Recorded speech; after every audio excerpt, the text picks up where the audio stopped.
要进行一个乒乓球大赛。让我们来看看天霸还是 AG 更强。Let's go！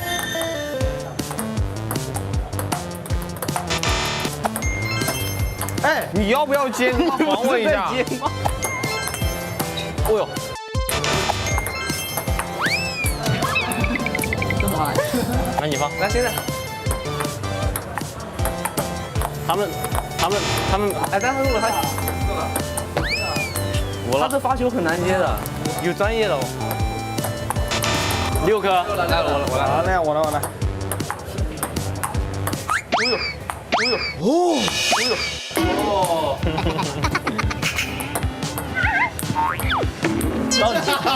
放水了。哦呦，来个花呀！我们哪里是高手？哦呦，我困了。给你个1打2的机会，接球，给你个1打2的机会。来，现在发。再见。接不住，这个太难接了。Round 2, fight. 你们怎么这样发球？我操！哎呦，完了，这球攻进了。哦呦，你真会啊！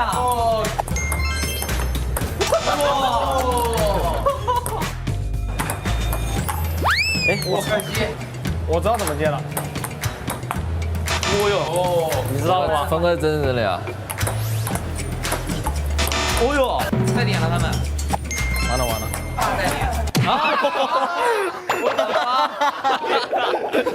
真的假的？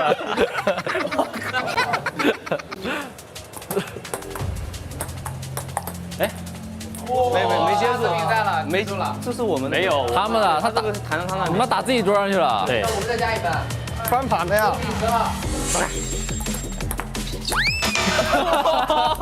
本来输了都。他们赢了，结束，来庆祝一下。握个手，啊，握个手，哎呀，哎呀。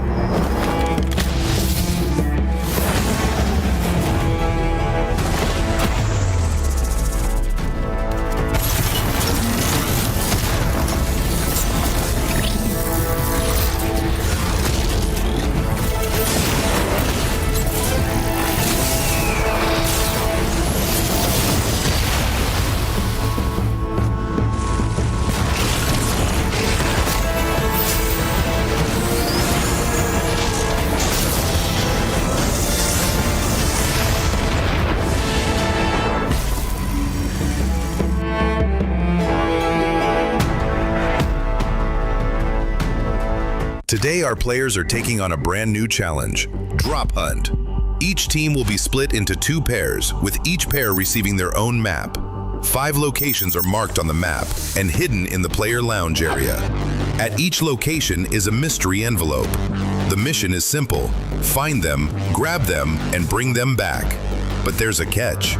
There are only 5 envelopes, and each one is worth 20 points. The team that collects the most envelopes wins Drop Hunt. Ready, set, hunt. เล่นคู่กันจับนะ คู่อะไรแยกนี่ แยกทำไมเดี๋ยวโดนลุมทำไงอ่ะ เราอยู่นี่ นี่แอร์ดรอป ตรงนี้อัน ใกล้ นึง สุด เปิดแล้วจำเราอยู่นี่นะเราอยู่ขวานี่แต่แบบนี้ห้องนี้ซีโอเวิร์กแต่ถ้ามันเอาไปแล้วอ่ะเราแปะอันนี้ไม่ได้นะดูใช่ไหมถ้ามันแปะไปแล้วอ่ะ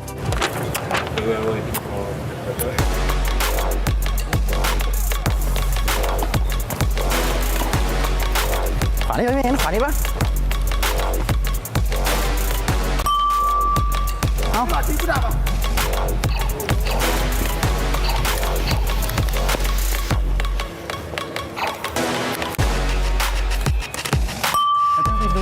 ไปดูเดี๋ยวมันมา Hello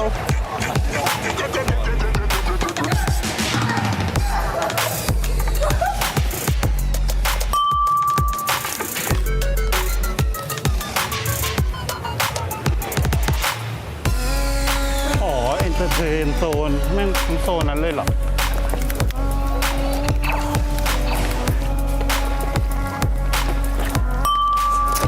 ใส่มันเอาไปหมดแล้วเหรอวะมันหันหลังอะไรได้เตอร์เดี๋ยวมันยิงอ่ะ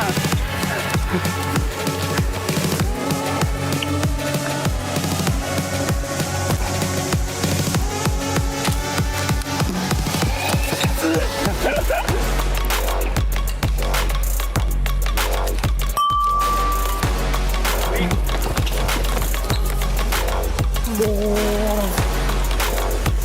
อะไรวะ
안녕하세요. 저는 농심 레드폭스의 엑지입니다. 여기는 현빈, 소이지, TG입니다. 프로 선수로서 경쟁하는 일은 항상 힘든 일입니다. 하지만 이런 플레이 라운지에 오게 되면 즐거운 게 되게 많죠. 저희가 이 플레이 라운지에 왔기 때문에 이 플레이 라운지에 있는 것들을 즐겨보겠습니다. 가시죠.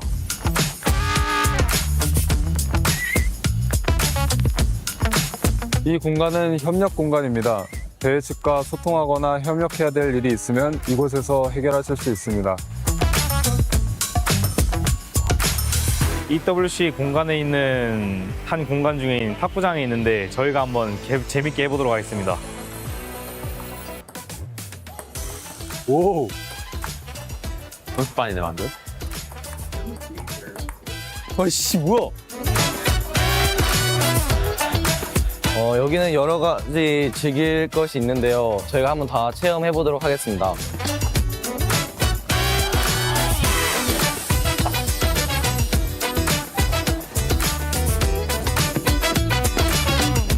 대회를 할 때면 항상 배고플 때가 있는데 EWC에서 제공해주는 음식이 있는데 그 품질이 아주 좋고 최고급이라고 해서 저희가 한번 먹으러 와봤습니다. 아, 배고프다. 빨리 가자.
Aramco 的实力排行榜，我们今天也是邀请到了 AGL 的选手来给我们现在桌子上的这些战队，然后做一个评级。来，你们现在看上哪个 logo 了？先来一个 Godlike， 跟颜色，就意思是 C 是吗？OK。Alpha Seven 吧。Alpha 一个 Seven。 B 吧，毕竟没进决赛嘛。我没说话，刚才说的。今年是今年，刚去年是刚才说的。那我跟谁？好，下一位 IDA Esports D， D 这个往上点，这个 YG 给个 S 吧，上届冠军给个 S 吧。 GK。 C， 下一个 这个 F， 这个 F 很配啊，这个。好 UF。 给个 B 吧，给个 B 吧，好，接下来 Aurora 老熟人。给个 S 吧，这个 S 啊。好 S 已经有2位了。 40，这个不是很猛吗？对啊。那直接给到 F。 A 跟 S 中间呗。我觉得这个应该给到 S 吧，都这么。还有这么多呢，没事啊，下面也很就凭人家是冠军。行。 RQ 给他 B。 B。OK， 这个放哪儿？F。这个放到一把高那个 S 突击1等就行了，压他一头够了啊。只需要压他一头。接下来这个给到夯吧。夯。哇，这 S 有点太多了。这个来排个第一。这个 A 吧 A， 这个小蜜蜂。那 B 跟 A 的中间呗 ，B 加 B 跟 A 的中间，我觉得 A 比 S 还要珍贵啊！现在马上就来了 ，EA 来了 ，A 必须得 A 啊，因为它对比你带 A 是吧？这个直接这个怎么说 S 加，必须是压那个Aurora跟黑豹一头，稍微挪一下。挪到一边。哦，懂你意思，懂你意思。这个更别说了。这个呢，龙息刚 S 刚有一个空位啊。 NGX 给个 A 吧 ，A 吧。接下来 Hora 给个 D 吧。反正现在每个等级都有。对，我觉得贴很完美，很完美，很完美，没有要变的了。没有。是的。那这就是我们 AGL 的选手现在定下来的评级了，不知道大家怎么看呢？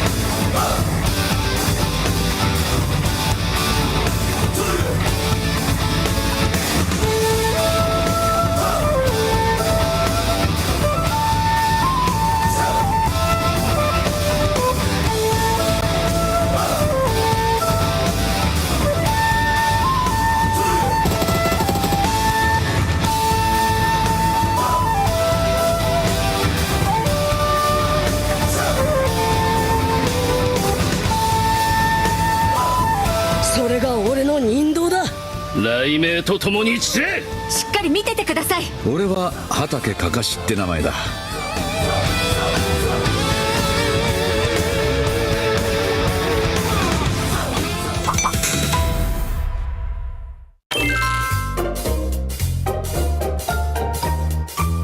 What's up, everybody? It's Jukes. We're about to do the Aramco tier list, and I'm here with Nigma Galaxy. Y'all guys are gonna be the first to decide where these guys go. Let's get right into it, and let's decide the first QXZZ. I think current B. Yeah, I think so also. B? B. Okay. All right, we're gonna put him over at B. Next, why don't we get this guy out the way? Oh no, man. Oh. Roof. That's for sure. What do you mean? I don't know. It's like overall like gun skill, IGL. If it's overall, go for A. A? All right. QZZ from Tianba. Wait, this guy is crazy, Yeah, bro. I he's saw really some of good. his highlights, bro. He's insane. S, bro. Okay, good. I was about He to can say. shoot. What about this guy? Falak. For me, S, of course. Yeah, he deserves it, to be honest. All right. Ayala? Between A and B. Between A and B, we'll go high B tier. All right, how's that sound? Next, Rebel. Currently A overall, it says it's obvious. Yeah, obvious S tier from history, but recently, I guess we'll put him here for A, right? Yep. Sound good? Yes. Mormon. B. B tier? Yeah. B. Okay. Well, one guy I know you guys know for sure, right? Of course. On top from Aurora. Definitely. No need to speak Is there anything about above us? Anything above us? Yeah, we just put him there? up there, man. He's the GOAT. All right, we'll put him right there. How's that Yeah, sound? live there, but yeah, that's it. How about this one? Well, Razak. I think B. I'll go for a B, yeah. He's playing great. Okay. Gen Foss. I don't know. For me, I think it's C. Yeah. Okay, you know what? He'll be the first one in C tier. Who's gonna be if Ragnarok?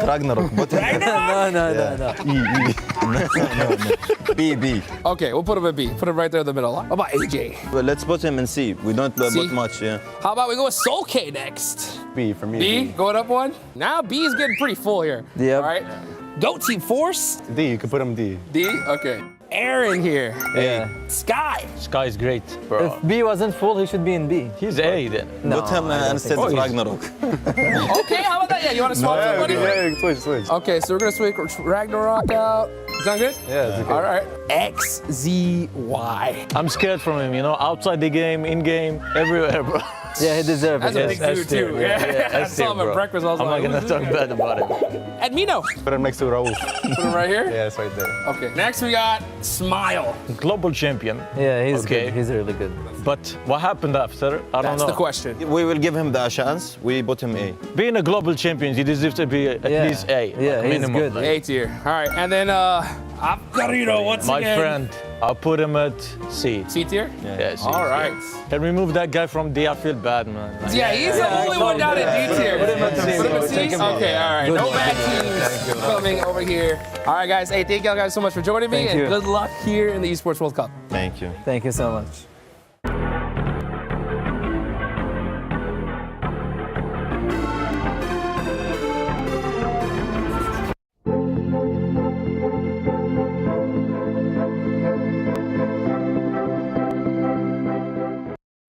Tonight on PMWC, it's the incredible squad of GOAT Team taking on the immovable force of Geeky in a match that's being described as one of the games of PUBG Mobile that's happening this weekend. Meanwhile, there are old scores to settle at PMWC. Scores like 10 placement points and 2 chicken dinners that were scored in previous years.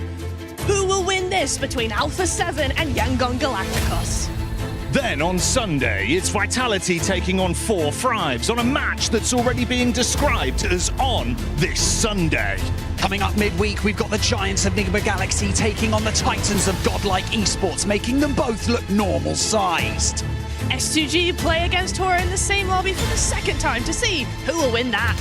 Also tonight, multiple teams will do battle to see who determines the winner of the survival stage at least, and at most. And looking ahead to the finals, every PUBG Mobile team will be playing PUBG Mobile several times and in various combinations. And you can catch all that PUBG Mobile right here, where all the PUBG Mobile action will be happening. Catch that constant PUBG Mobile action right here.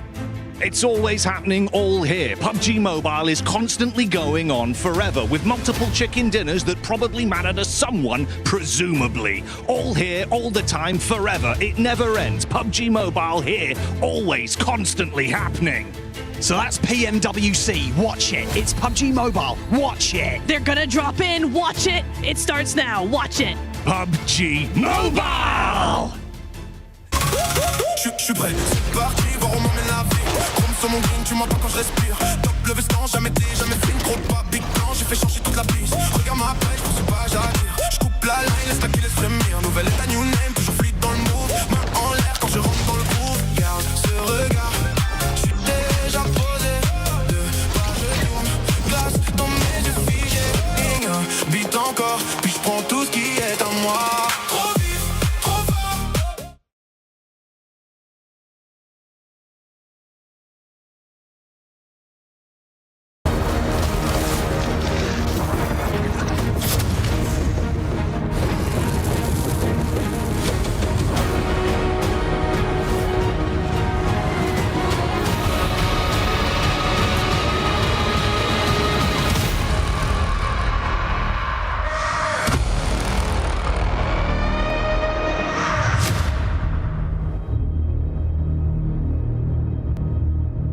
Kalaris here with my main man Hot Jukes to talk for the STC Rewind to get you up to speed with everything that happened yesterday. A very serious and potentially somber mood for some of these teams coming into day number 2 of the survival stage. That's right, because at the end of today, we'll be losing 10 teams. Their keys will be gone, Hot Jukes. Brutal. I mean, it's not just 40 players, right? There's a whole lot more involved. You got substitutes, coaches, so many people going home tomorrow. I actually got to talk to some of these guys, right? And they're like, hey, yeah, our hotel is booked for as long as we are here in the game. So literally, the teams that are in bottom 10 tomorrow are going home. I think one team for sure that is going to be completely safe is Tiamba, right? Starting yesterday with a back-to-back win on Rondo into Erangel as well. You saw the emotion and the elation in their face at the end of that Erangel as well. QZZ high-fived his teammates so hard. In the interview, I saw that he had a mark on his hand. That's how happy they were about that. So they know that they're pretty much through unless something insane happens today. Yeah, I was like, QZZ, hey, settle down, okay? I know you're excited, but don't go that hard, right? But still, I mean,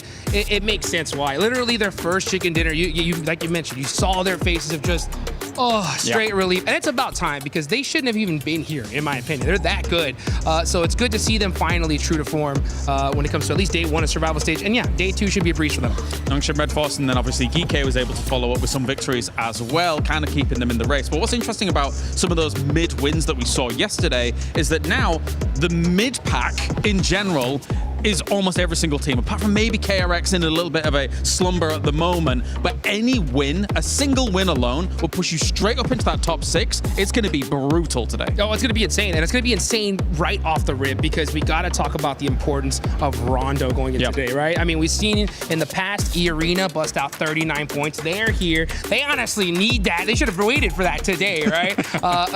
KRX, they are going to have to go. They need a miracle at this point. They need that kind of performance and even a little bit more, right? If we want to see that. But for everybody else, you're right. It's going to be a tight race just because of how things lined up yesterday. No, absolutely. To finish off yesterday as well, you had AGAL, one of the teams that's really in contention for the club championships, right? They're at #1 in the club championships, above Falcons right now. So that win really granted them a bit more of a lifeline to be able to keep themselves rolling, not only here in PMWC, but also in the club championships as well. So that's very exciting for them, considering they're at #1 right now. Yeah, I mean, that's a team that I kept on hearing about, like, hey, their club really needs to perform here, and to be able to win in a Los Leones finish too, right? It was crazy. You were talking about it, just like, I mean, you have been watching PUBG mobile gameplay for so long, and those rotations were insane. You were playing this since the beginning. I remember us back in the day, but of course, the fact that they were able to play that urban finish so well was spectacular. But hey, I think that overall, we have got a lot here that is going to be happening today. Of course, 10 keys will be crushed, and for our defending champions, Yangon Galacticos, they could be on the chopping block here today and may go the way of the dinosaurs. That's the STC Rewind. That's absolutely right, boys. Tiamba with those back-to-back chicken dinners yesterday was impressive, and they were just soaking up a bunch of points. But ladies and gentlemen, today is all about survival as we are on the survival stage of PMWC at EWC 26. My name is the 7WG, and I can't wait to see which teams are going to be joining the rest of the squads that are currently in the finals. I'm joined by Maxman and Neptura. Neptura, how are we feeling? It feels good outside too. It feels a bit sticky. It's a bit sweaty, much like, don't laugh at me, much like the teams are feeling very sweaty here. They better be because we're losing 10 of them, Max. They have to be now or never, or they go home. The teams are feeling sticky, you say? Very sticky and sweaty. Interesting. Well, I hope they'll Yes, stick it's to the August. top 6 right now because that's where you want to be at the end of the survival stage. Because everything is just so close right now from some of these squads. But for everybody currently watching at home, if you're not feeling sticky, make sure you use that hashtag EWC and hashtag EWC26. And don't forget to do the EWC play app so you can put in your predictions. Predictions, Neptura, who are your top 6? Oh, my top 6. It's got to be Tiamba, Nongshim Red Force. Ooh, A7, let's just put them in there. Yangon Galacticos, I believe in them. I'm also thinking maybe a little bit, did I say Nongshim already? I already did, didn't I? EA, let's put EA in there. You know, we can't escape the Ronda that they had. How many is that? I didn't count. We were supposed to keep count. AGAL. There we go. There's the 6th one. Solid 6. Honestly, that was good. Hey, look at you. For everybody, don't forget that we are going to be having 16 teams playing throughout the day. Only the top 6 will actually move on to the finals. The rest of the squad, Max, all of them, those keys are crushed. Yeah, and actually, we're not even going to use the crush. It's just going to be my raw hands crushing them into absolute dust. That's why I wish I was that strong. Got to hit the gym a little bit more. But no, it's going to be unfortunate. There's no second chances. It's the survival stage. And if you don't make it, unfortunately, you will go right home, sent away from Paris. As we're taking a look at the overall here, the sponge points from Tiamba were absolutely insane. They end up finishing with 75 points. But then we had the Brazilian squads end up showing up, Natura, because Furia in second place, Alpha 7 in third place. I can't believe I forgot Furia was in second place. I can't believe I've done this. Furia was one of the teams I've been looking at this entire event, so actually going to change that. Furia going to be coming on in. I like what we saw with them with yesterday. I can change it. It's not settled yet. Like that? Okay. Yeah. Furia. Did Furia play well, yes or no? No, teams played bad, and because of that, they've played well. Genuinely, that's what I believe. Like, I mean, that's kind of fair. Higor, you're looking especially at that Miramar that was won eventually by Dopeness. Yeah. So many teams pushed him one by one, and Higor is like, what the hell are you guys doing? So that's going to be easy points. So really happy to see Furia do well. But not going to lie, even though Furia and Alpha 7 are in second and third place respectively, Neptura, I would say it will not be enough for them to become the champions. I need to see more outside of just surviving the survival stage. I want to see promises that are being made today as to what they can offer this weekend. Oh, absolutely. I 100% agree with that, Seven. We got to see at least one win from each of the teams going through to the top 6. That's got to be bottom line base level standard. Yeah, bottom line base level standard. We want to see those chicken dinners from those squads that are going to be in the top 6. And then when we're looking here towards the bottom, I mean, you have the biggest surprise in KRX. You have Alula. You have Yangon, the defending champions of PMWC, in the second page as well. Yeah, you do. Yangon, I've always liked Yangon. I've liked how they've been playing so far. I just want to see a little bit more. It's a good start. It's a good start. There's a lot of presence. Yesterday was back to being what I was hoping for in day 2 of their group stage, right, Max? Where you were looking at a team that had a lot of presence, that they were making good moves, they were making decent rotations, had a lot of proactivity in them, in their strategy, but they kind of fell out. And I'd like to see that just continue today. Look, they're a very good macro-oriented team. That's how they won PMWC last year, right? In Saudi Arabia. It was really sick gameplay from them, but very passive. And we saw a glimmer of aggression in the group stage. And since then, well, Yangon has been really scared of taking fights, just like KRX. So Yangon, they can do it, but it's just not there just yet. Yeah, they're not going to be able to do it. Hello. What up, Dukes? I made it. Oh, gosh. You made it just in time, baby, for Sony's story of the day, because it is top 6, Dukes. Or where are they going to be going? Home. That's right. These squads will end up going home if they don't end up in the top 6. By the way, just a quick little recap, too, from the overall for some of these squads. 3rd place to 15th place are only separated by just 14 points. So for some of these squads, they need to make sure that they start off hot, because you could end up just jumping up from the bottom of the leaderboard all the way up. But we do have to talk about Tiamba, because Tiamba's performance was absolutely insane, Neptura. It was. We love to see domination from any sort of team, and this time it was Tiamba. Here you are going to see the head-to-head, just going over 4 Thrives' win in their group stage over both days versus Tiamba just yesterday, and those stats are looking pretty darn similar. I mean, the elims are exactly 44 each, so you're looking at very, very equal gameplay. They do have different ways of going about it, though, and so in some ways, as much as I'm a 4 Thrives fan, I do feel like Tiamba has the edge over this one, because they are patient. Tiamba, very, very patient, very quiet. You don't hear anything from them, but they go from 0 to 100. We saw that win in Erangel, where they just came out swinging, whereas 4 Thrives, they rely on momentum so much more than Tiamba do that it's going to be a little bit more difficult for them. I mean, for the entirety of this tournament, I feel like even if a team is doing well, sometimes I've been critical, like, oh, they're very aggressive, but maybe lacking on the rotation side of things, or they're very good macro-wise, but they're not very aggressive, maybe too passive at times.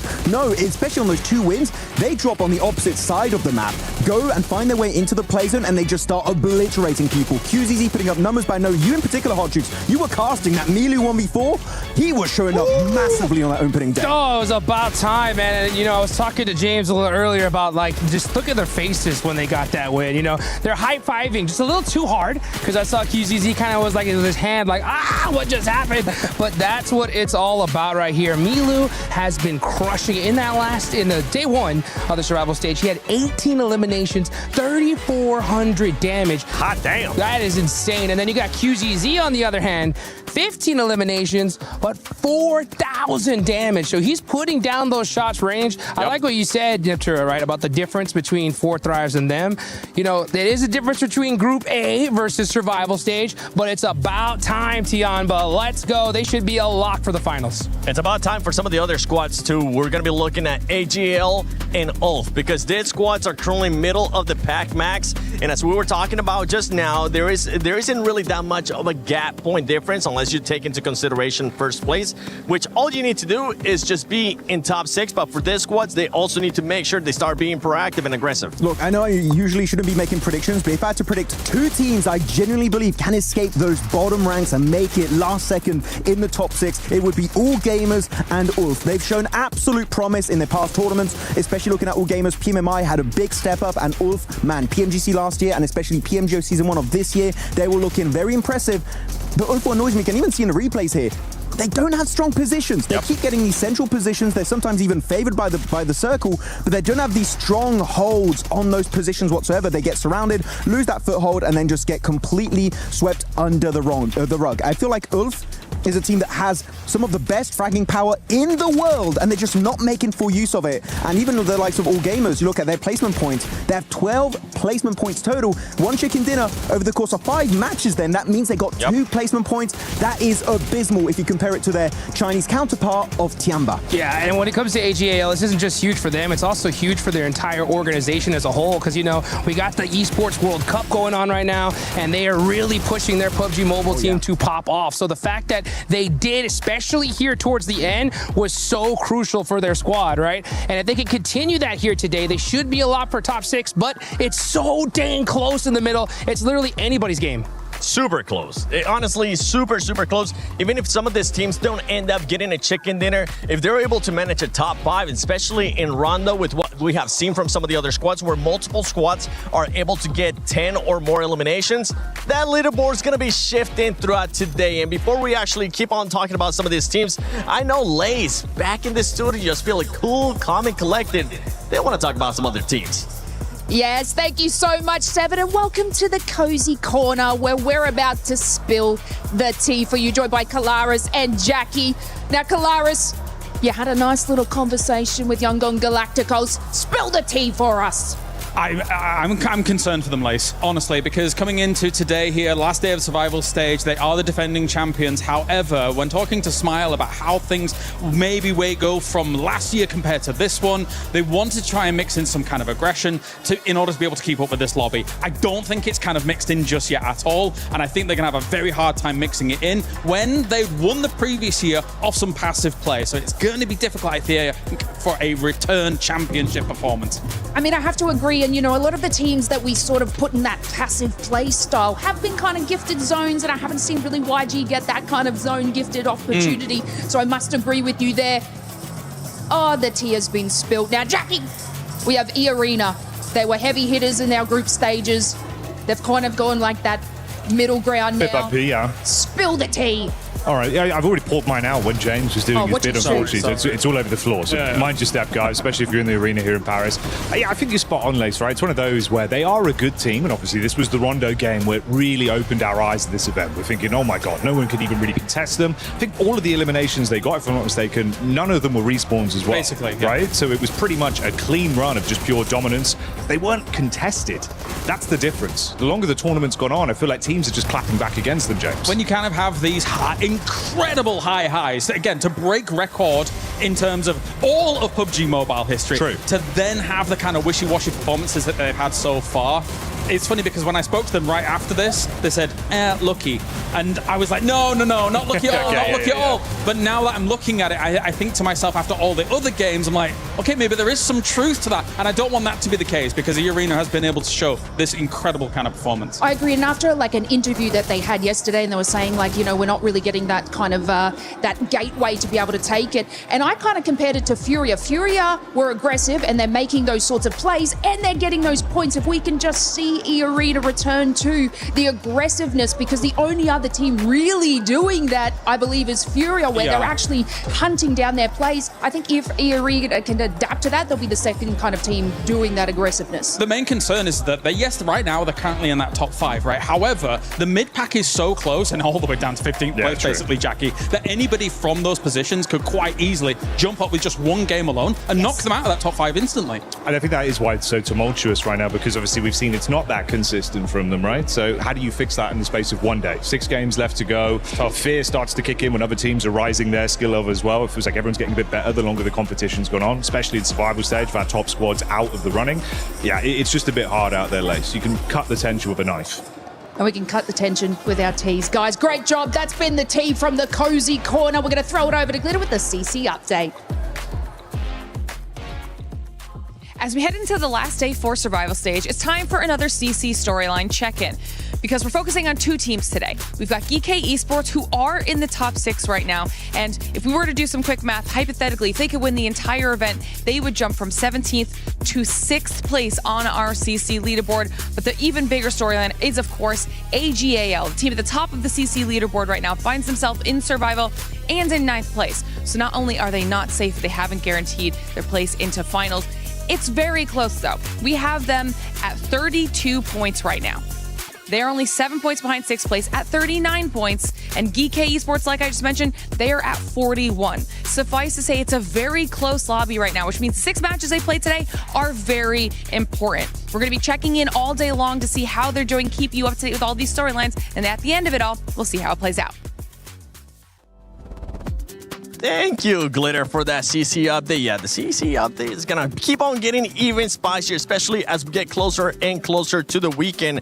But something else that we actually need to start talking about, because you mentioned it earlier as well, Max, is just player performances. With what we have seen now multiple 1v2s, 1v4s. Jukes, Milu, great cast, by the way, yesterday. It's been all over Instagram using the hashtag EWC. It was insane. I mean, that 1v4 was so wild to see, and it just really invigorated that whole squad. So these players are really going to have to start popping off here. Like I said, Milu, 18 eliminations, QZZ with 15. They have the top 2 performers so far. Going on down, you have Leparkin from RRQ with 12 eliminations. And surprisingly, right below him, Necessary from the Wolves, all right? So it's good to see the Wolves, you know, on the top of the leaderboards or something. Hopefully we can see them here at the end in the top 6, but they're going to have to do a little bit more work. But one team in particular that I got to look at is Alpha 7, okay? Looking at their player stats, you have Guizhou in 6th with 11, who's actually the top performer for A7 here, right? Where's Carrillo? Where is Rebel?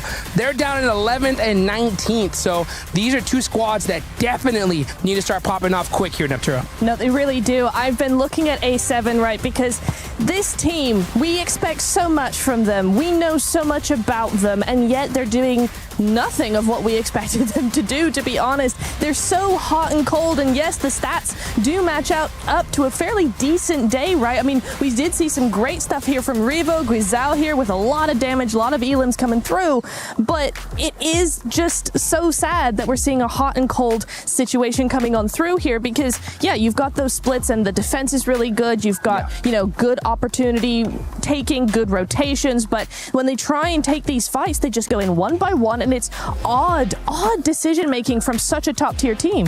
Yeah, you can see actually Guizhou is going to be the top performer for the team, which is very cool to see the new blood of that squad do so well. But actually, I asked Revo yesterday, just before my segment with Kalaris on the stage, and Nuth was said to play because he's like the Rondo guy, and I believe because of that, they're going to put Nuth back to play onto Rondo, and who knows, maybe some of the few wrangles because he's such a new player here in the scene. So Nuth, I think, has a lot of potential, but it does kind of take away some of your team synergy when you add a player literally last second. The thing is, not only that, especially when you put him at this kind of stage, we tend to have very big tournaments, and this is one of the biggest tournaments for PUBG Mobile Esports throughout the year, and usually the pressure ends up getting to them. Quick, who's going to be getting the first win? Predictions time. Oh, let's give it to E-Arena. Why E-Arena? I think it's gonna be Furia. Furia? KRX, come back. KRX, all right. I'm going to go with none other than Alpha 7. But it's time we see who's actually going to be getting that first win. Put in your predictions in the chat. Use the hashtag EWC or EWC26 if you end up using social media. But it's time. We start the final day of Survival Stage, PMWC at EWC26. Here we go, baby.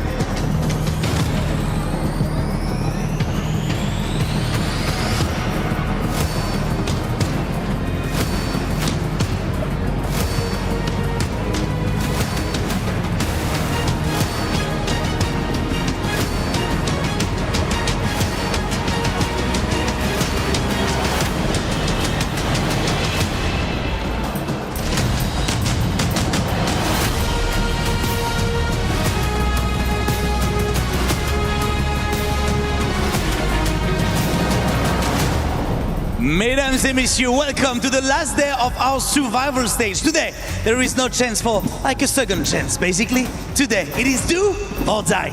We began this journey with 32 teams, and after today, just 16 will remain in the fight for $3 million and the stunning PMWC trophy. Yeah, but Barney, remember, 10 teams will see that he destroyed their hopes, their dreams, falling straight into our crusher. The tension in the air is palpable. The spice levels have been dialed from medium to hot, and the energy in the Gadia city grid, it's electric. And so it's time to meet our survivors one final time to the main stage, starting with Kiwoom DRX.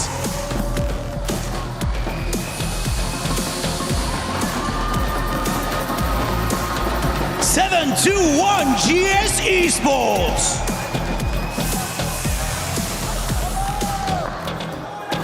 Al Ula Club Esports.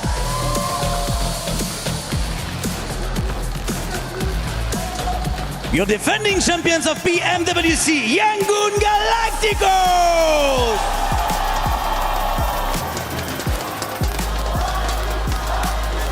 Dopeness!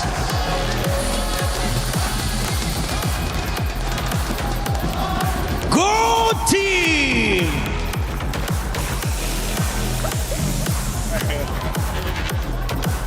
Ulf Esports!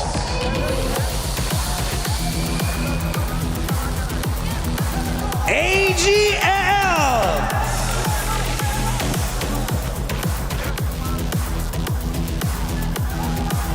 Team RRQ!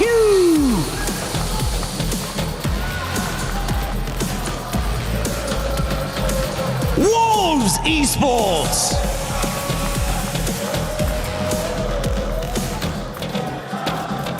Nongshim Red Force!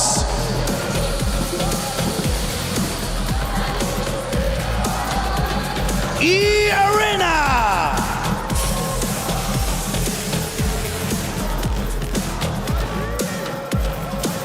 GK Esports!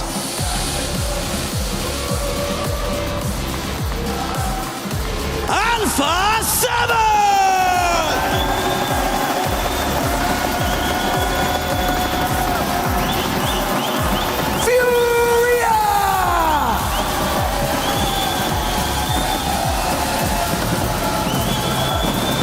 And finally, Tianba!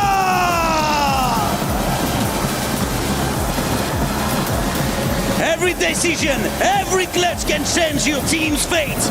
You've got just 6 games left to prove you deserve a spot among the best in the world. The finals are on the horizon, but who has what it takes to claim the 6 places that remain? It's time to lock in and find out.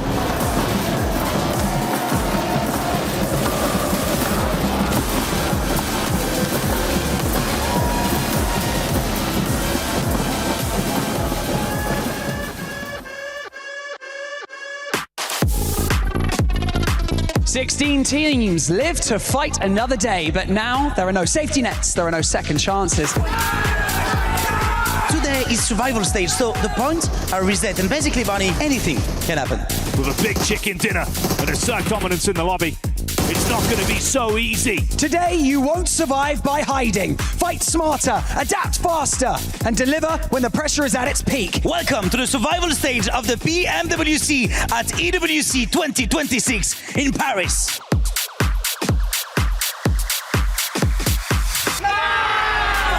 Tiamba's back-to-back, 3 players versus 2. Joker off in the distance, but there's one in the smoke, dealt with immediately. QZ relies on his teammates. He turns for a moment, but he knows they've got his back, and in a 1 versus 3, can he make it work? Mormon now bleeding out to the zone. E-Arena will fall in the face of Tiamba for a back-to-back chicken dinner. This is brilliant. There's really not much more for them to do here. Hoxie wants to try and hold his nerve in the face of Alpha 7, but they haven't lost a player yet, and they're not about to start now. Carrillo able to find the final shot, and there's a burn down on the last player for the South Korean side. I think that's by far the cleanest take we've seen of a compound from Alpha 7 today.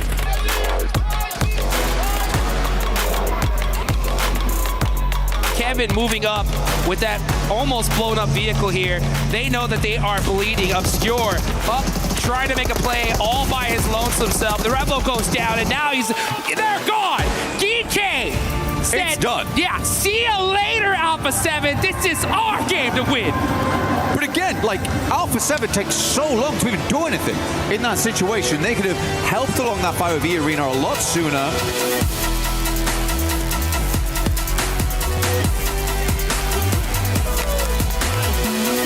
We know it's Tianba. We want to slow them down. And RRQ are looking to do it here. Pushing up close and personal. Milu with the nade! Turning the tables! And he's doing this all by himself! What? It's the squad wipe! 1v4 from Milu!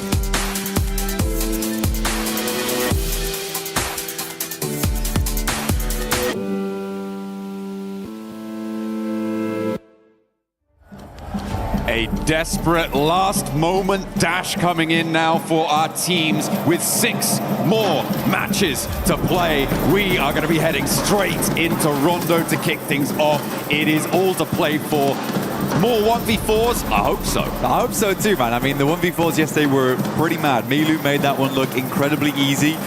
Overall, just very, very excited to jump into the final day of survival before we head over towards those finals. Let's find out who our top 6 will be, which 10 teams will be sending home, because this is the most brutal stage thus far. Tianba right now on an average damage count of 1,758 damage per game, but it's the average survival time, which is just disgusting, at a whopping 27 minutes and 38 seconds.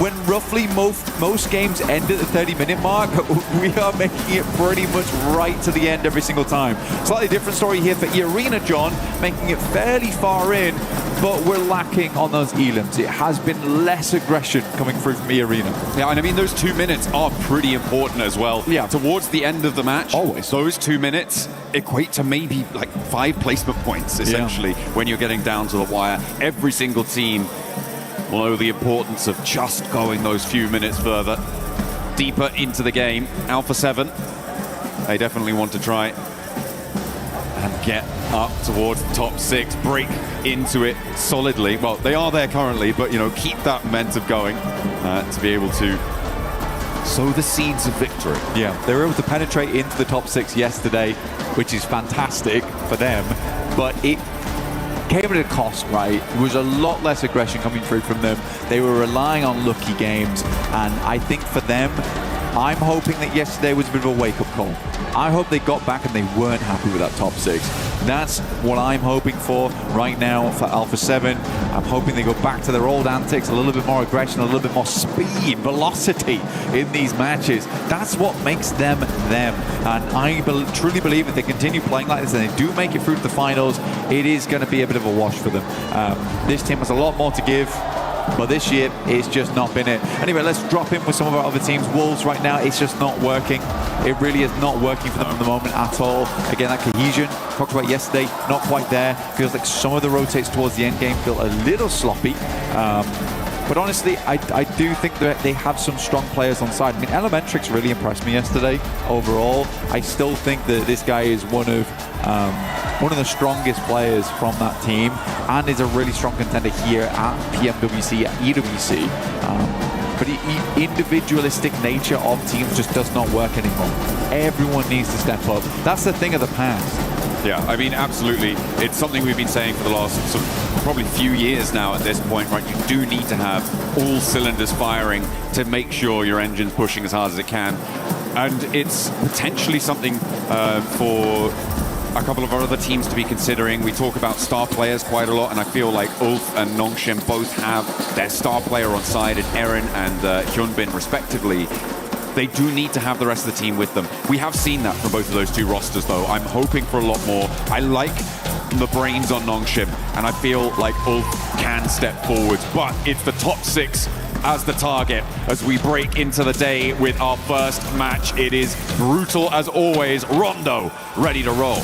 Rondo is where you can gain the points. It's where you can get those eliminations. It's where you can set yourself up with a 39-point game and still fail to qualify for the finals. But right now, this could be the difference between you and top 6 and staying there. For some teams like Nongshim Red Force, they could grab themselves a massive game from the top 6. They're currently in 6th place, could rocket themselves up towards the top of the leaderboard. Tiamba, however, I think their momentum is legendary coming in from day one. I don't think they're going to be stopping anytime soon. They're feeling good about themselves. Milu was practically beaming the entirety of the day yesterday. I think that's going to be the case here. They're going to have a fun time with this one. Team's got to be scared. I mean, if they could break up towards 90, maybe even towards 100, very reasonable for them to be able to do that today.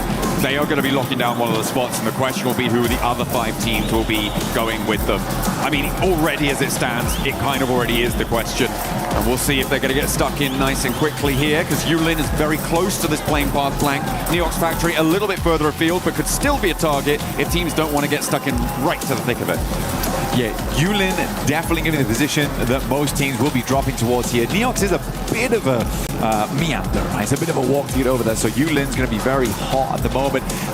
Doesn't really support as many teams. So you are going to see things start to pop off very soon. I almost kind of want to come off the map feed right now and just go straight to Yulin, because it's going to be absolutely hectic in that location going forward. We can always take a look at the circle later.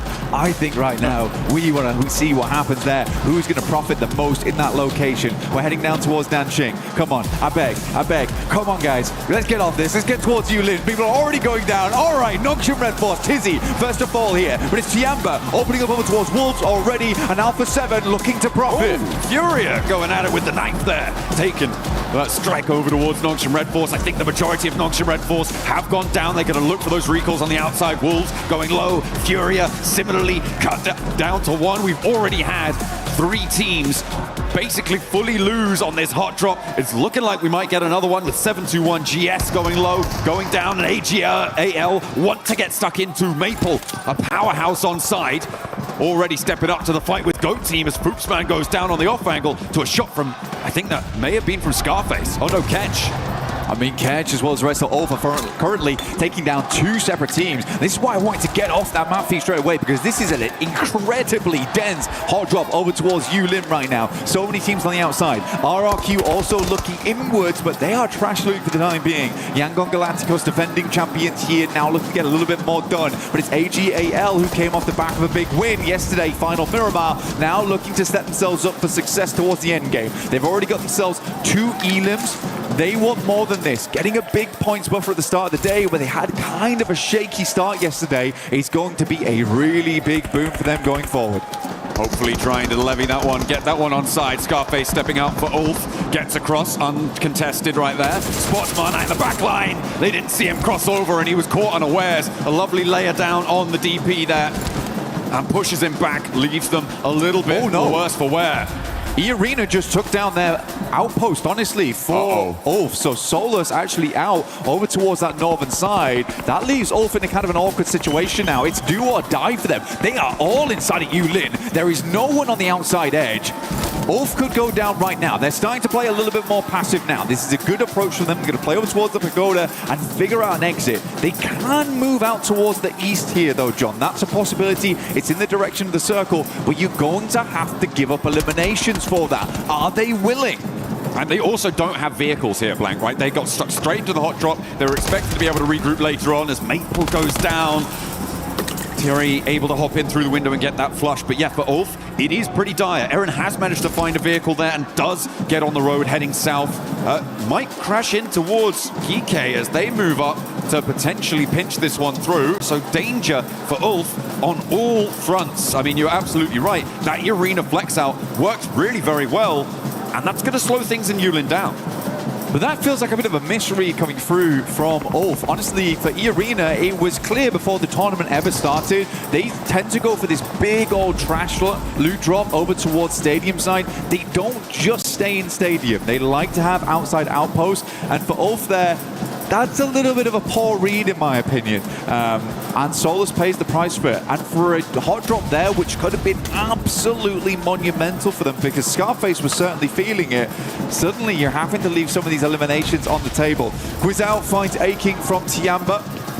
And E-Arena looks to send out over towards the northwest side. RRQ moving down towards the southeast, looking to poke their nose in over towards Yulin, but we're on board with Furia, another team that was doing fantastically well yesterday. Right now, Ayala, one of the top players, currently down. We're in ball with the coach corner. Honestly, the coaches, they look happy at the moment for Furia.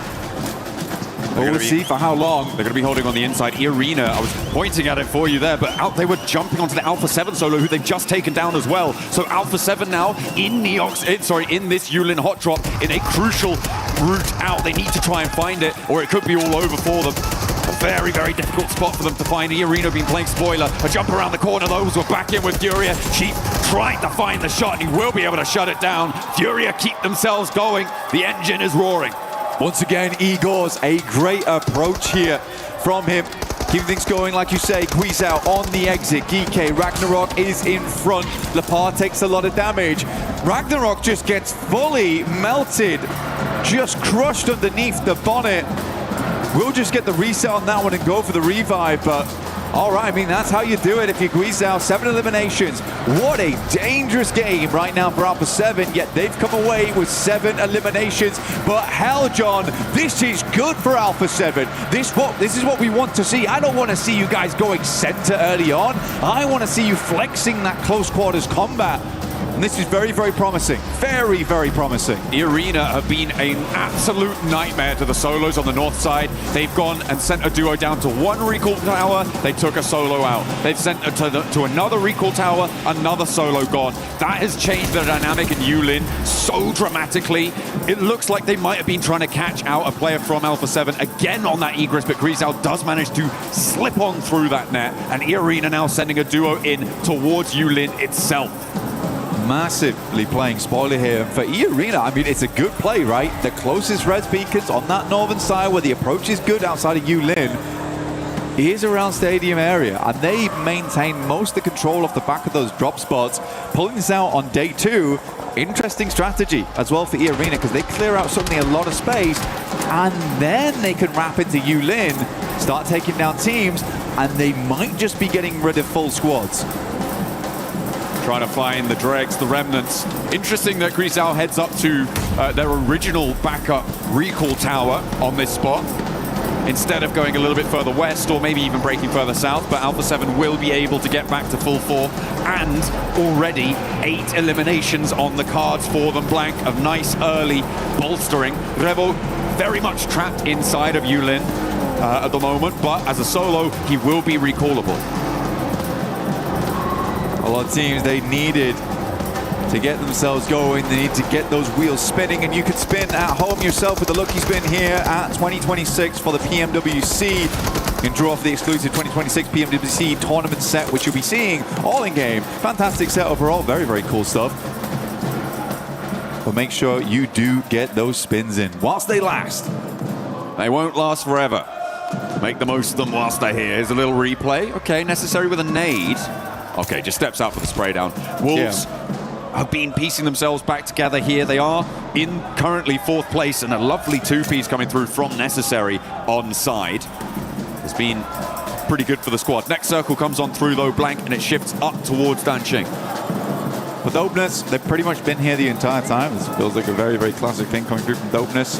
In the meantime, Ulf, like we said, they had to leave some of those points behind there. They were a little bit worried, not as courageous as, let's say, Alpha 7. So they moved down towards Tuling, where we get the res off there. They've got all 4 players back up again. They got a lot of loot as well, I imagine, as they shifted over towards the eastern side, understanding that with the playing path, likely not going to be a huge amount of teams in that spot anyway. So a slight risk, but overall did work. E-Arena finding Saf G. AGAL piecing themselves back together, now rotating in from that eastern side. That is a weird and unfortunate rotate for them. Looked like they had to go very far to get the reset, which means they'll be likely playing edge later on. Revo finding Easy with Bad Boy and instantaneously getting the flush.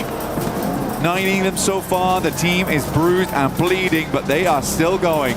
And they've got all 3 of their players who were recalled up on that northwestern side, starting to make their way away from it with a little bit more loot, hopefully moving forwards with some sort of strength, but getting into the next zone may be tricky. Over towards Danqing, kind of only E-Arena sits on their side of the circle. Everybody else is just clumping straight towards that southwest side, and it's not looking super easy to try and navigate. RRQ wanting to navigate this compound, but it's not going so well. 721 GS with a little bit too tight of a hold on it. Yeah, make sure they don't make that one happen. So interesting. I love being able to get the player cams with the phones in hand as well, just because we got to see E-Arena there and just the speed at which they're flicking between what were they doing in the current moment, what's going on with the current map situation, zooming in, out, seeing what res beacons are in play.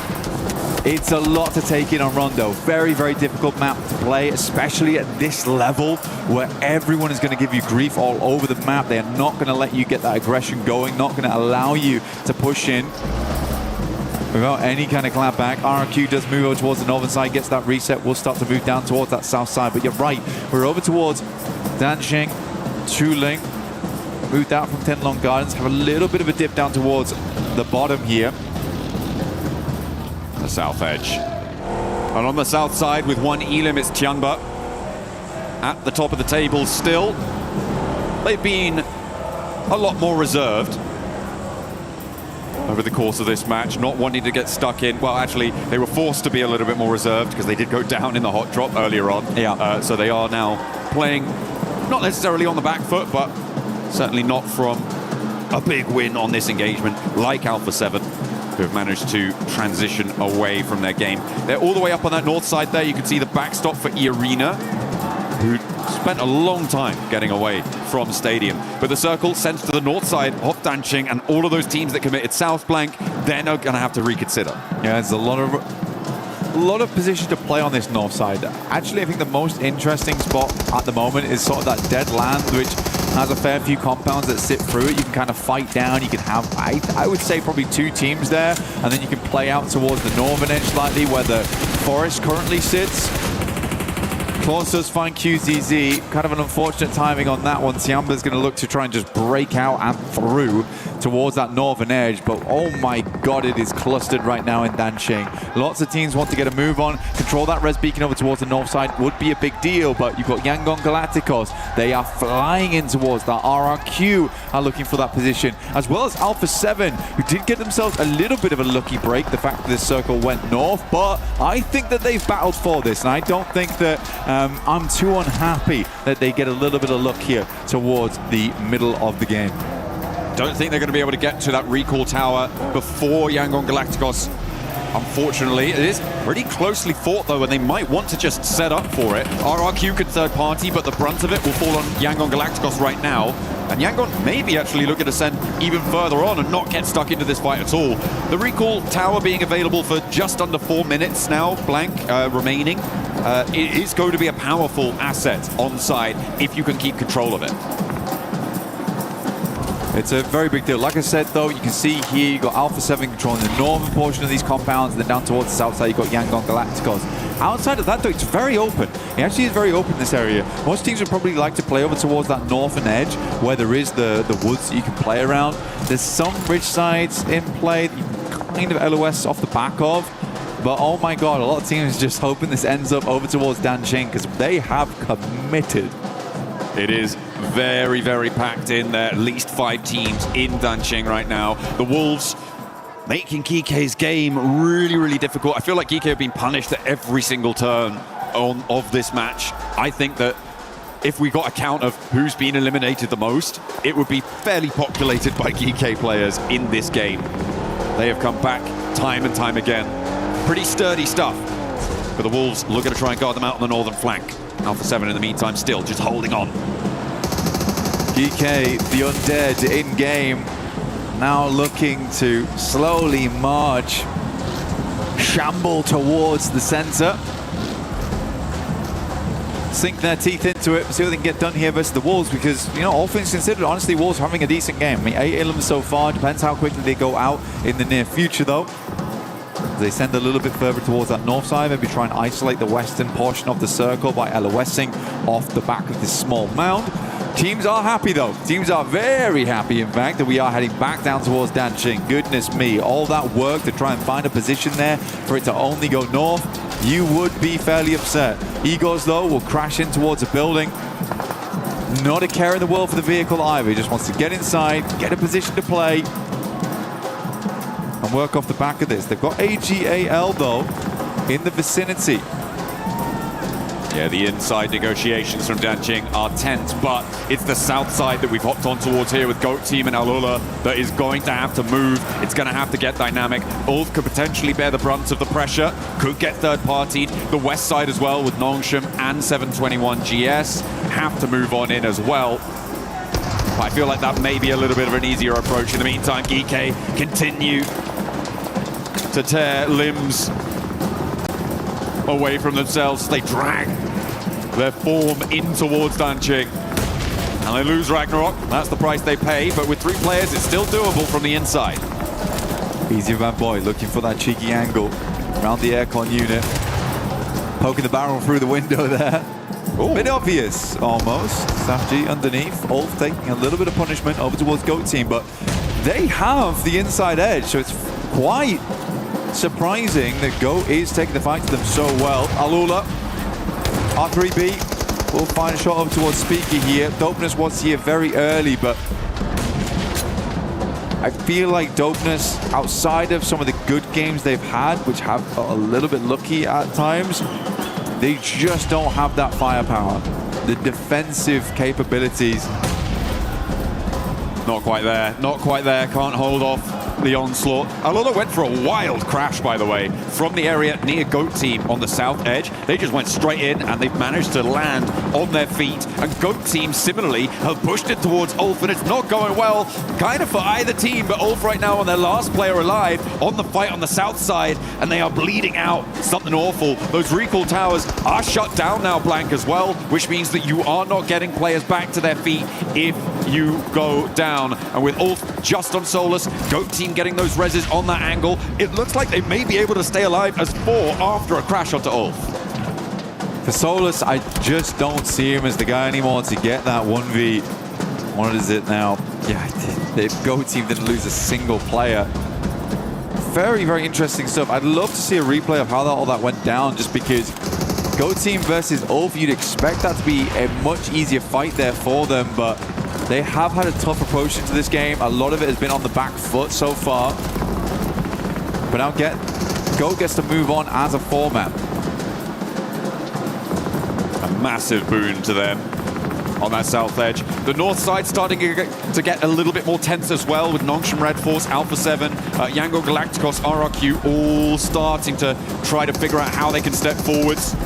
721 GS trying to move around on that north side as well. The Wolves are closer to Danqing than the rest, but no safer. 721 instead decide to crash into the settlement. Rayhan down and will be flushed out, I imagine, fairly quickly.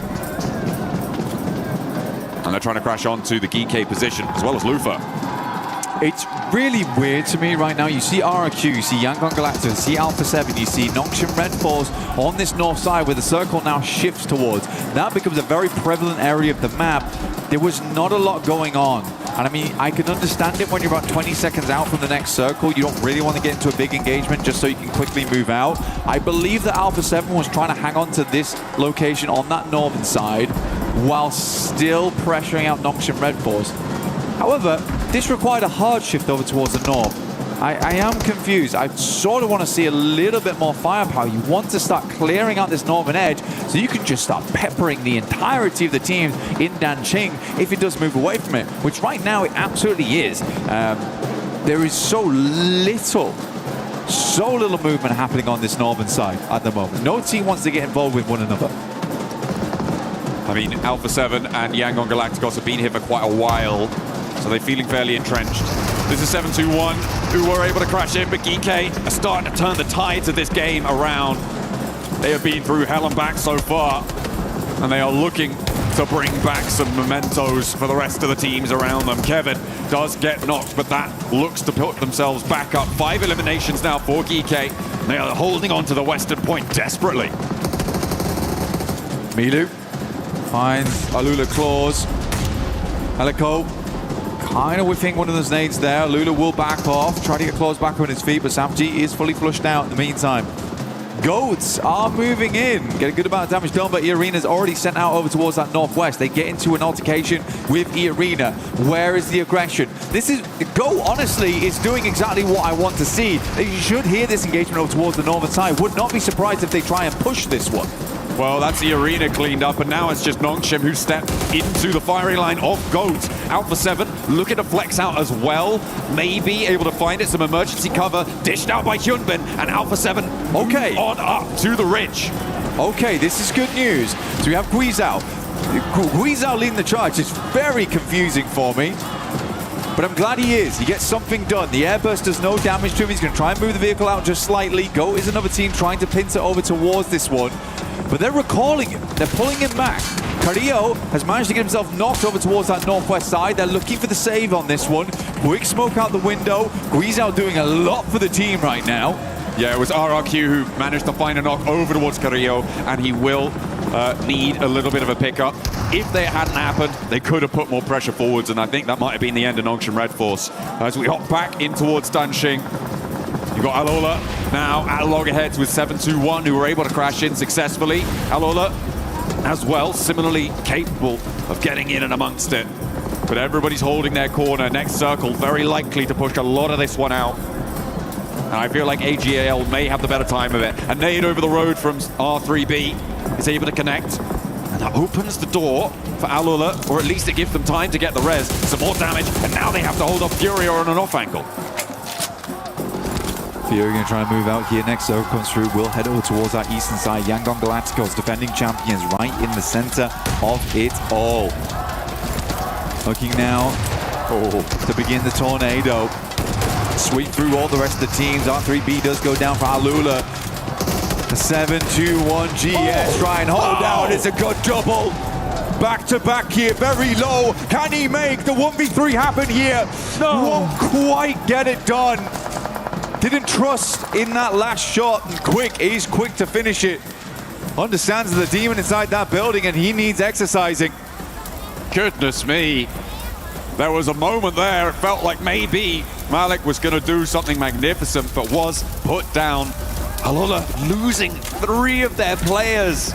11 eliminations with 4 alive. They would have had a great time, but now it's Quick against 3 from Furia. He's already managed to find Igors, and now Ayala and Chief are bearing down upon him. There goes the flush, and he's still got a little bit more to say. The end of the story, not quite yet. Quick dashes out, and the pin pulled on the nade keeps Chief from spraying him down. Yep, common misconception. Can't get out that window. It is barred off. We'll have to swing around the side here. Furia looking to pinch Quick. Give him the old do-si-do. He is taking a turn. Oh my god, he's taking off, dude. And he's looking for more, layering down the lead, but it's just off target. The strafe brings him further away from it, and Quick goes down. In the meantime, Nongshim Red Force on the western flank go down to Goat. Their dynamism, their attitude in this game is looking nasty. I mean, Goat is chewing through squads. They are chewing through squads, and this is what you want to see from a team like this. They have so much control. Wolves is down towards their southeast, but it's a team on 3, not likely to get too much more done. Milu is knocked and flushed, leaving only Eagle left alive to put the claws in over towards Fury. Emergency cover flares, smokes, all been dropped out to try and extend this push, but it's not meant to be. They will go out in 9, so not a single placement point found, but a good amount of elims on the game regardless, so 8 total. Alpha 7 now. Look to try and pinch over towards the southeast side of them. Send some Cannabis nades through.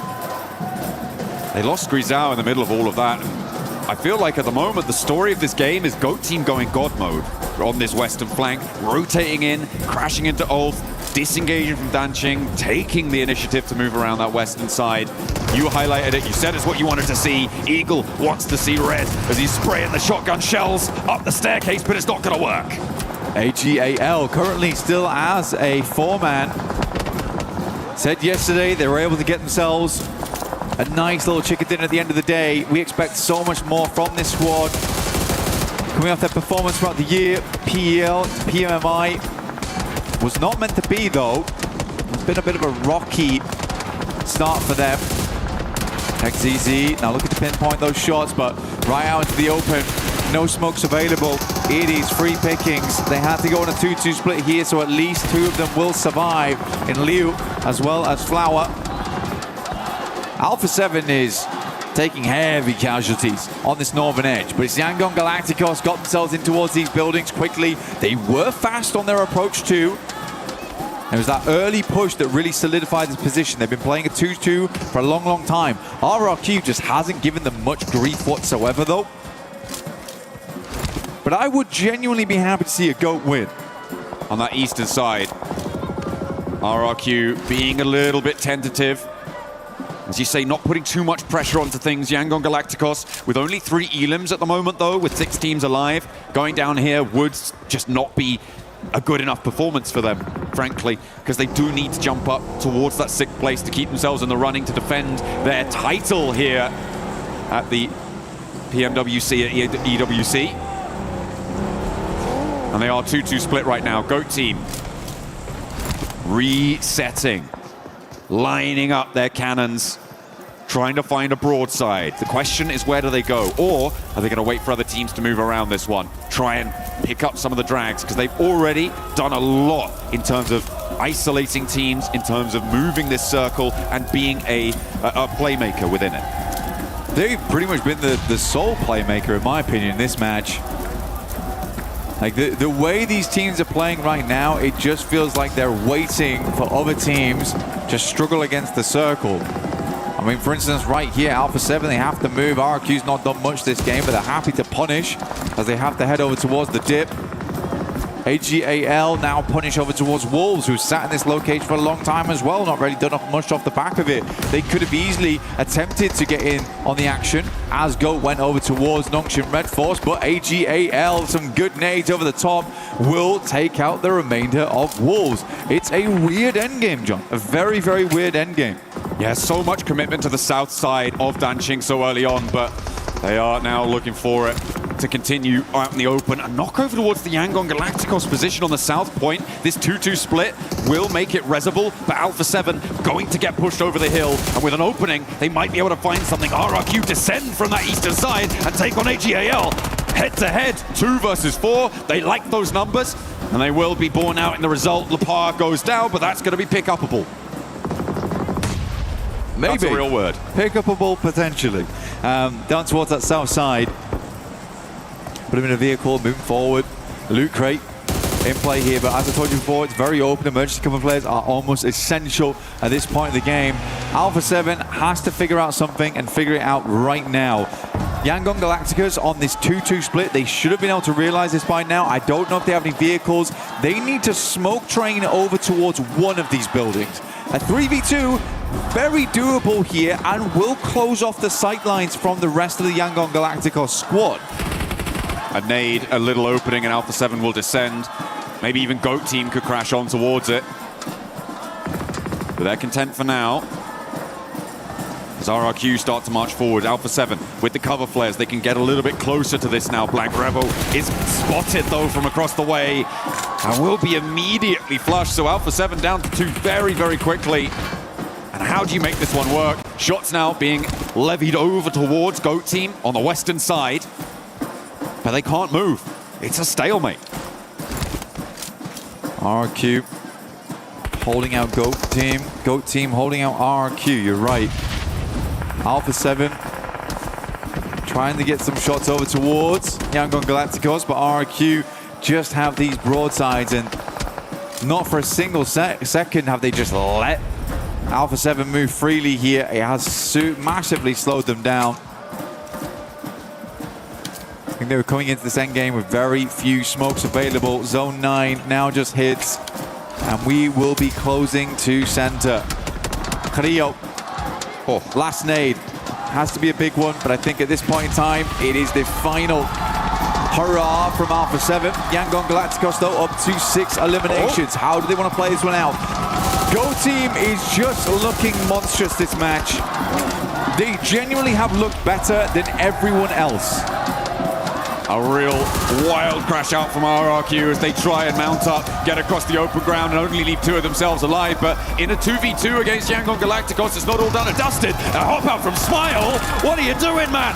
Straight into the firing line, and that's the opener that RRQ were looking for. The blue zone pushes them further. They have to get out of the warehouse, but the blue zone's choking them. Yangon Galacticos starting to have to leave here.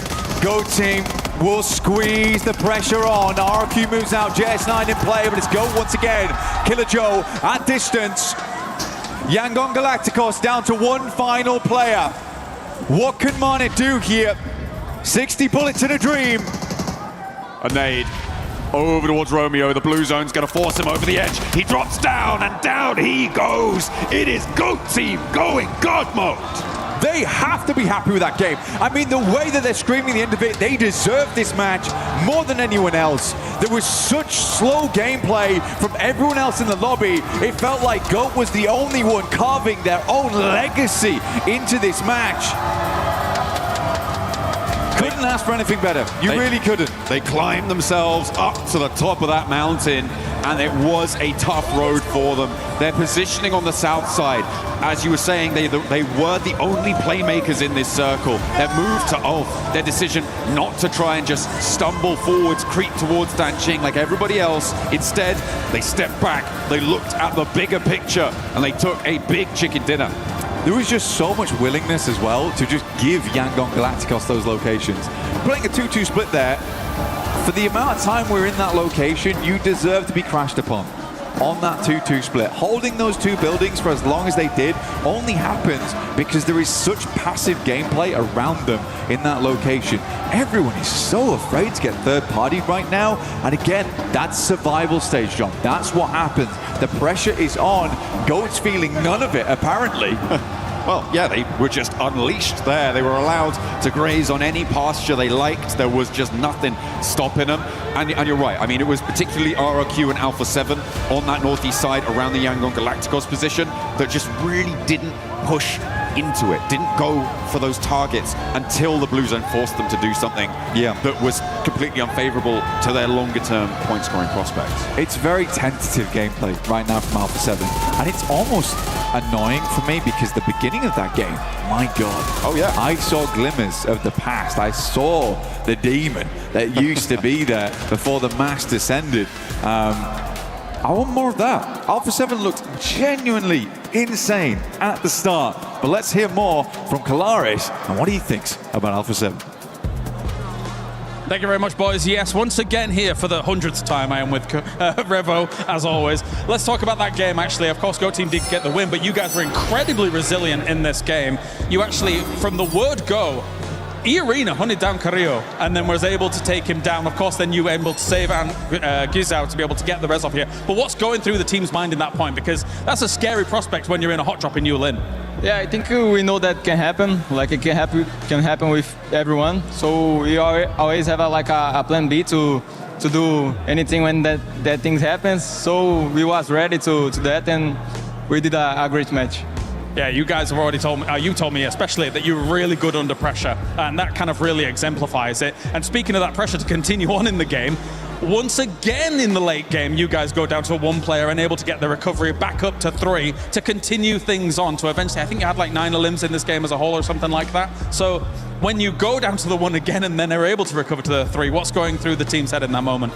I think like that means to be a Brazilian because we never give up. So we was trying to keep everyone alive. Of course, we lost 1, but we are trying to stay like safe in that house, and we did it. Like, and in my mind, it was not passing nothing. I was like, it's okay. We're gonna do it. We're gonna do it anyway. So yeah, was that. Feeling good for a top 6 today? Feeling good. I know God gonna give it us. If you qualify, gonna be by God. So I trust Him, and let's see what's gonna happen. Message for the fans. Tamo junto, hein? That's Revo.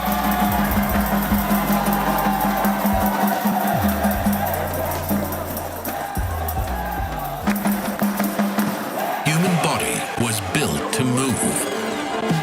Not trapped at a desk in one singular posture for 12 hours a day. It's time your chair evolved. This is Secret Lab Titan Evo. Ergonomically engineered for you, gamers, hybrid workers, artists, backing your every move.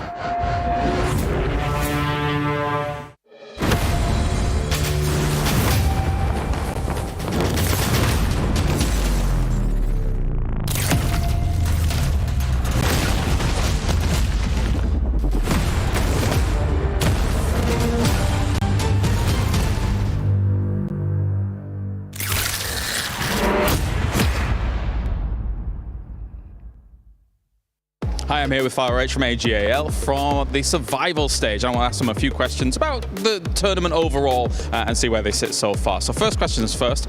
You guys were 9 points away from qualifying through into the final. I wanted to ask you guys if there was any adjustments from the group stage that you could have maybe changed looking back at it to maybe just go directly into the final for the top 5. 那我们现在在生存赛当中有 AGL 的 Flowfish 给带来我们这次的采访。然后 Flowfish， 首先你们当时小组赛的时候，其实差9分就能直接晋级到决赛了。现在，如果让你去回想一下的话，当时能做出什么样的调整，或者怎么样的进步来相当于能成功的拿下这9分，并且直接进决赛呢？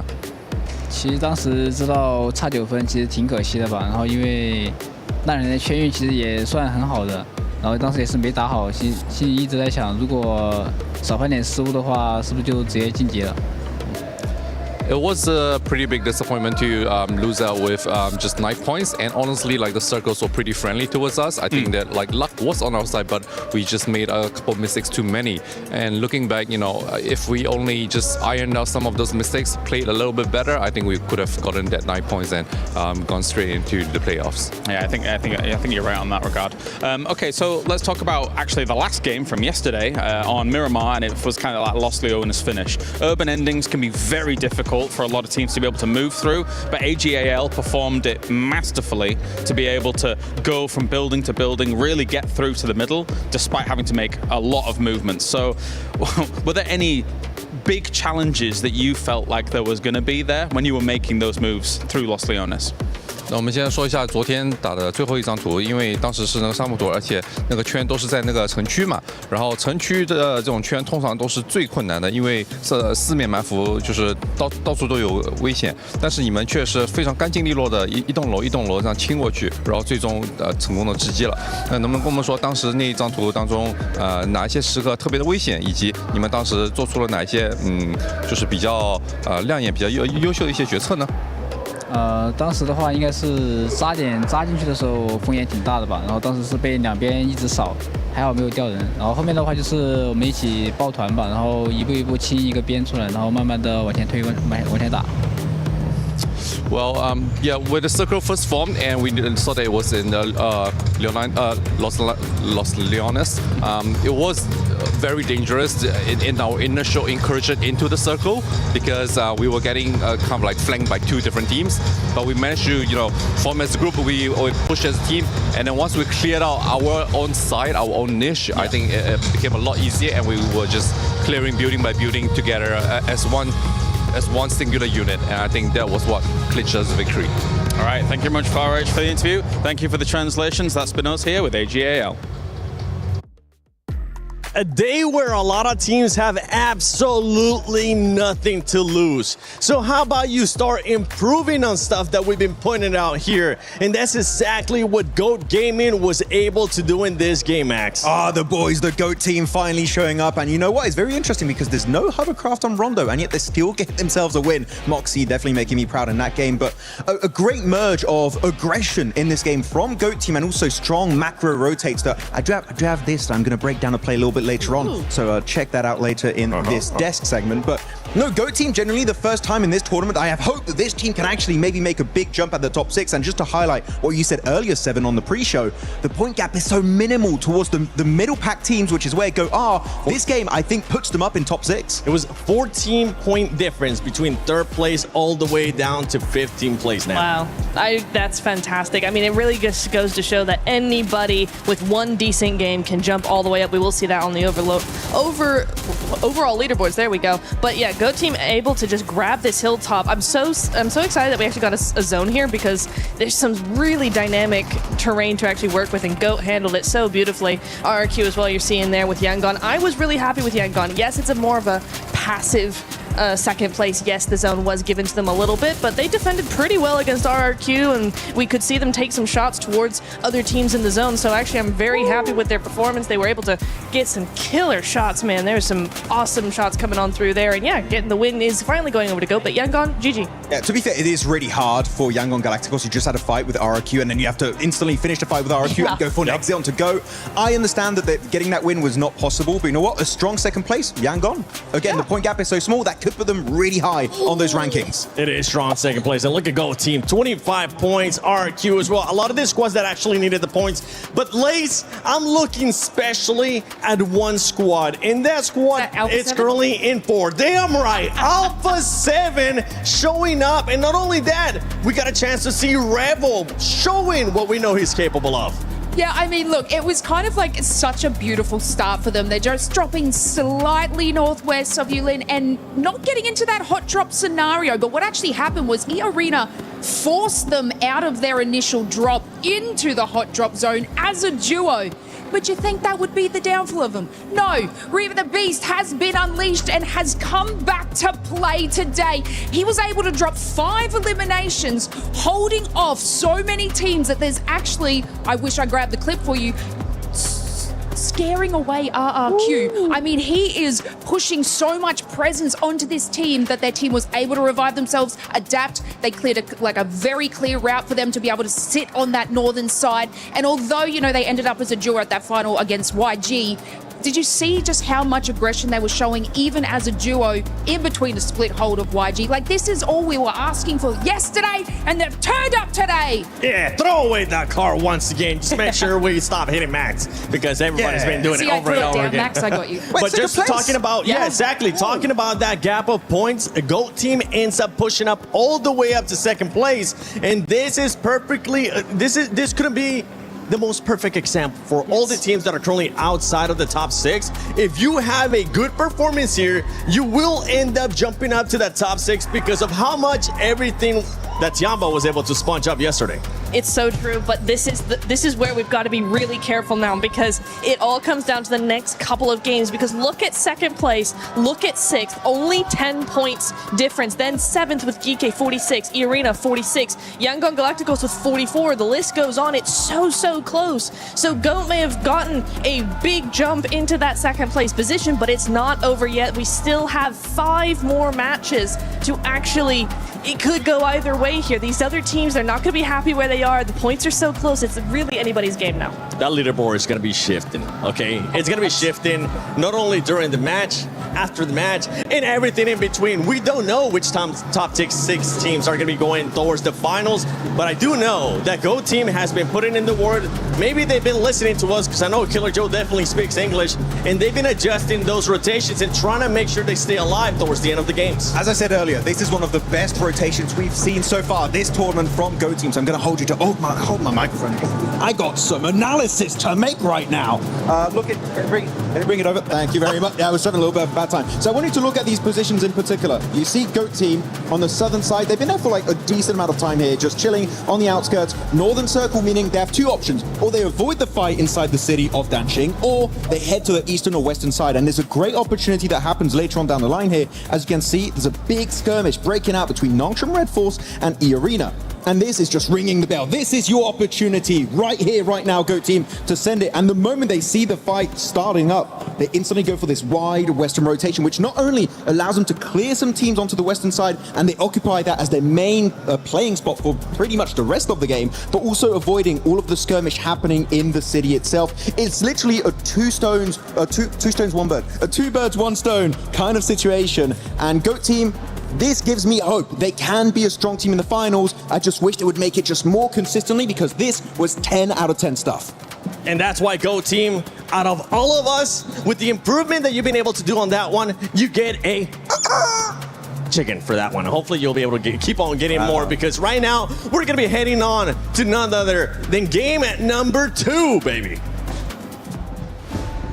Oh, absolutely. We're getting ready, and our teams, I feel like they're feeling a bit like that plastic chicken right now, a little bit squeaky, because it is getting a little bit later in the day with every single match. One opportunity is stricken off your card. Match number 8, we're going back over towards Erangel this time, Blank. For Go Team, obviously, it's very easy to put all those points. And for Alpha 7 on our screen, obviously I've been critical. Yeah. But I was, at the start of that last game, I was very pleased with their performance. I really, really was. There's just a tentativeness towards that last 10 minutes or last 5 minutes when they get to those stages of the game, where even then I could see Guiz out, setting himself up for that fight, that engagement versus Go Team, which might have been the winner. Creo gets picked up on the backside there because it's just not a full cohesive push. It's tough. It is tough. And I understand that last game there's a lot of moving parts in that end game. But they did show, as Kalaris said, a lot of resilience in the early game. And we can't forget that. I think they had a fantastic start. I think they had the best start to that last game than anyone else. And I've said it before, it's very promising right now. So we'll see what more they can get done. The Furia, on the other hand, another team that I did want to talk about. I think they went down fairly early that last match. They got stuck in towards Dancheng, tough position to play, slowly bled out players. I have no doubt in my mind, though, the Fury's not going to pop off later today at some point. I think the Furies should be in that top 6. I think they belong in that top 6. From PMMI to now, they are looking for a big win at a major stage in the year. But we're heading into game 2 now with Erangel flying over from the top side of the map down towards Nova Repnoya. A nice, even playing path here, Blank. Nothing too dramatic.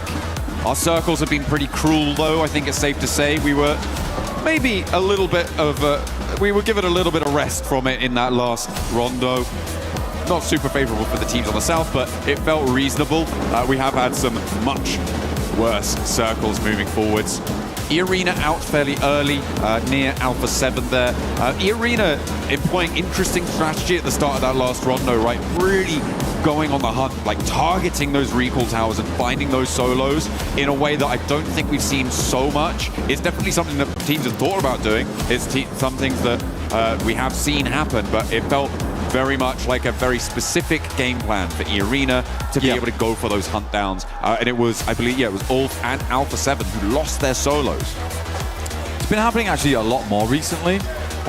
There's been more and more times where we'll try and catch out 1 or 2 teams who are just carelessly throwing over towards the same spot every single time. That team will just wander in, get themselves free elimination, and practically ruin the hopes of another team, or at least make their rotations out very difficult, like it was for the case on Ulf. So yeah, I do think that that is happening more. It's just the first time we've really seen a team go after multiple squads at the same time. QZZ currently at 4,470 damage done. Milu close behind 3,900, but the drop off between QZZ and Killer Joe in 3rd place, kind of wild, because 3,500 damage is pretty good, honestly. But QZZ has just been on another world entirely over the course of these 2 days. Circle very kind right now over towards Boatyard Ruins. GK getting a nice start over towards Pachinki at the moment. Wolves scattered across Gatka Fields. And you could be scattering Jutsu all over the place with the new Naruto skin set, as well as the Ninetales Fury Org. Make sure to draw that in-game, because goodness me, that's a gorgeous skin. One of the best ones, actually, I've seen in quite a while. And you can also have a little tiny Kurama if you wanted, right? You know, you get that Ninetales Fox. He's got loads of emotes. It's fun. It's good stuff. It is very cute as well. It was one of the things I was very envious of. Have to try and pursue that one. Get your spins in, get on to the game. See if you can pick those up. RRQ on the south side near that quarry area. No early engagements. We're not seeing a hot drop in Pachinki anymore. It's just Geekay on the inside there. Now that was settled. That was drawn to a close. And that's what they're all playing for right there. We just saw on our screens the beautiful trophy here at the PMWC at EWC. And also get a nice little flyby of our wonderful stage. banked on both sides by fans from around the world, which is great to see, honestly. It's really, really cool to have everyone here supporting the teams. The atmosphere has been fairly electric, and I might add quite loud. Oh yeah. But I am happy, you know, there is some rambunctious support for the squads. Absolutely. The drums of war beating heavy on the ears of our players. Well, hopefully not, actually. They have ear protection on, so they should be fine. And they will show their support efficaciously. GOAT team, okay, moving over towards what? Yeah, it's true. It's very effective. Who likes searching the dictionary for that one?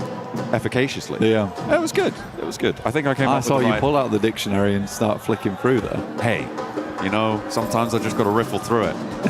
Rifle. And what I find would be eleemosynary. Oh, okay, wonderful. No clue what that means. Neither. I'm pretty sure it means like something. You've just... All right, fair enough. You skipped a single page and just gone for it. Just because you read the dictionary doesn't mean you know the definition. I would hope you did. You're like the picture book of dictionaries. You just look at the words. Yeah. You don't want to look at the definitions. Absolutely, yeah. A is for Alpha 7. That's true. B is for Brazil. B is for Brazil. C is for Carrillo. I don't have it. I'm out. I'll tap it out of that one. Furia. Ooh, stop, drop, and roll down the hill. But they do get back to their tyres and will be on the road again. So come in from that eastern side. Jumba from the northeast from Yasnaya, making their way into teams looking to leave Pachinki, or well, crowd in around the edges of Pachinki in this spot. But still, far afield from one another. These teams are still a little bit in that looting phase. Yeah, it's a calm game. It's always weird coming from Rondo because it's from minute one you're bombarded by elimination after elimination. Plenty of ridiculous infighting towards some of these POIs on the map. But for Erangel, this is a pretty reasonable circle. Honestly, I don't think there's nothing too crazy about this whatsoever. I feel like the first fight that might pop off is actually Alula on their crossing from the north side. Depending on where they go. Alpha 7's arch nemesis. Yeah, Alpha 7 are kind of in the way. But Alula could just go further east and try and push in on that side of things. And Alpha 7 are a little bit split right now, so it is kind of dangerous if Alula go for a full crash on towards one of the positions on the north with Obscure, with Revo, both kind of isolated from one another. Well, for Alpha 7 right now, I can see what they're trying to do, right? You're trying to maintain control of box, also have some control over the compounds that sit underneath Everest, and you're basically guaranteeing as much in towards the next circle as possible. All those locations are good, and there is support that you can make from across the river. And Guizhou went for a slight push-up over towards that north side as soon as Obscure was sending back that information that potentially there was a team roaming on the northern edge. But he's going to back down towards the south side of Everest. Everyone's quite well situated though. School currently taken by Tiamba. They shifted over from that eastern side. Alula crosses over the water to the banks of Rozok. But pretty much this one comes down to zone 2. There's plenty of space for absolutely everyone here. So we can probably talk about some of our teams. Currently in this one, Yangon Galacticos getting a very free and easy rotate from that south side. But AGAL wasn't a horrendous game last time around, but they did fall over at some point. I think I'd like to see a step up from this squad, probably towards the first portion of the day, right? First 3 matches, I'd like to see something good out of this squad, and that would indicate they could potentially be in that top 6. I think so. I mean, certainly coming into the survival stage, if you had to pick AGAL or Tiamba to be in the first place position of this lobby, this is not the reality that you would have selected, given the performances that we saw back in those group stages. For AGAL, they have fallen off, but not far enough to be outside of that opportunity zone. With GOAT Team in second place on 57 points, that's 17 points ahead of AGAL in 12th. which means that they have a massive opportunity to be able to push on through, to change the story here. As for almost all of our teams, in fact, as the circle crunches in, again, fairly chilled out circle, keeps that northern side a little bit in, but again, you're just going to have to look to move forwards. And Alula split themselves 2 and 2 to try and find the best way across. I imagine that they've spotted Alpha 7 on that location. With Alpha 7 looking to regroup, Alula will be able to get through. It's interesting. It would be interesting to see if they try and go 2 and 2 and actually cross into different locations, because at that point, they're committing to being completely split until they can regroup in maybe zone 7. It's really hard, okay? It's really, really hard to play across Boatyard, wrap through the rolling hills on the south side of Boatyard and back to one another, which is why you're actually seeing them re-rotate to regroup over towards the western edge alongside with the rest of the team that's south of box. AGAL getting blasted right now as they push over towards ruins. This was a very desperate rotate. They're mildly successful, honestly, off the back of it. They get into position, they play the bunkers, they play the sandbags. Okay. Not horrendous. Actually not horrendous. Flower H's vehicle is on its last legs, though. They do have a blowtorch, so they can actually repair that one up. I think that's what you can hear in the background there. You've got your headphones in, making sure that they are nice and healthy. Yeah, I feel like mild, maybe even up to medium successful. Yeah, on medium, this push. medium success. Maybe you're right. Bit of piri-piri on that one. Piri, yeah, exactly. It's spicy rotation. Could have been bad. I think a lot of people and teams were trying to figure out where they wanted to go. But AJL had a very clear decision in mind. A lot of teams don't push towards ruins too early either because they don't want to be on that slope. You would rather have the information and the vision down towards that south side. So I think AGAL plays into that quite quickly and is like, okay, maybe we can get sandbags off the back of this one. I don't imagine anyone's pushed in there too early. Boatyard team potentially might have gone for that one, but Dopeness is on a weird 2-2 split over on the western side of Boatyard and then down towards the south by the roads. So they are likely not going to be able to regroup anytime soon. I think it's a 3-1 coming on through. To me, that stinks of not moving quickly enough and responding to the circle, because you know what the other teams around you Kenji is done are going to be going for, right? He's on foot getting down there, or is he? Maybe he's in a buggy, not entirely sure. No, he is, just on his belly, trying to survive, trying to not make any sound. As soon as Alula read that he's here, he's gone, he's out. Yeah, they did didn't hear him. He leapt off at just the right time. Sneaky beaky down towards the bottom here. I think maybe that was his vehicle. Maybe. You saw it there. It is hidden. It is hidden away. And we are heading over towards ruins, in fact. A lot of teams will have to figure this one out. AJL, medium success to massive success, honestly. Yeah. Really, really well done. With that circle, they have got themselves a really nice slice of it. Alpha 7's compound as well is pretty huge, overlooking so much of the fields to the south. They've got a lot of pressure to the east. E-Arena may look to try and crash down upon them, but I don't think there's an impetus to do that within the next maybe 2 minutes, 3 minutes potentially. Goat team in with a scrap on the south side as they're trying to leave past Gatka open across those fields, but the Wolves are dragging them down into a fight. Wolves actually in the top 6 right now. Kind of interesting. They've been able to get some points on board, but Elementrix will fall now. Baton moved over towards that northern edge. They were split on the team quite fully along with one another. Slonic just about able to get off into the distance, but before he does get knocked down, I think for Wolves right now, there's a bit of a awkward push out. And they weren't really thinking that, oh my God, there's going to be a lot of teams coming from that south side. And we're quickly shut down because of it. Ulf tries to go center. Ulf is not a team we expected to be in 13th here. I think this is a very big surprise for everyone. Currently only on 2 players.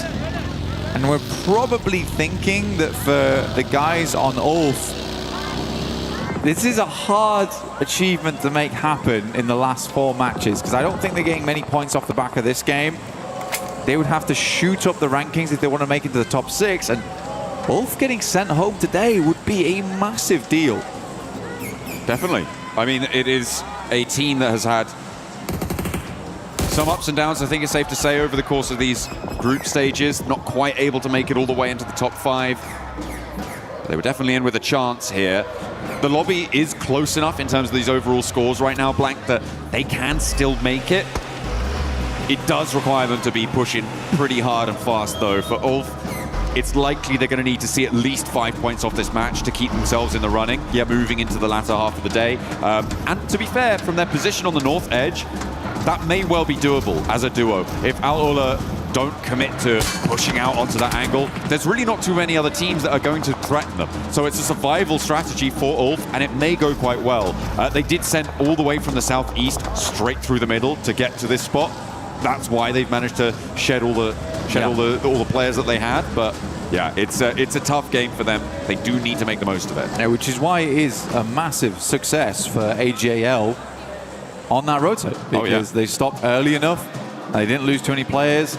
They brought things to repair the rotational devices with, aka cars, which is great. Great news for them. And they should have some success into the future too. We do move over towards that western side. Alpha 7 throwing a bone here, but I would argue that they set themselves up nicely in that early game.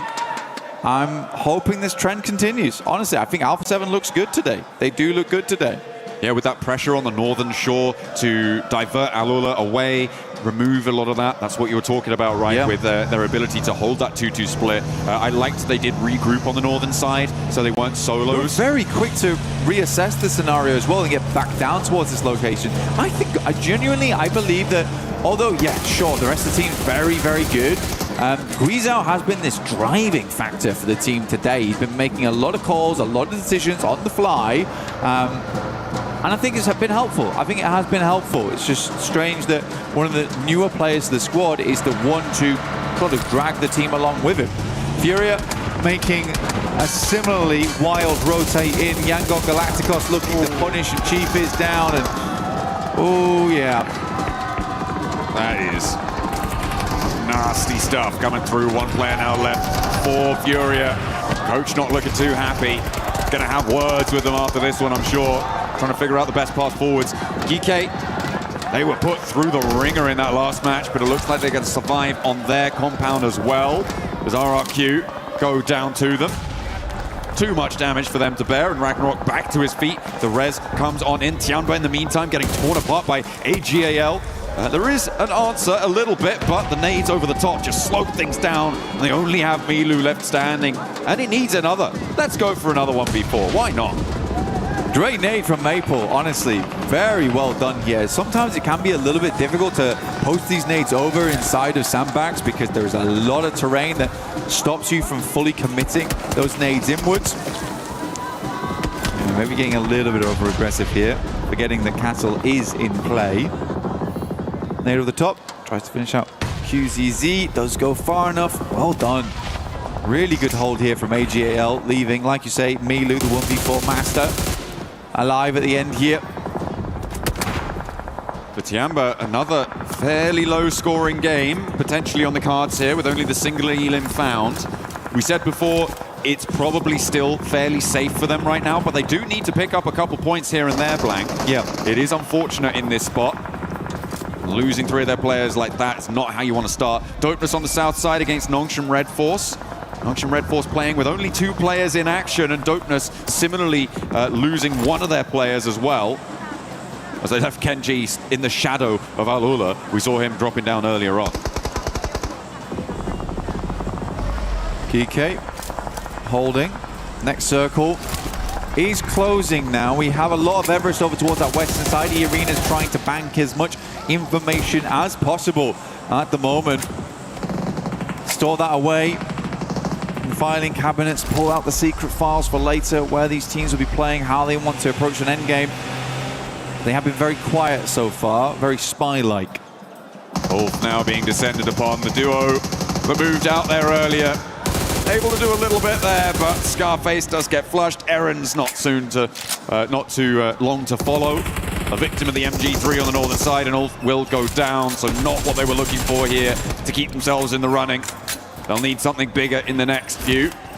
And very, very quickly, as we turn our attention towards the teams now left in the circle. Geek, they've been holding their nerve. They're up to 5 elims on this match now, Blank. They're doing well on the south side. They've rebuffed pushes there. They have the buildings to play around. Goat team on 6 elims as well, looking to come off the back of a strong rondo in towards Erangel with some force.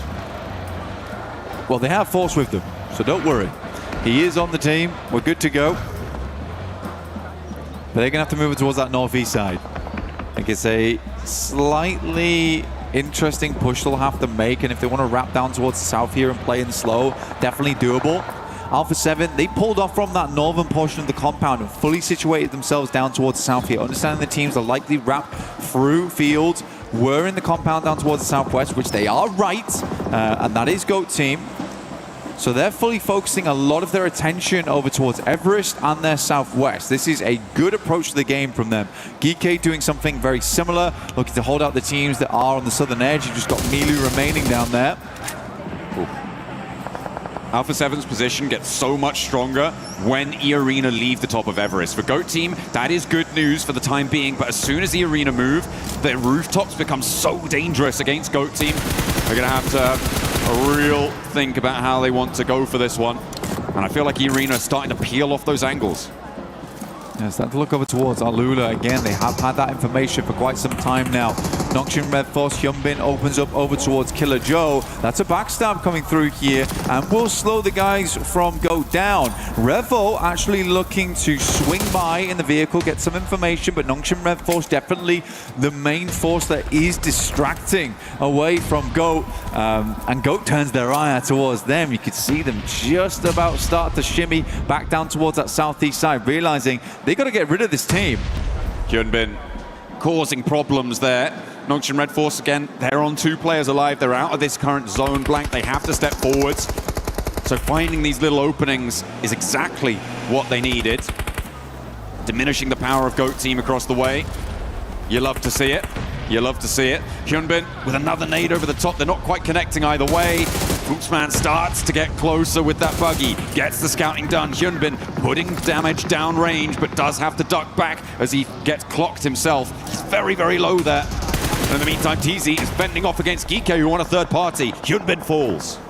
Yeah, Hyunbin going down here. Good nades coming through from Goat team, but in comes the shots from the sidelines here, and it is Revo finding Moxie. This is good. Very, very well done. You have to capitalize on that, and this was the plan from the very start, John, for Alpha 7. Looking better and better as the day goes on here. Kiwoom DRX technically have center circle on this one, but they have been so lackluster throughout the tournament. It's hard to call them doing much going forward. They'll have to change our minds essentially as the day goes on. E-Arena did now finally pull fully off of Everest here. They still have Mormon on the low ground. Milu 1v4 time, question mark. Is he going to do it again? There's 2 players down. Oh, that one felt like it might have connected as well. Milu with a chance here to go big again. The 2 players from Geek not getting back on up, and he has got them on the run. They're trying to step into position to go for this res, but steps out, looks for it, darts into the building now. The res did not get stuck, and he's got another. He's just got 8 rounds left, though. The DBS out of ammo, and there is no more left in the tank. It ruins the day of Geek, though. That's nuts. That is nuts. I mean, Milu is just disgusting. Oh my goodness me. Goat team up to 8 eliminations on this game, despite everything still putting up those points. Alpha 7 wrapped underneath. Tried to catch him off guard there. Fuchsman did send over towards that southeast side, looking to hold out Tizzy from Noxian Red Force. Kiwoom DRX also taking shots over. And Force will be knocked, leaving just Fuchsman remaining. We'll see if Alpha 7 is able to pick up that point, and they do. Oh, he steps out into it. TZ holds his nerve, gets across, and now looks to heal. There's a lot of crates on this location, remember, because Milu was doing some dastardly deeds out in the open, so potential to find a lot of loot here, but I don't know if TZ's going to stop. In the meantime, AGAL, good shot. 721 GS looking to take the fight. AGAL with their maximum successful rotate earlier on. Looking to try and convert now into transition into this circle. Alpha 7, oh, they've just lost a player on that northern side. Revo went out too close to E-Arena and does get clipped. I mean, it has to be the scout, though. I think that's fair. The fact they're trying to gather information, now the rest of the team knows that there's players on this north side. So annoying for AGAL, by the way, because Alula not for a second tried to check Kenji. So no one's known he's here for so long. He backstabs over towards AGAL, starts to move out, and he has completely scuppered their game plan. Changing the tempo on the lobby as the Arena look to try and isolate this northern side as well. Everyone. He's just going for it. Okay, Kenji, a demon on the descent there, leaving one player back. We thought it might have been a misplay, but Blank, I think I still believe that. But he goes down, but a really solid performance from that angle. But Dopeness, 4 elims into a 6th place. I think that's more than they could have hoped for in that spot. Another late entry for AJL, though, today. Getting further and further into these games. It's nice to see their name popping up towards these endpoints. Alula forced to move down, and AJL looking to bolster this position. They flow up. Carrillo looking over towards KRX. XZZ opens up over towards Claws, but it's Yasa over towards Flower H to get him down. This is going back and forth, but Maple comes through with the shotgun and will finish them off in fantastic fashion. They've got to get quickly with those players back up on their feet. But E-Arena from the western side, they've got the license to elim right now. The spies coming through from on top of Everest. Telescopes and binoculars put away, and they're looking to get the big elims on. He wound DRX as well into the fight. XCZ with a chance to shut it all down, though. Their chance to jump up the tables to get themselves off of the back foot here, but they are now on one player alive. He's burning, and now the DBS is going to try and shut him down from up on high. Tags one, but can't get the second done. Where did he go down from? Was that E-Arena? Schweppes moves on out, as do the rest of them. What a flex across. Alpha 7 now up against E-Arena. Good flex coming through from them, like you say. Goodness me, felt bad for him on that last DBS shot. Took him so incredibly low. Would have been a great clutch up for AJL, but still a strong game for them at 15 points total. 2 final teams. E-Arena, who came blasting out in their group with a huge game, versus Alpha 7, who are slowly but surely regaining confidence in these matches. Losing Revo earlier may be a difference maker here, though, Blank. For Alpha 7, they need all the sightlines they can get, and E-Arena have been able to change the pace. Play slow and immediately turn it on when it mattered.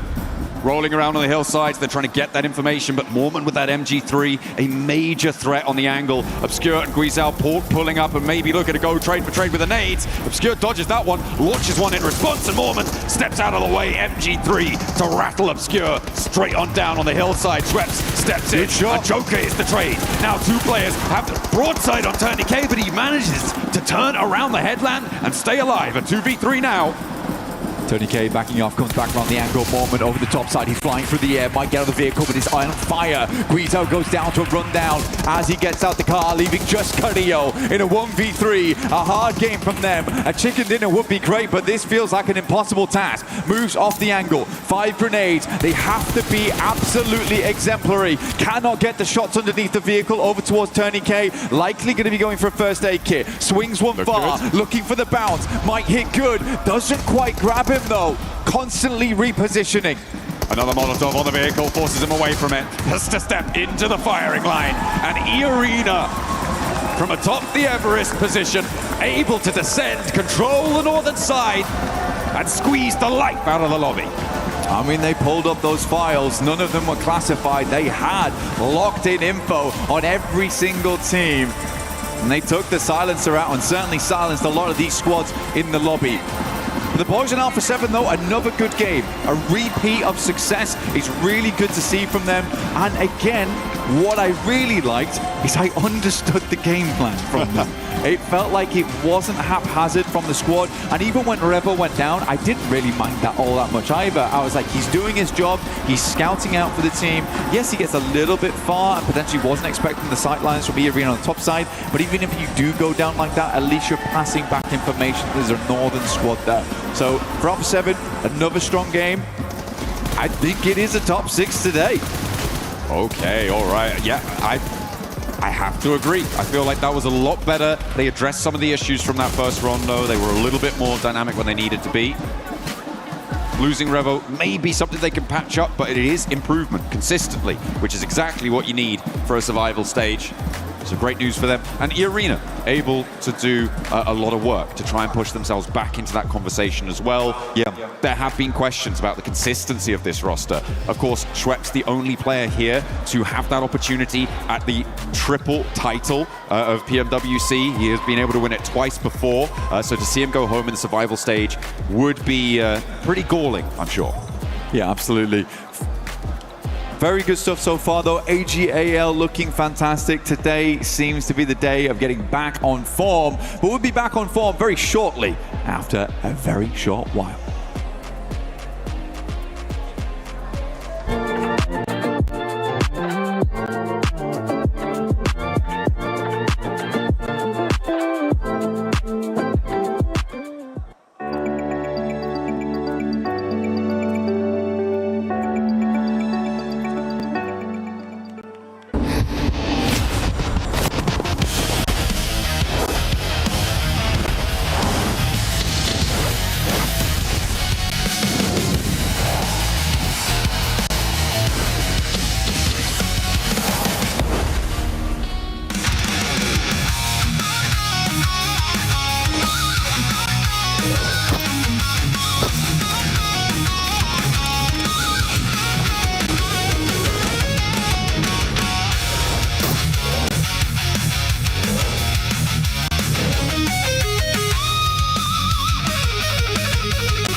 Hi, Kalaris here at PMWC for day 2 of Survival Stage. And we haven't got to talk to Wolves at all throughout this tournament so far, so why on earth not do it here with Baton to talk about everything that's going to be going on so far from basically the group stage into the Survival Stage. So thank you for joining me here, Baton. I want to ask you about, obviously you guys got a second place with 11 eliminations on that last game yesterday, but so far, the chicken dinners, the wins have kind of eluded you. What's denying you those chicken dinners? I understand the tournament's very hard, of course, but what's it like from the team's perspective? I mean, first of all, we're doing like a lot of individual mistakes, you know, and we're not far up to the end of the game. That's our main problem. We're trying to fix it, and I think if you will be far up every game, it should be much easier and to get chicken dinners, win, whatever. So let's talk about the Los Leones game specifically, right? Because you guys got to Los Leones pretty early relative to everybody, a lot of other teams, and committed to it quite early as well. When you look back on that, a second place with 11 eliminations is great, but are there any moments from that game or in that game that you look back on and you think you could have done differently, or even differently enough to be able to beat AGAL in the final moments? I think it would be different if me and Necessary stay alive, because we lost like me and Necessary in fight with NS Red Force. We could just hold them, like, because they didn't have the zone. If we just hold them and we were like 4 up, I think it was our game. So I guess I'll actually add a final question as well. What was the expectation for Wolves coming into this tournament? As I mentioned before, obviously, and you know as well, a very hard tournament overall, the best teams in the world. What's the goal for Wolves here in this tournament? Okay, for now it's obviously to qualify to the final. Yeah. But in the final, just to improve our game and show our best. Perfect. Thank you very much, Batham, for joining us here. This is day number 2 of the survival stage, and we're signing out right now. Thank you, Kalaris, for that amazing interview. And E-Arena, Max, we've finally seen them showing up here, even though they were just chilling for the longest time in Everest. But great movement out of that squad to come out with the win. A non-rondo chicken dinner? Well, I'll take it every day of the week. No, it's really good to see Everest, of course. Very important area if you have a circle shifting towards the northwestern side of Erangel, which is what ended up happening there around Ruins. But in particular, what I loved is they were trying to get rid of threats before they become a major threat. In this game in particular, Al-Ula, they were having major control of Ruins. I think you might want to talk about them later on, Nipchura. But they had really big control of Ruins, and I think E-Arena understood that would be a big issue for them later on down the line. So they knew if they try and get rid of Al-Ula, or maybe not straight up eliminate them, but force them away from their position, maybe they can actually end up getting the win. So I think E-Arena here, that was some top tier stuff, and I wish to see it just more consistently. And Lace, one thing that we saw too is them gatekeeping Alpha 7 in a way, because Alpha 7 ended up being just in that house. Usually that's a team that likes to spread their wings a little bit more in that kind of position, but E-Arena wasn't allowing them to do that. Yeah, I mean, I'm not really even disappointed with what they were trying to do in that certain scenario. You know, they were, down a player compared to that. So them being able to sort of scout that position, obviously, I think when our wonderful IGL got out of the vehicle, probably just a bit too early. I think that's where the miscommunication led them. And obviously, he was not in a good position whilst, E-Arena was still scouting in the vehicles. But look, it's a better effort. Like, we have to take from yesterday to today, they're getting in those top fives. And better effort, we saw that from KRX in this game as well. Not necessarily the final push, KRX, but you know what? You guys have been absolutely awful so far, so I'm happy to see some great stuff from you guys. Yeah, it is nice to see a little bit of life coming in from them, but E-Arena just cleaning things up. Schweppes, oh my goodness me. E-Arena, I'm very, very impressed with how they played this, waiting for A7 to make a move first, to come to them, to let them know where their position is, and then just going all the way around. I mean, MG3 does help Max. We know how powerful that weapon can be, especially in the hands of a professional team like this.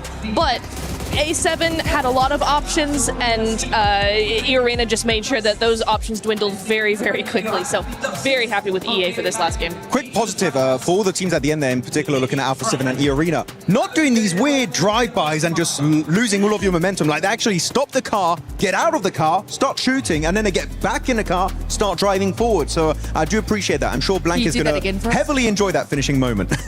What was that? So can you do that again for us? Damn, boy, you made the whole camera shake and everything. But one team that has been performing really well has been Go Team. Go Team, they ended up with the win early on. We know that they can definitely put up the numbers. I want to see Go Team between yesterday and today, because this squad is different. Keep in mind, this is total stats, and so far, Go Team, we know those eliminations are going to be coming in, but Lace, one thing I'm looking at is those placement points already double in some the placement points of yesterday. Yeah, I mean, they're really thinking this through. Even if we, come out of that match and their rotation from military base. And, like, I do want to kind of add in RRQ just into this mix, because they had every opportunity to be able to gatekeep on military bridge. They didn't, just decided to rotate, but, their power in holding a position is unfortunately not the best. But that's what GOAT can realize. They moved through that sort of western side. They were able to position themselves well. Nice split hold, which we see from them so often. They have that dominance power. So this is exactly why we're seeing them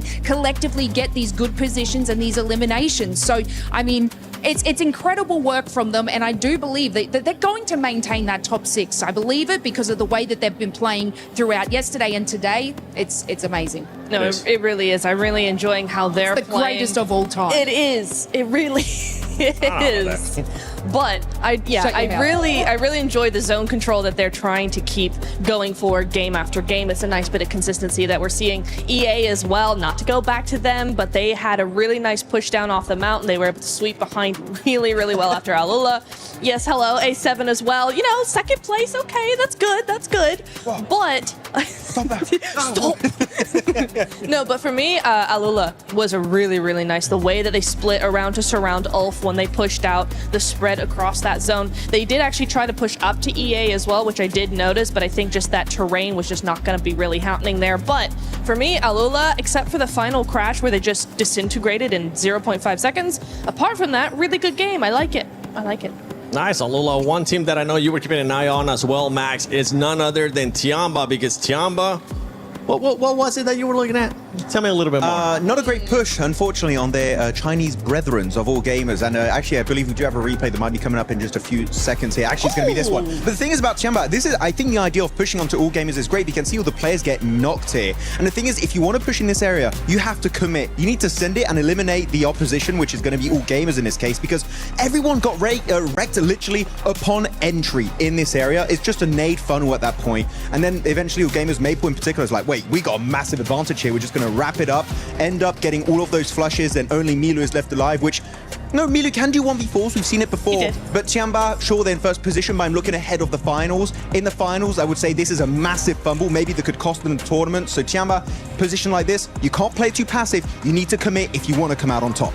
especially when you have a team like AGAL wanting to be even more aggressive, wanting to make that push, because they also need the points. This is a team that hasn't really been performing well, but let's take a look at how the standings are currently looking. Tiamba is still in first place, but Alpha 7 making that push now to second place. Go team, due to those amazing eliminations that they were able to get in that last game, they've maintained themselves there within the top 3. And we're going to start seeing a bit of a gap here between some of the points too, Max, as Furia goes all the way down to 5th. Yeah, it's been looking a little bit tough, unfortunately. I'm not seeing anything from Silence and Ayala, which is quite unfortunate. We know those guys are very good, literally on the local stage or on the international stage. It's been kind of the Higor show right now for the side of Furia. So I would love to see a little bit of a team-wide effort, though, on the second page. Boy, Ulf, what's going on? They're losing players on like phase 2 or 3 Niptura. This is not the Ulf that I know. It isn't the one that I know either. It's not the one that anybody knows, quite frankly. It's not the one we saw in the group stage. Yes, they kind of slowed down in some of the group stage games, but it's not the same. It's not the same at all. I don't know what's happening. We've gone from, players of, the old Fireflux, right? We had players of old Fireflux being, with Ketch as the IGL, and they're making such a massive comeback, and then all of a sudden they get here, and they just fizzle out, and I'm so confused because this is a team that has incredible firepower, right? They are so good at that aggressive play, and we're just not seeing anything. Well, exactly. I mean, how do you go from old Fireflux, a lot of those players being on old Fireflux with that reputation, coming over here, continuing that reputation, and then doing nothing now? Just final point on that one. Usually they're slow starting team. This is taking way too long to build up that momentum. It's very, very slow. That's right, Alpha 7 fans. Get a little bit high because the team is finally performing. We're seeing something different from this squad. So let's go, Alpha 7. Let's send it over to none other than the man with high energy, Hot Jukes, and Kalaris. Yes, all right. We've got a few teams to talk about before we actually kind of get things into the next game. I got Hot Jukes here with me for everything. And we got a few teams, such as E-Arena, getting themselves a win when they hit those big highs. They hit it really hard. Here from Everest was a great position to stage this from. Good information from there, not only a great staging point. Absolutely. I mean, when you said biggest highs, right, they've had like the biggest in a past Rondo, right? But still couldn't make it into the final stand. But they're here now. They get the chicken dinner. 17 points was critical, right? So it's good to finally see them make something happen. Even though it is on the last day, we still got 4 matches left to go. It's a great start. What's particularly impressive is holding Alpha 7 in that compound to then swing around the north side, hit the east, be able to clean that up, eliminating threats. They're a very opportunistic team, and I think that was really exemplified in that game. Yeah, for sure. I mean, they had all the sight lines on everything, holding that edge at first, and then they saw that fight happening down there with KRX. They go down, take it, get those eliminations, and still hop on back, like you mentioned, to be able to take out Alpha 7 and clutch it up. Very nice. One of the teams, of course, they did kind of clean up on that east side. AGAL, who, of course, is in the running for a club championship point, in the running to try and get themselves a strong, solidified position in that top 6 as well. What did you think of them? AGAL needs top 6. They need to see this team make it to the finals. It was so brutal watching it at the last second. XZZ with the DBS. I thought he had it. He hit the headshot, but wasn't able to get the finish, but still 11 eliminations. So they ended up getting 15 points based on that. A solid performance, but at the end of the day, this is still a close one. I like their pandas. Do you think they've got the blessing of the panda? The pandas are looking out to the audience right now. They're looking into the distance. They can see the future. And you know what? The future is bright for AGAL. All right, well, the pandas are going to be staring down the casters here to get things rolling. So let's get another game going here for PMWC. All right, looking like a little magician with the flourish there. Emphasis on the little. He's a short man. Thank you very much down on the stage. You have to get your small man with a big voice. Yeah, I'm quite tall. I don't know what you're talking about. Please, leave me alone. Oh dear, that was my imitation of a couple of our other teams, certainly in Rondo over in Natchi. Please, leave me alone. I don't want to fight. I want like some placements, please. Yeah, just if possible. Let me live. Let me live, please. Yeah. Go team were like, no. Furia don't look too happy. The body language is looking a little bit rough. We got Yangon Galactica stats here. Sub 1,000 damage average per game. I mean, it's not like they're doing nothing. I think Yangon Galacticos have been putting up a good fight. Again, for sort of an unknown from last year to a very well-known. I don't think they're doing terribly right now at PMWC whatsoever, but they would like to get to the finals at least. They got to get on the bike now, though, 100%. Absolutely. Definitely something you need to try and step up towards. We said it would be a little bit of a shame if the defending champions weren't there in the finals, but if you're not good enough, doesn't matter what you've done before, you need to do it now. You need to get stuck in. And we're going over Erangel, the plane path. Heavy south lean on it again, blank from that Sosnovka military base over towards Lipovka. It is pretty nasty, isolating positions up on the northwest. And I feel like the team I'm thinking about when I think they're Alpha 7 over in North George. Where are they going to go? Yeah, we'll see. We'll see. I think Alpha 7 should have a secondary here. We'll see exactly which one it is. Maybe eastern side, potentially. It's a very long time ago they used to do that, though. But yeah, Furia, definitely a team that's at risk right now. They're on 57 points.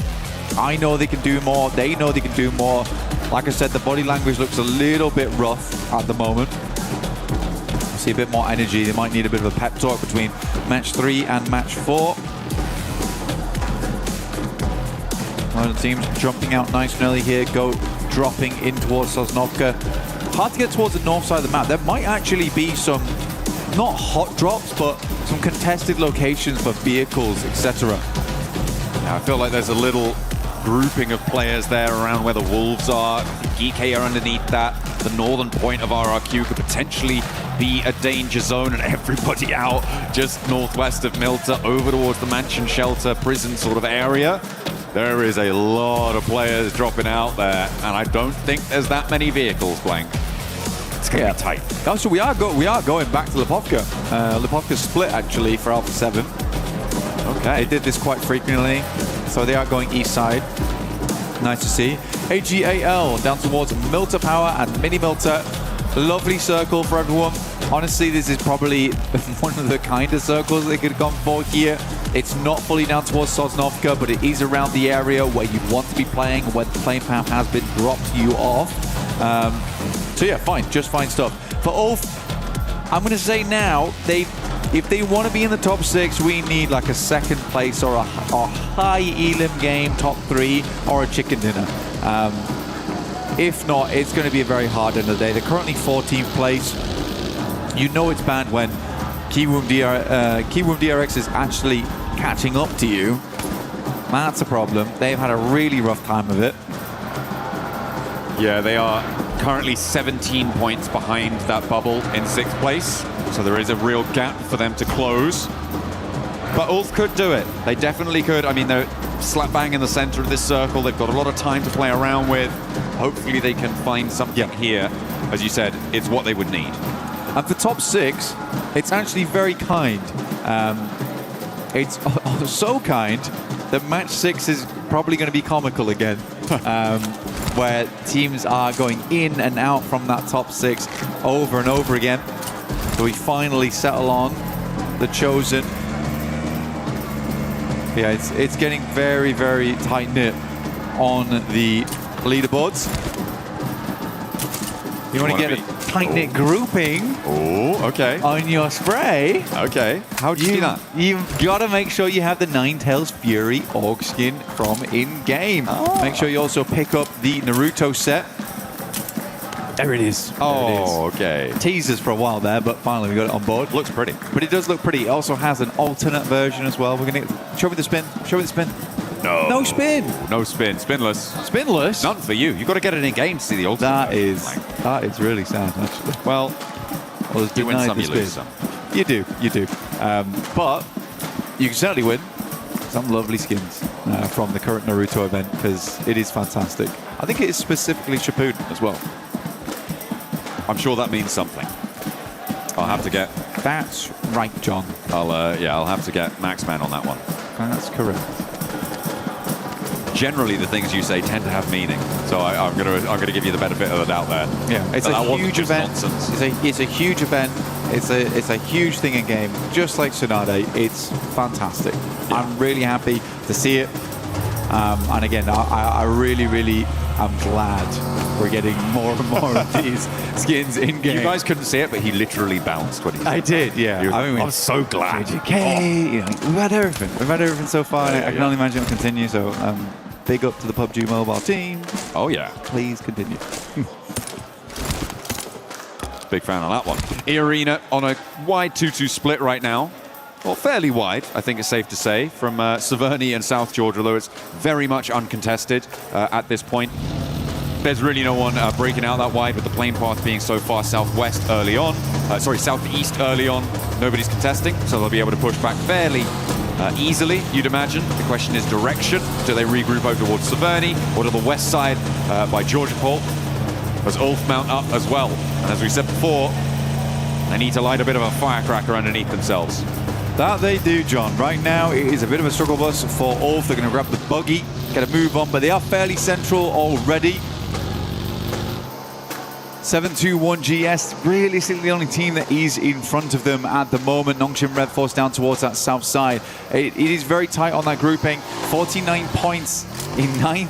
I mean, honestly, even all the way down to 12th place with Yangon Galacticos on 45, it is not a major jump of 12 points to get over towards 5th place. And then it's 10 points to jump over to tie with 6th. This is all over the place right now.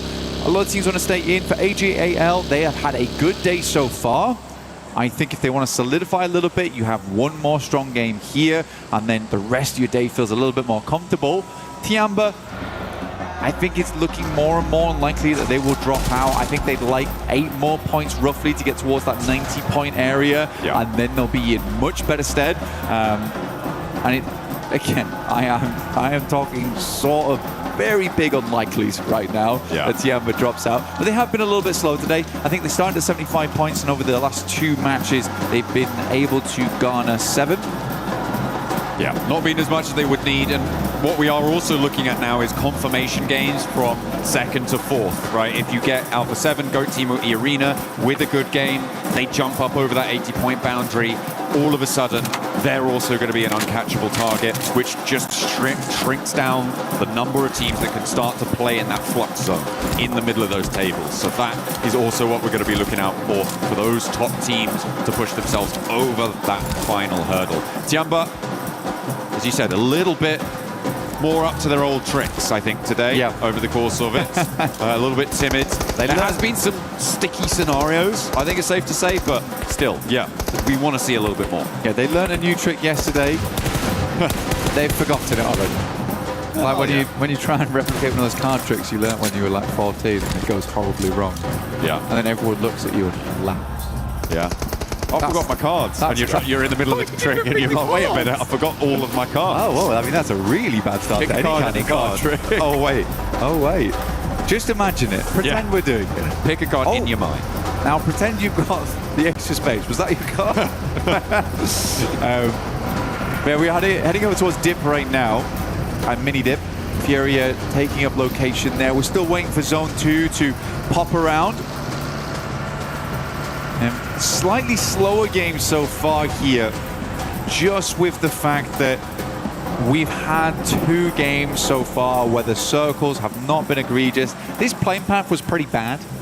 It was pretty bad for getting everyone across the map, but the circle was very kind on the direction that it went.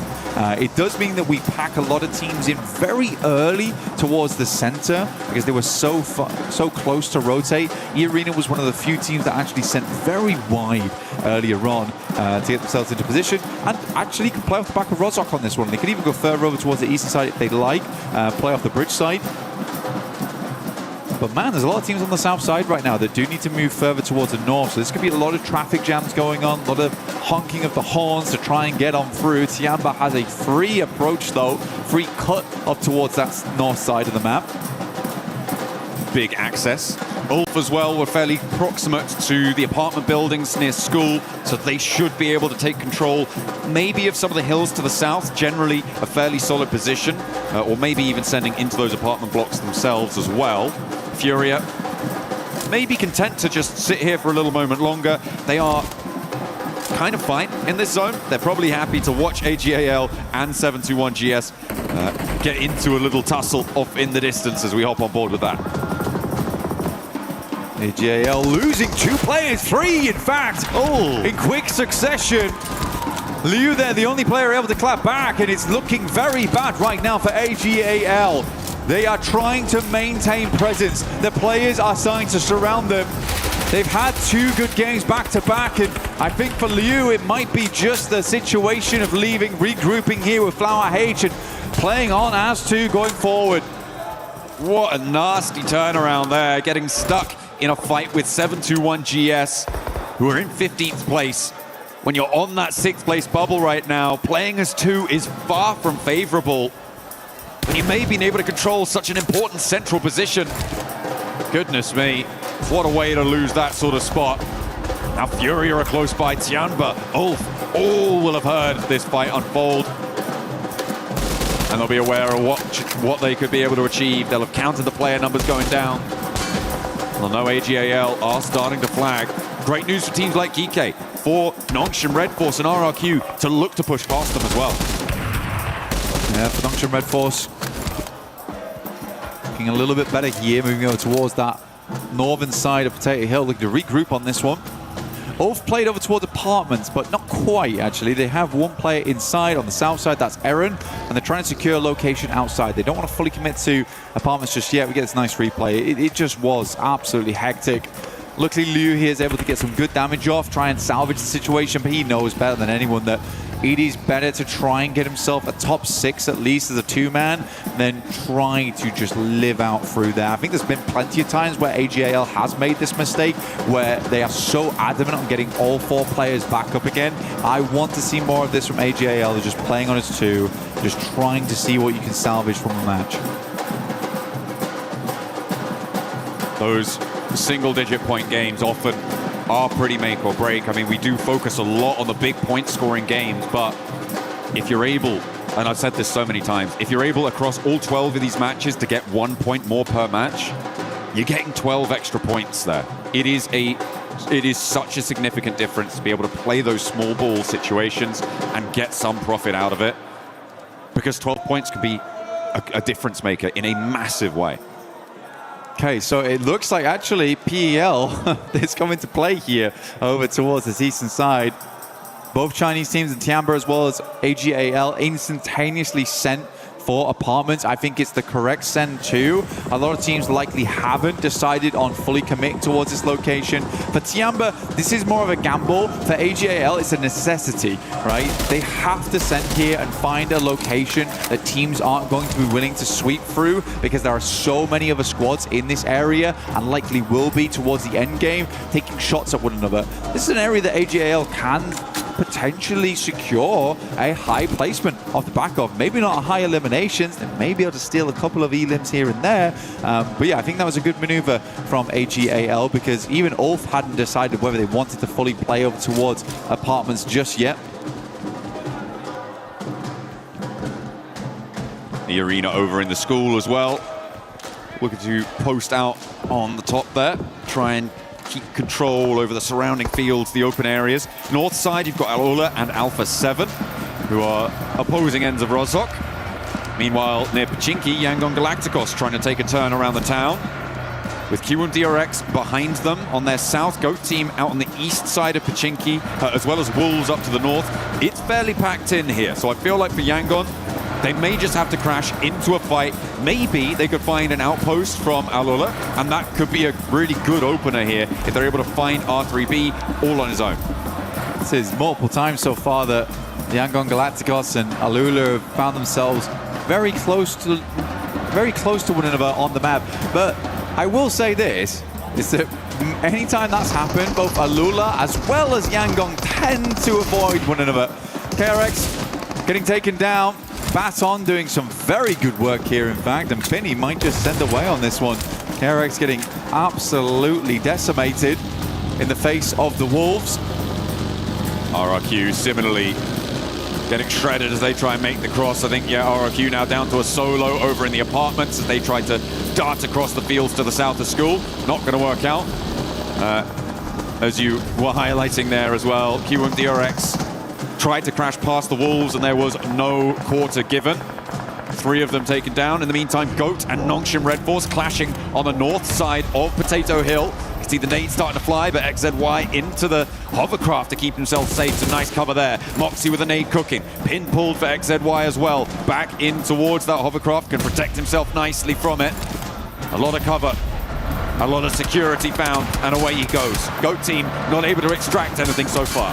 We'll just go for the lob there for Ulf. This is looking like that game, and they are hella happy that they maintain control down towards that southern side and didn't fully commit towards the apartments there. It was a risk. There's definitely a risk where they couldn't fully control apartments and more teams poured in, but this means now they have this southern side to play. Really like this from Ulf. Again, just trying to confirm as much area as possible because they know they need a good game and they need one soon. This is their biggest chance though, so far. We want to see a strong match coming out from Ulf. Right now, my worry is that the player who is topping the charts a lot of times or doing majority of the work is Scarface.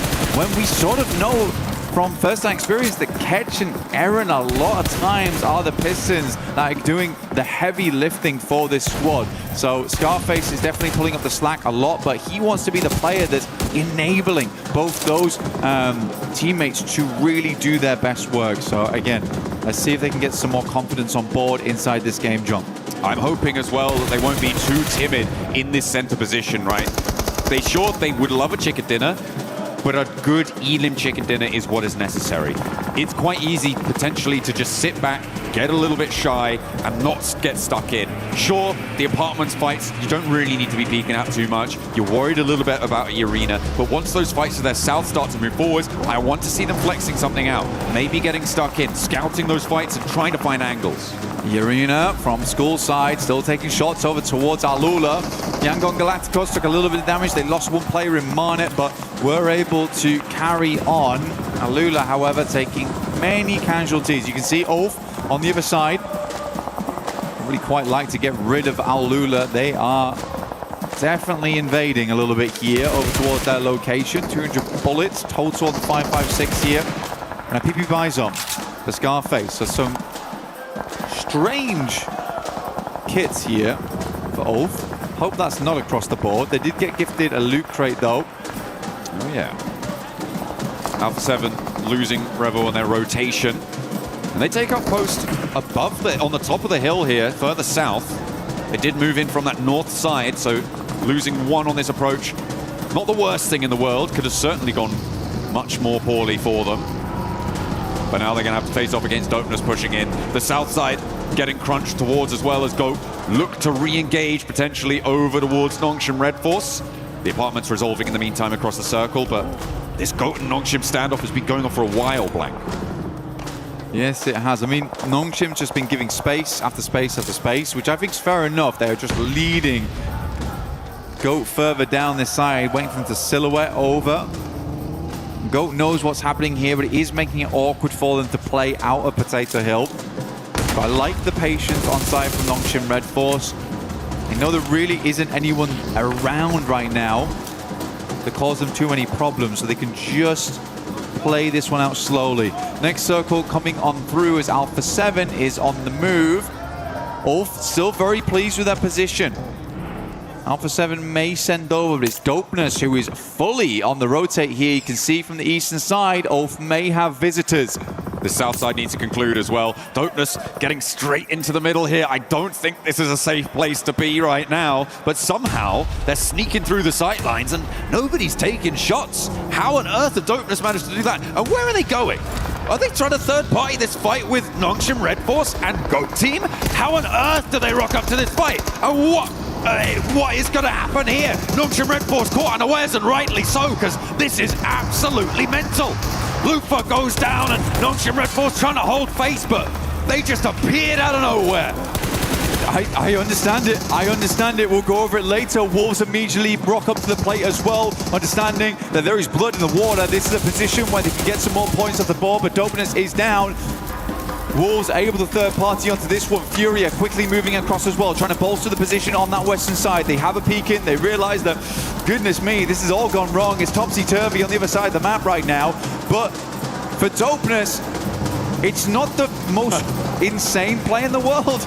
I mean, what they do is they just try and rotate across. They have no information, okay? I'll be honest, they have no information, and they just try and make something work on the other side of the back of some kind of rotate. It's a massive gamble from them, which obviously doesn't pay off. I just haven't seen it be done as outrageously as that before.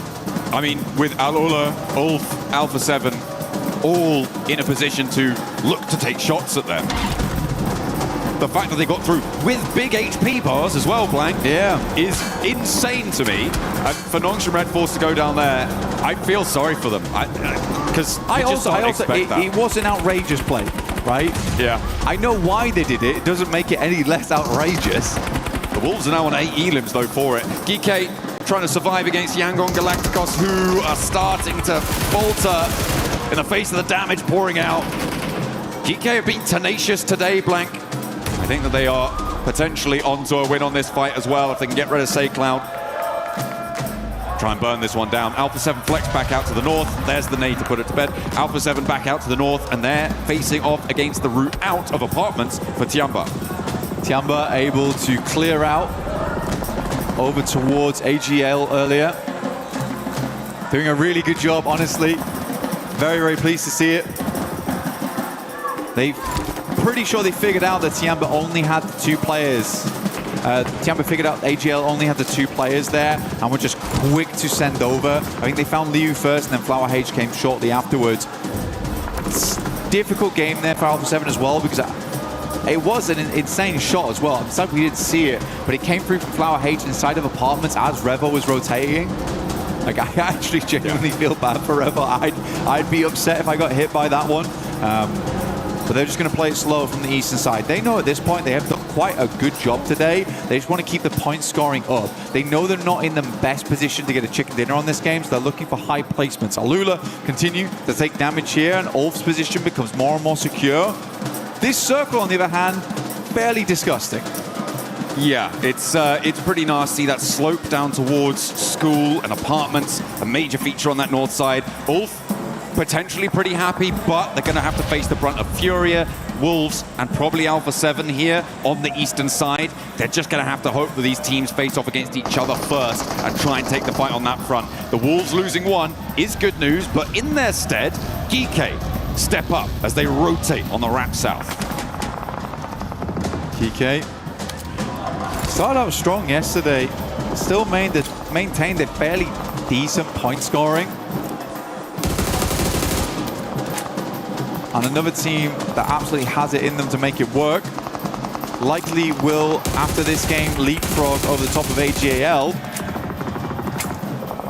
And Wolves have a potential to leapfrog even further. Some big teams in the top 6 going down early. GOAT and AGAL.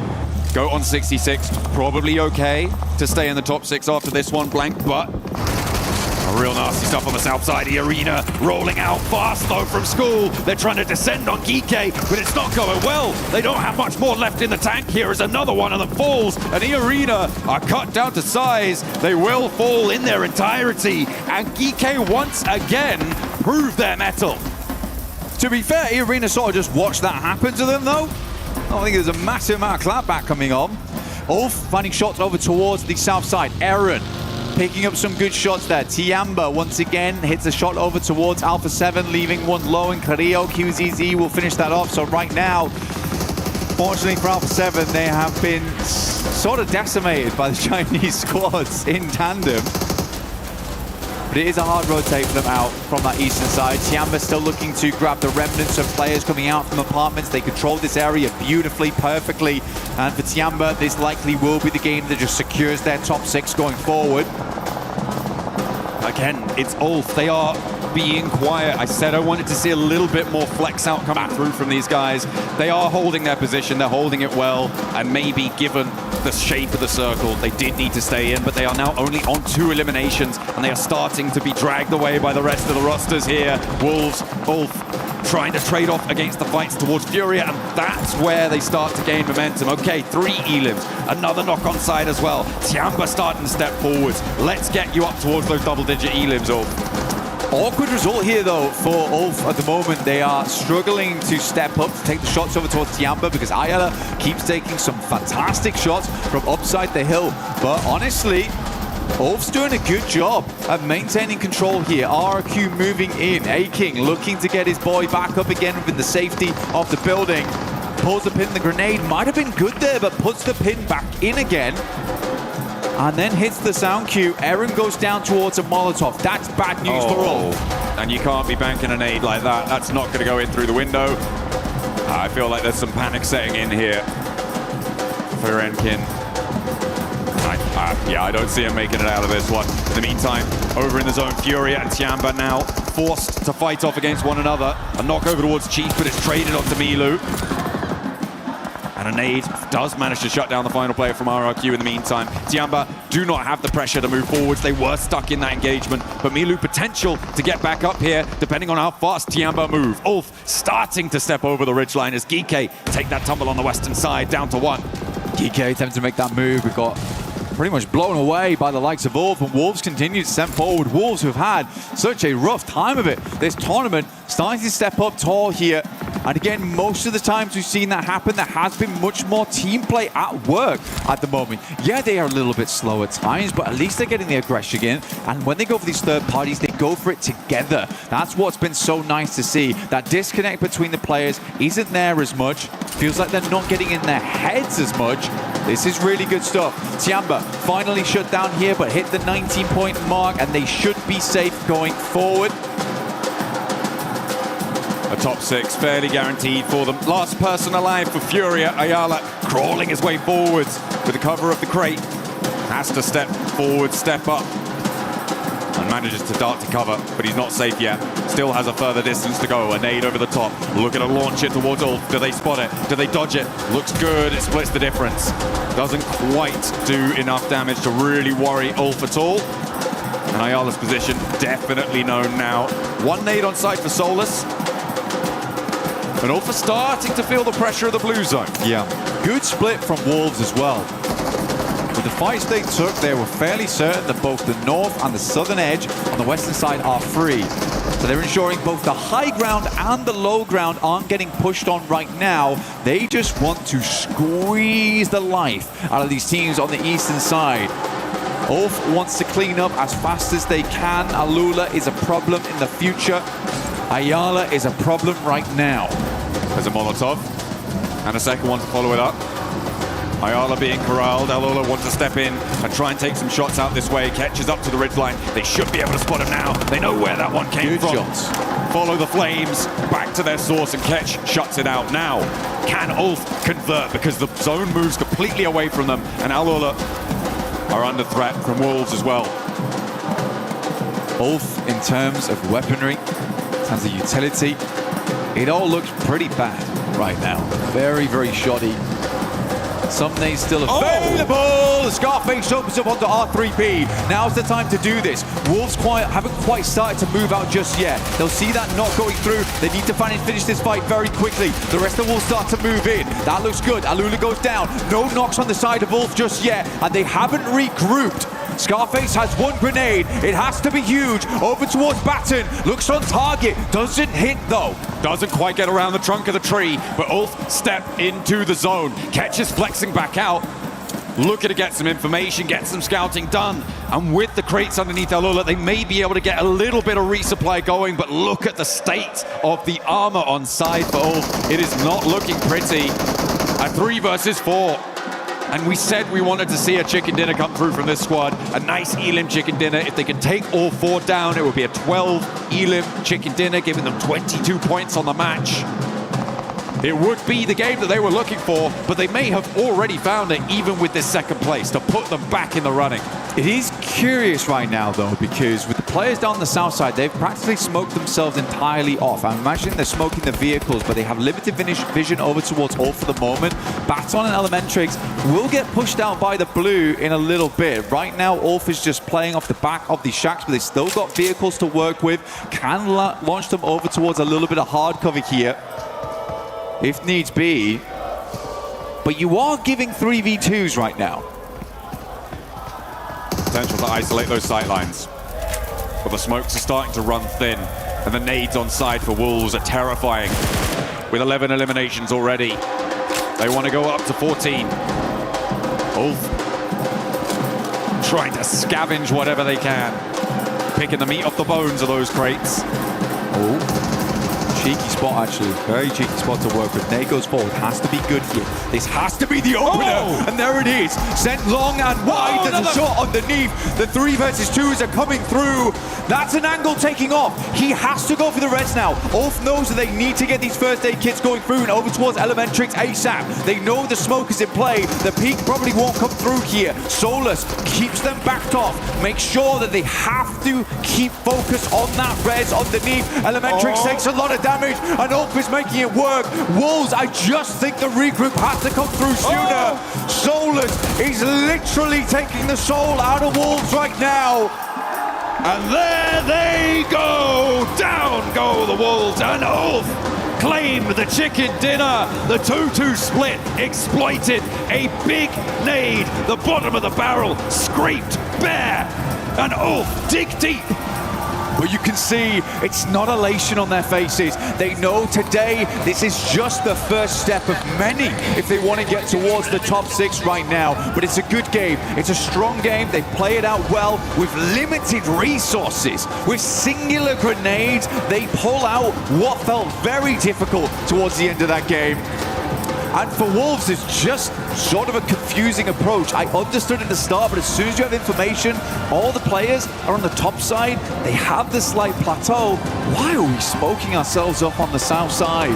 Why are we denying sightlines? Why are we essentially playing as 2 separate 2-man teams? Very odd. Very, very odd. I mean, getting into nade range was the mistake in the end that cost them dearly. And they just did not have the crossfires established for themselves. The Wolves felt good for so much of that game. They really did. And then they just stopped playing as soon as Circle 8 hit. And there was plenty of time. There was actually plenty of time. If you watch this back, there's plenty of time for the Wolves to set up closer towards the center zone. And if you take that 2-man, they could have at least grabbed over towards some trees, set themselves up so they weren't open to the angles. A strange game from Wolves. Strange game. I will say that Ulf definitely had a slight advantage there because they still had the Shack in play and had a fairly fearsome position to continue to reset off the back of. But yeah, definitely curious. I think there was a lot more time in that game for Wolves to make further decisions, make further pushes. As Alula goes down, I think you have to be scrambling to third party that. That was your big chance there. And still a bit mad props to Ulf. They knew they had to finish out that fight with Alula instantaneously if they wanted a chance versus Wolf in the future. I mean, getting that knock with the nade around the tree was so big for them at the start. Absolute banger. But the conversion on a knock downhill was what clinched it for them. Because that kept those sightlines tight in. There was no chance for the Wolves to step up. You take all the guns away from them at that point. Absolutely. Yeah, it was an incredible shot, and I think that, honestly, if you are on the south side there, you have to play super passive, basically tiny peaks over the top, spraying over towards them, but not playing with your life. That's the problem they ran into. As soon as they could get Batten back up again, because he had time to walk over towards crawl over towards the tree to get rezzed again. But you're right, as soon as all the guns were laid bare, it was just a very easy game from Wolf there on forwards. Yeah, being forced out by that final zone as well. The stage 9 zone has been closing quite a lot here. I feel like teams are really dragging it down to the wire, but we still have 3 more matches to play. We finished the first half of today. 1 more Erangel is up on the cards. Don't go anywhere. We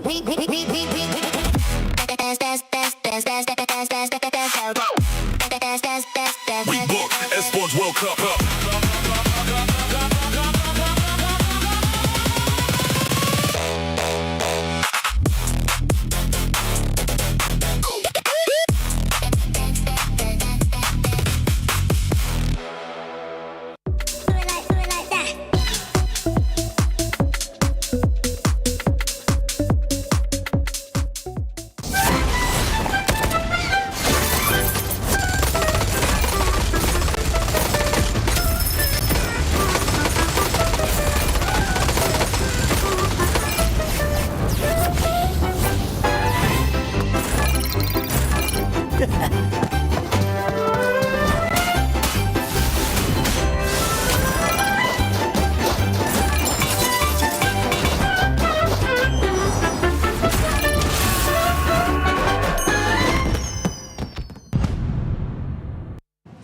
right, so we've stopped over to the STC Arena. I've grabbed Ginny because it's time for an update on all things Week 6. Tell me what you got going on. Yes, so we have a lot of action happening this week on the STC Arena. Starting today is day 1. Very important to highlight here. 3 French teams competing. We have Vitality, as well as KC and Gentlemates. Now, every single one of these organizations fields very strong rosters in the title. Okay. From MENA side of things, however, we're also looking at Twisted Minds and Falcons, of course. A lot of heartbreak for Twisted Minds over the last couple of weeks. Sure. But hopefully, they can do it this time around. Falcons got another strong roster.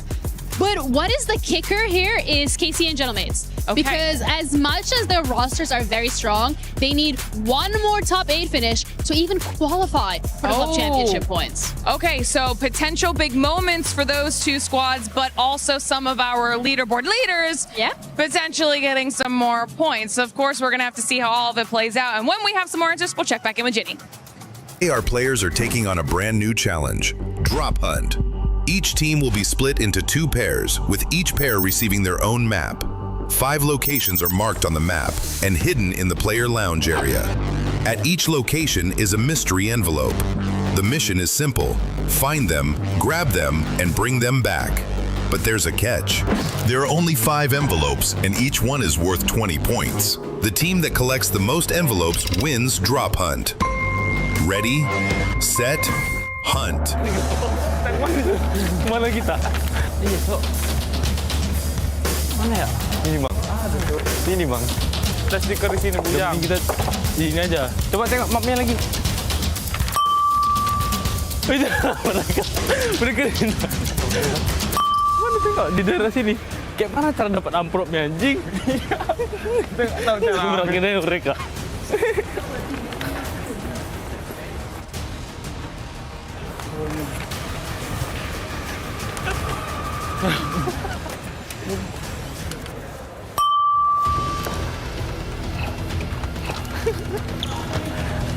Sini kah? Mana si amplopnya? Pernah diambil harus. Lihat mana? Di sini. Viewing di situ, viewing. Viewing ini nggak sih? Mau kita orang aja gitu. Iya, serangin aja mereka, ayo. Woi, Rani.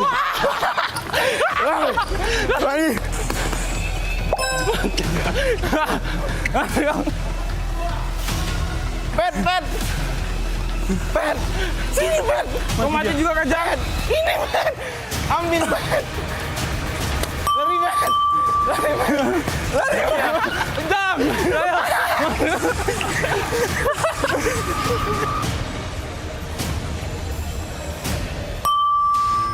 Oh, yang ini. Mana dia? Ini, Mas. Oh, tren dia. Ambil. Gini. We have 3, they have 2. We lost. Ya. Nangis dulu jangan nangis yang. Let's go.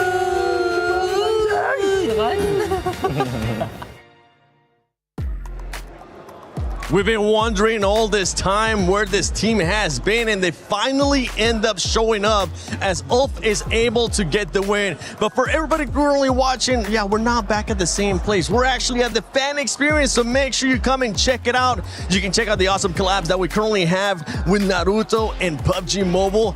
And most importantly, make sure you check out the Brain Rot Royale, which is available in World of Wonder. It looks pretty cool, honestly. I'm currently looking at it. Once you guys come to the screen, you'll be able to see exactly what we're talking about. So that's Max is currently posting with Mr. Unknown. But Max, Ulf ends up showing up in that performance. I gave up hope, to be honest. Before this game, we were like, Ulf is just not looking like the Ulf we saw earlier this year, and even at the end of last year with the 2nd place at PMGC. But man, oh man, what a great push out, able to clear out all of Al-Ula, and then winning out versus Wolves, which I didn't expect them to win that fight, really. I mean, me and Kalaris were talking about that game, and Wolves had a great setup, but clearly Scarface in particular stood out massively. I'm mad. He's mad. Tell us why you're mad. By the way, thanks for joining us. Hi over there. Yeah. Hi. No, I watched that fight go down, right? And I think the Wolves should have been able to have that. I was theorizing a 3-1 split, 3 on the kind of south side in order to be able to kind of put on more pressure. But they gave them so many 1v1s and even 1v2s, which Ulf was able to capitalize on so greatly. I'm not. I don't know what to say. I'm choking up. Choking up right now. Oh. It's because All finally showed up. That's why he's choking up. He's so happy. He is, but I tell you what, the one thing I'm really happy with Ulf about off the back of that win against Wolves is they waited until the zone was actually pushing in, right? Stage 9 before making their move. They isolated a player of Wolves. They got that knock. They realized that was the weak position and then went up over the top. Because of the zone that was coming in, the guys down at the bottom of the hill couldn't really retaliate, so they were immediately put on that defense position. So Ulf actually timed that very well, but I totally agree with you, Kalaris. Wolves should have had that in the bag 110%, and they just didn't. I gotta give some props for Wolves though, because this match was very important for this squad, and I actually want to rewind it a little bit more because the 3-1 split that they were doing earlier on, they were taking a fight with a different team, which was none other than Noncham Red Force. They kept one player behind, and he was keeping track of what was going on with GOAT. Once they finished off the fight with Noncham, they went back and finished off GOAT in such a good just synergy from the squad. I don't know how to feel because Ulf, I'm happy to see them do well, but Nongsham Red Force get eliminated, so I'm a little bit, torn between this game. But no, really good stuff from Wolves in particular. And what I like to see is when it was shifting around school and apartment area, it kept going to the western side, and Wolves actually see, okay, got 4 teams to the east, let's wide wrap to the west, eliminate GK, and let the fight come to us at the very end, which by doing so, they secure bare minimum a second place. So yeah, Wolves, good IGLing on their side. It is good IGLing, but as you guys were saying, just that 2-2 split at the end, honestly, it was a bit too much for them. Neptura, from this last match, I mean, we are going to be heading into the final 3 matches. Any team that you're in particular just going to be keeping a close eye on? I got to see more from Nongshim Red Force. I know we keep saying it again and again and again, but they came in looking like the favorites for the entire thing to actually win PMWC this time around, and they just are falling so short, so short. I need to see more from them in the last 3 games. We need to see them go to finals. We need them to have another chance. We need them to wake up. Yeah. That's what we need them to do. Galaris, we need them to see them being able to start those getting... Neptura, quit hogging the mic. We need to see them getting those eliminations. I think I'm concerned for a lot of the teams, not just them as well, because I think the gravitas of the situation is getting to people. I think people are playing more passive than they have before, to the point where it's actually going to cost them points down the road. You're getting less eliminations. You're playing for a position, but then the circle shifts away from you, and you're not flexing out from that spot until it's too late. So I'm seeing, I mean, there's $3 million on the line, Seven. Yep. It is going to weigh on these players, especially when they're on the verge of elimination. It is, and that's the crazy thing, right? When we're heading into this final 3 matches, the pressure is going to be on, but it's also going to be a bit of freedom for some of their squads, because if you're outside of the top 6, you got absolutely nothing to lose. There's no second chance after this. There's not another survival day. No, this is it. You have to make sure you end up in the top 6. Yeah, I mean, it's going to be do or die for some of these teams very clearly. Now, you just got 3 more games right now around the corner, so we'll see if they can try and make it work out. But if you're at the very bottom, such as, for example, KRX, I think it's done. They just don't have that drive right now to try and make a mad dash at the top 6. I think for KRX in particular, they're the first team on my mind, Kalaris. They're just out of the race entirely. They're especially interesting because when I interviewed them, they said, yes, they got the better end of the roster shuffle, the WrestleMania, that happened at the beginning of the year. However, it doesn't currently look like that's the case in a very high-octane situation. They have been non-existent, to be completely honest, with that squad. And we even saw it on social media too, using the hashtag EWC and hashtag EWC26, where the coach took full blame of what was happening with the team yesterday. Today, I mean, is it going to be the coach again, or is it going to be the players? Because ultimately, the players are the ones making that decision within the game.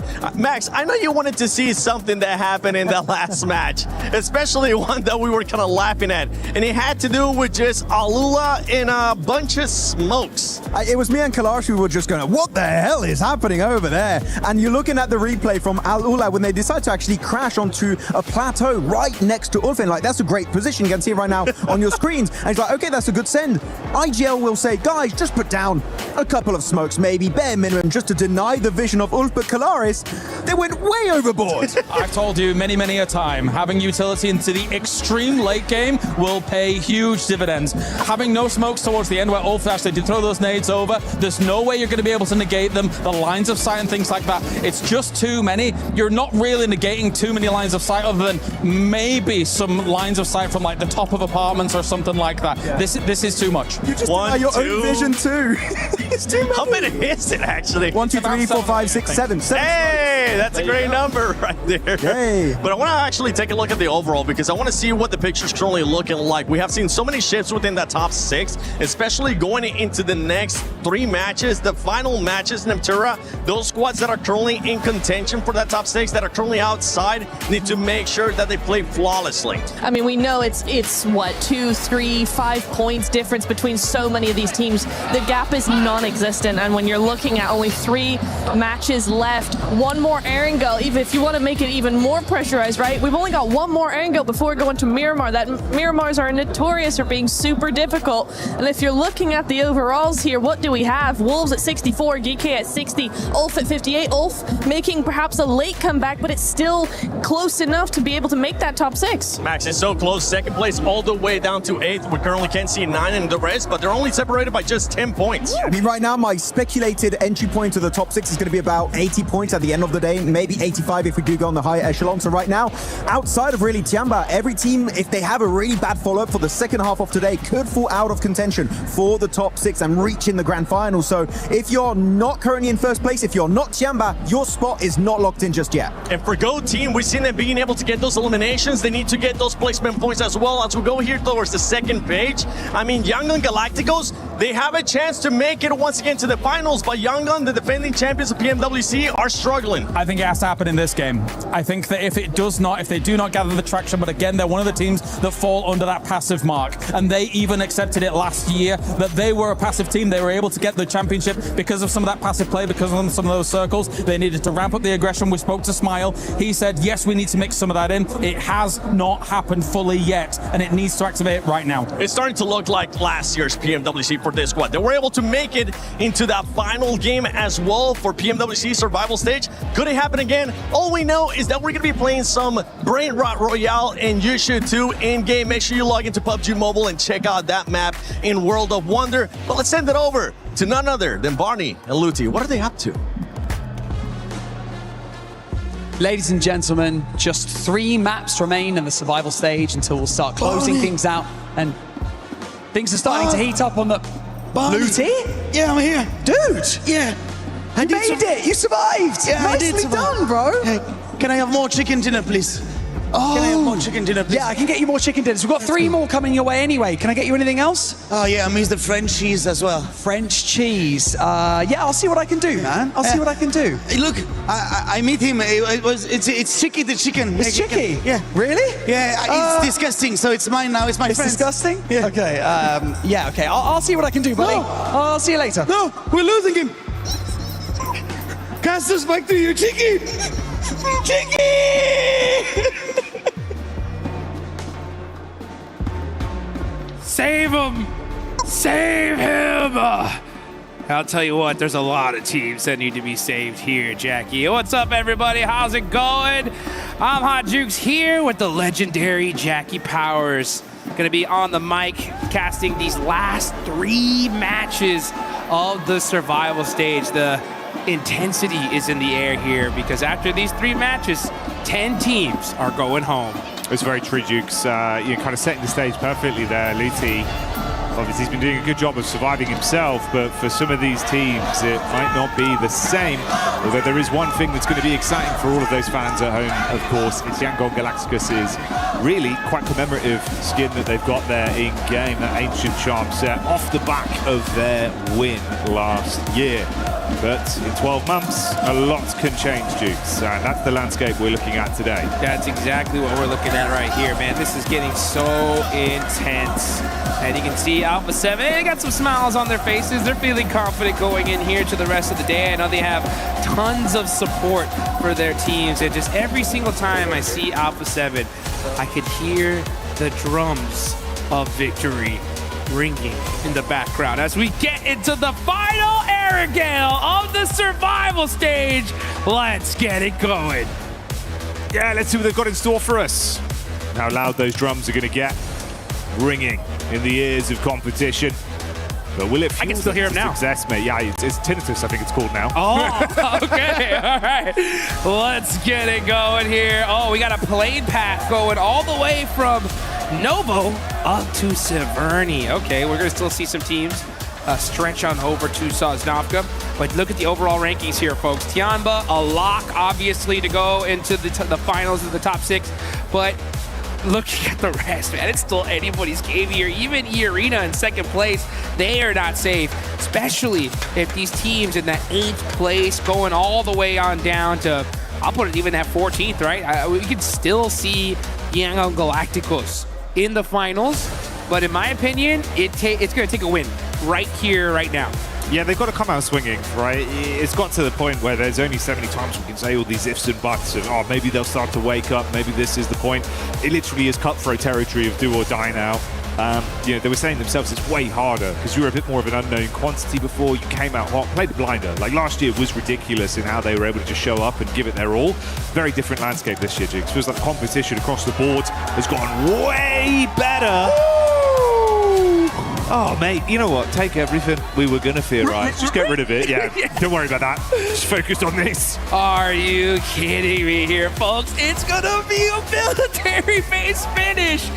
This is the last Erangel. This is it. There's no more Erangels today, and we're going to the south side, baby. You can see there's quite a few teams already in this area. Yangon Galacticos, they are here, and this is their chance, in all honesty, because we haven't talked about it a whole bunch, but I really need to, and this is when we get into these last 2 matches, those are going to be the ultimate desperation games, right? So you cannot count on it being a regular game of PUBG Mobile Esports here, right? If you need a 20-point game, you're going to see teams go nuts, do crazy stuff, disrupt the entire lobby. So if you want to feel even slightly solid to go into the finals, you got to get it done right here, right now, and this is Yangon Galacticos' time, a perfect zone for them. It is. It's ideal, right? And obviously this is the go-to drop spot for them, and Goat, they're here every single time. It's been consistent throughout their runs on Erangel. Usually, with a lot of the zones we've got, you're forced off massively to long north rotate, so having to push over towards the southern side of the playable space. You're already where you want to be for a finish. This is going to cut a lot of that downtime out of rotations. They can think a little bit further ahead a bit easier. Bro, it could work out. Could be the perfect time for it. Just what the docs are ordered. Yeah, the problem with it is just where they're standing, right? They're in the 13th place spot. It's top 6 or nothing, literally. Yep. No, not 7th is not good enough. So right now they are 19 points behind 6th place. A regular, just a chicken dinner with 2 elims is not going to cut it. They're going to need at least double-digit eliminations here. Especially if a team like the Wolves gets some points on the board. But one of their players is Nox. A nice little revenge shot, though. But Boobs, man, is putting in the work. This is devastation for the NA team. But Elementrix driving on up with the drive-by just might have saved a squad. Down to 2 duos then already. The battle of the Wolves versus the Goat. Powerhouses of the Animal Kingdom, bro. And they're starting to flush them as well. Goat lose 1 player hard, 4 still knocked. GK as well, smelling out blood in the water between these 2 sides. This is 3 points sitting right here, Jukes. They're putting some shots down, but GK just wants to be able to get into the circle. I actually like this play. Yeah, you want to avoid that fight. Just try to get into the zone. Maybe Ragnarok wants a piece of this. Maybe he can smell an elimination. There's one right there. He's going to get the secure onto Baton, hop off the vehicle. It's a 1v1 and catches Elementrix. Ragnarok saying, nah, my old teammates, they can take off, but I'm staying. This guy loves fighting. We've seen it so consistently, and once again there, the aggression pays off. Oh, mate, Wolves and Goat out instantly on this one then in reality. You're down to a solo for either side. This is brutal, Jukes. You know what? It makes sense. It makes sense why GK did that, because they had to see the elimination feed.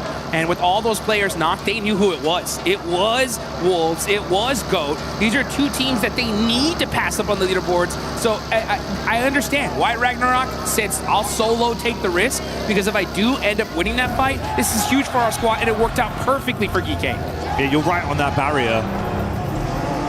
3 points behind now, and it's Wolves that are there gatekeeping you, so a massive upwards draft. Oh, there could be more in their timeline as well. Racing down, facing off 721 GS and Killer Joe just on the periphery inside of the compound. They're going to get themselves into a better situation to get a bit of looting done, play slightly safer off the back of what will be a big opener.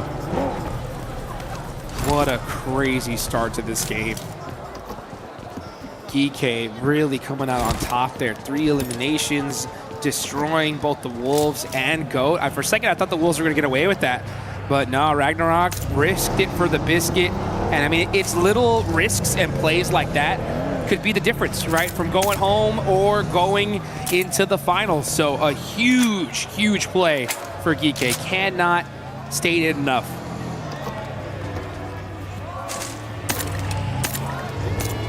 You love to see it. They're going to be very proud of the plays from Ragnarok on that one. Clean up crew maneuvers. We're starting to get a bit of that speed back as well. With Wolves finally coming alive, this is going to be a head and hands moment for both of those squads, knowing you just got to kind of wrap this one out now. Have to play really timid and just think about a long con, see if there's any way you can squeeze points out of it so it's not just a dud game. There's Wolf right there, heading towards Ferry Pier. Going to be looking for a boat here. They found the hovercraft. All right, so that's going to be huge for them to head across the water and into military nice and safely. See if they can avoid some of these other teams that may have some similar ideas. Dopeness is right there on the bridge, right next to them.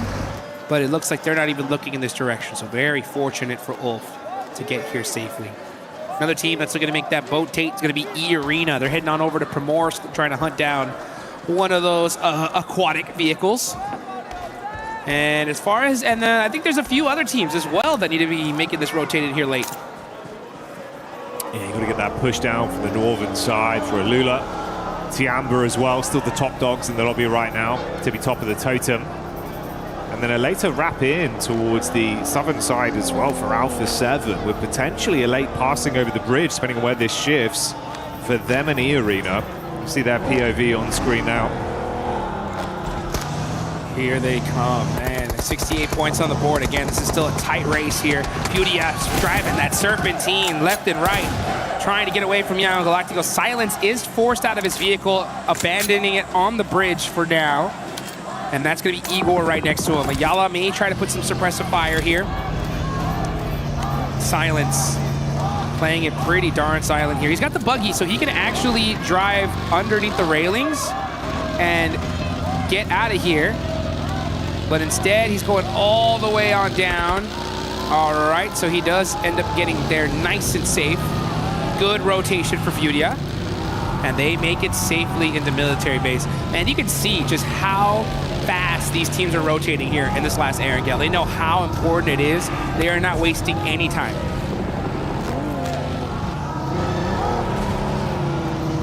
Any indecision here could be really costly for your overall tournament lifeline. Ooh, hard crunch into the island as well, very center. Cutting out the bridge, cutting out the mainland, and forcing everyone to basically step over one another, Jukes. That's about as military base as it get here, folks. I don't think you could get more of a military circle than this final Erangel match of the survival stage. We are now at the second half of today. About to go into Miramar in these next two matches, but we're starting to see some engagements happening right in the center of the map. You can see Alpha 7 still needs to find a way into this circle. All those boats, everything is gone by now. So they're trying to figure out what to do here. And playing it patient is going to have to be the play. They cannot afford to go out this early. We saw the map feed there as well. One of the squad mates of E-Arena was down in the blue. That's Mormon. Ooh. Ulf end up finding the last player of the Wolves, and that is the 6th place cutoff team eliminated. But now AGAL getting into it with Ulf. These are two teams right next to each other on leaderboards. A huge fight. Maple gets the thirst onto Aaron. The rest of Ulf forced to avoid this fight, so they make a sacrificial play, rotating on into this circle. And AGAL find a beautiful spot in this zone. Yeah, not the entry they wanted. Losing one player. Teams above them looking a little bit weaker as well, so opportunities to try and climb the ladder in this game would have been big for a squad like Ulf. Feeding the points over to their direct competitor as well, like you touch on there. It's going to leave a sour taste in the mouth.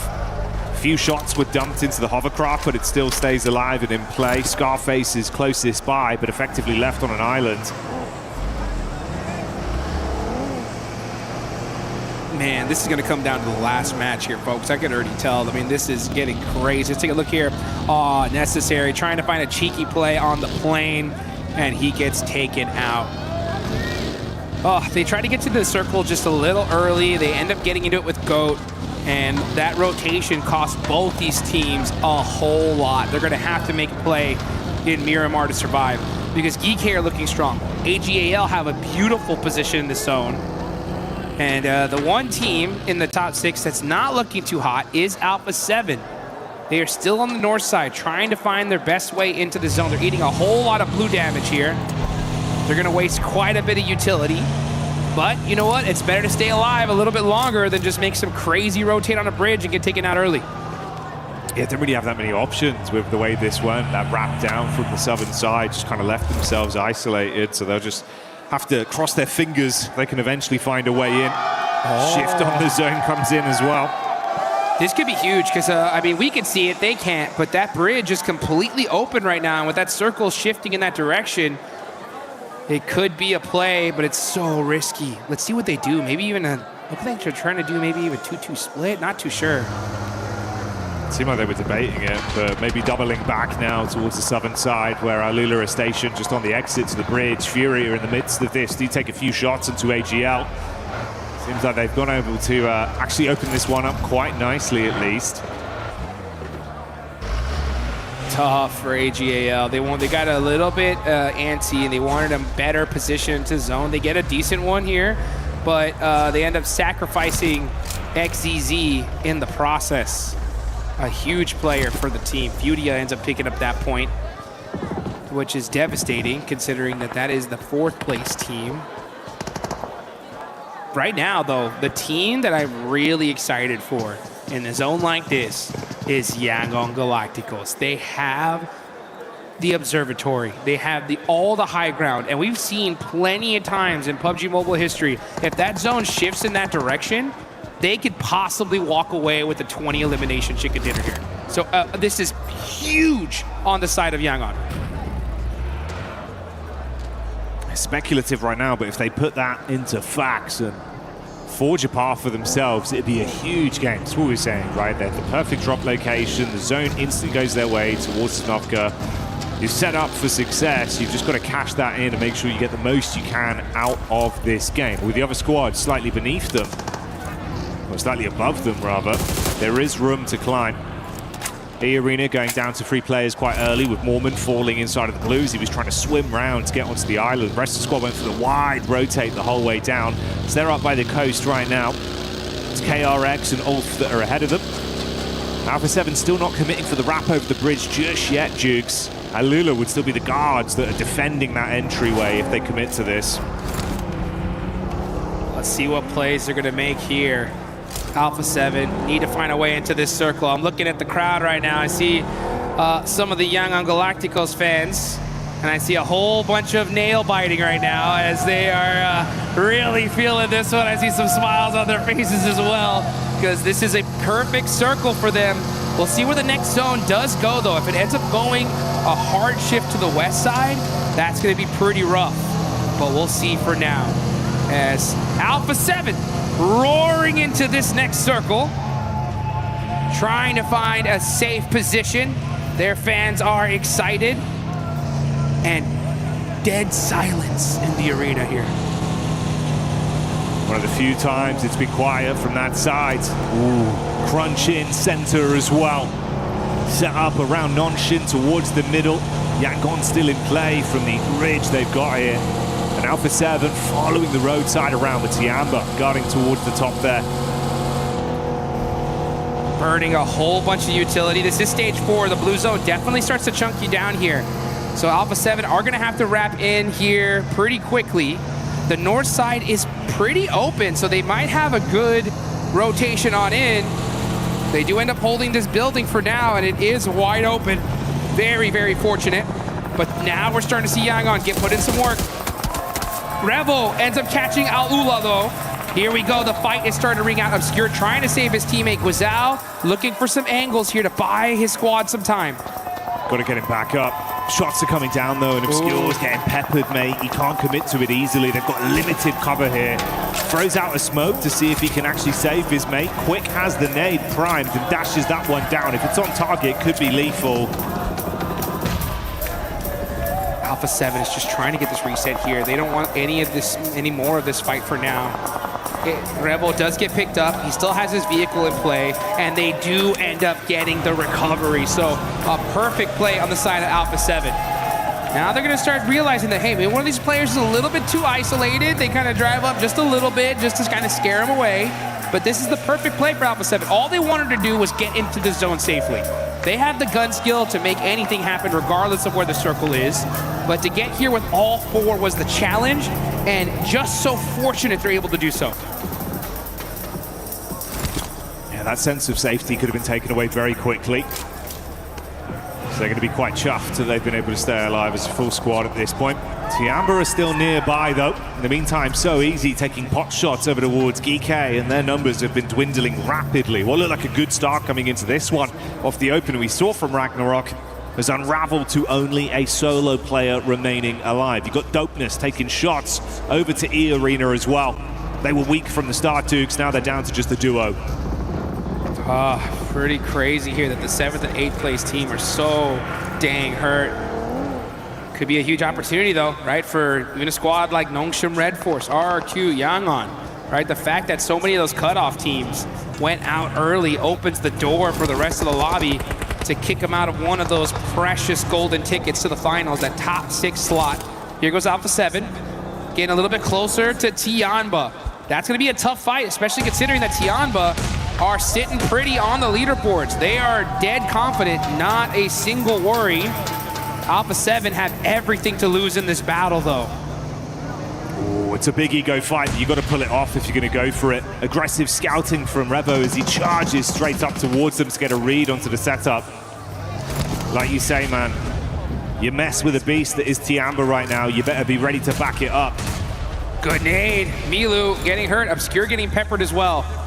Alpha 7, they know exactly what's at stake here, right? You know they have some of the best coaches, some of the best support on the planet. If they win this fight with Tianba, this could be enough to push them ahead and secure that final slot. But it's not enough right now. They need to win this fight. It's either that or they're gonna leave the mercy of Miramar up ahead. You got Yangon getting a look in as well towards the backside here with Tiamba, mate. They're coming over to see what they can find. Being sandwiched now. Alpha 7 are trapped between Alula and Yangon that are backdooring their way up towards Tiamba. This is going to get messy so quickly. It's already messy, yeah, especially considering that Obscure gets knocked at the literal worst time. Claus is putting some shots downrange, and then now, yeah, you're right, Yangon Galacticos, they heard this fight ringing out. They said, well, let's take out these squads here and now. They are lurking though, maybe saying, all right, you know, we're here. But we haven't heard those shots in a second. We'll wait for that third party to ring out, then we'll get in the mix. You've made them feel uncomfortable though, put the fear into them a little bit with the warning shots they fired out. So it's not as easy to clean up and get aggro. Ooh, attention turned. Delula once again hitting the shots onto Alpha 7. 1-for-1 trades as the plays come through.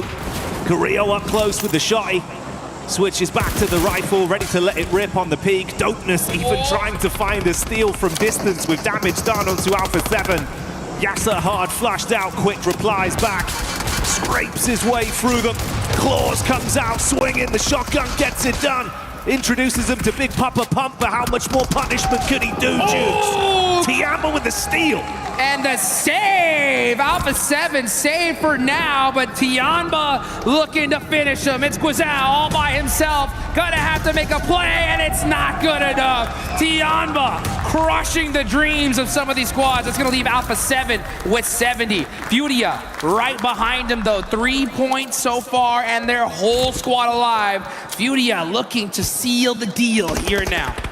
Tiamba silencing the marching band as they storm through that one and smash those drums, putting themselves into a good position here once again to command respect from all the squads in the lobby. You come for the best right now, Jukes. You gotta back it up. Yes, you do, and you can see right now you got RRQ on the other side there in 12th place with just 2 players up, trying to make something happen for their squad. Meanwhile, dead center of this circle is none other than Nongshim Red Force. full squad, sitting pretty. When are they going to start getting active, though? They only got 1 elimination to their name with 54 points. That's 12 behind 6th place. A good win here could put them into that play style. Right now, you're going to see KRX. They're toast. There's no way. Unless they win this game and the next 2, that's the only chance they have. But we have seen crazier things happen in the past.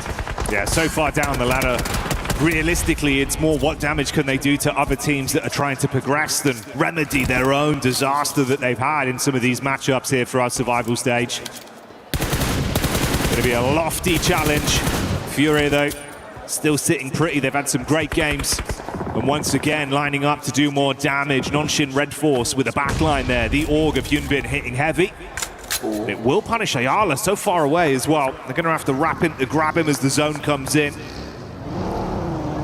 That next zone does pop on up there, and you can see Nongshim, the only squad that's sitting pretty there. They have a lot of coverage. They're just sitting back, waiting for these teams to slowly creep in and then start putting some damage downrange. Meanwhile, this fight's been going on for a minute. You got Tianba, you got Yangon Galacticos.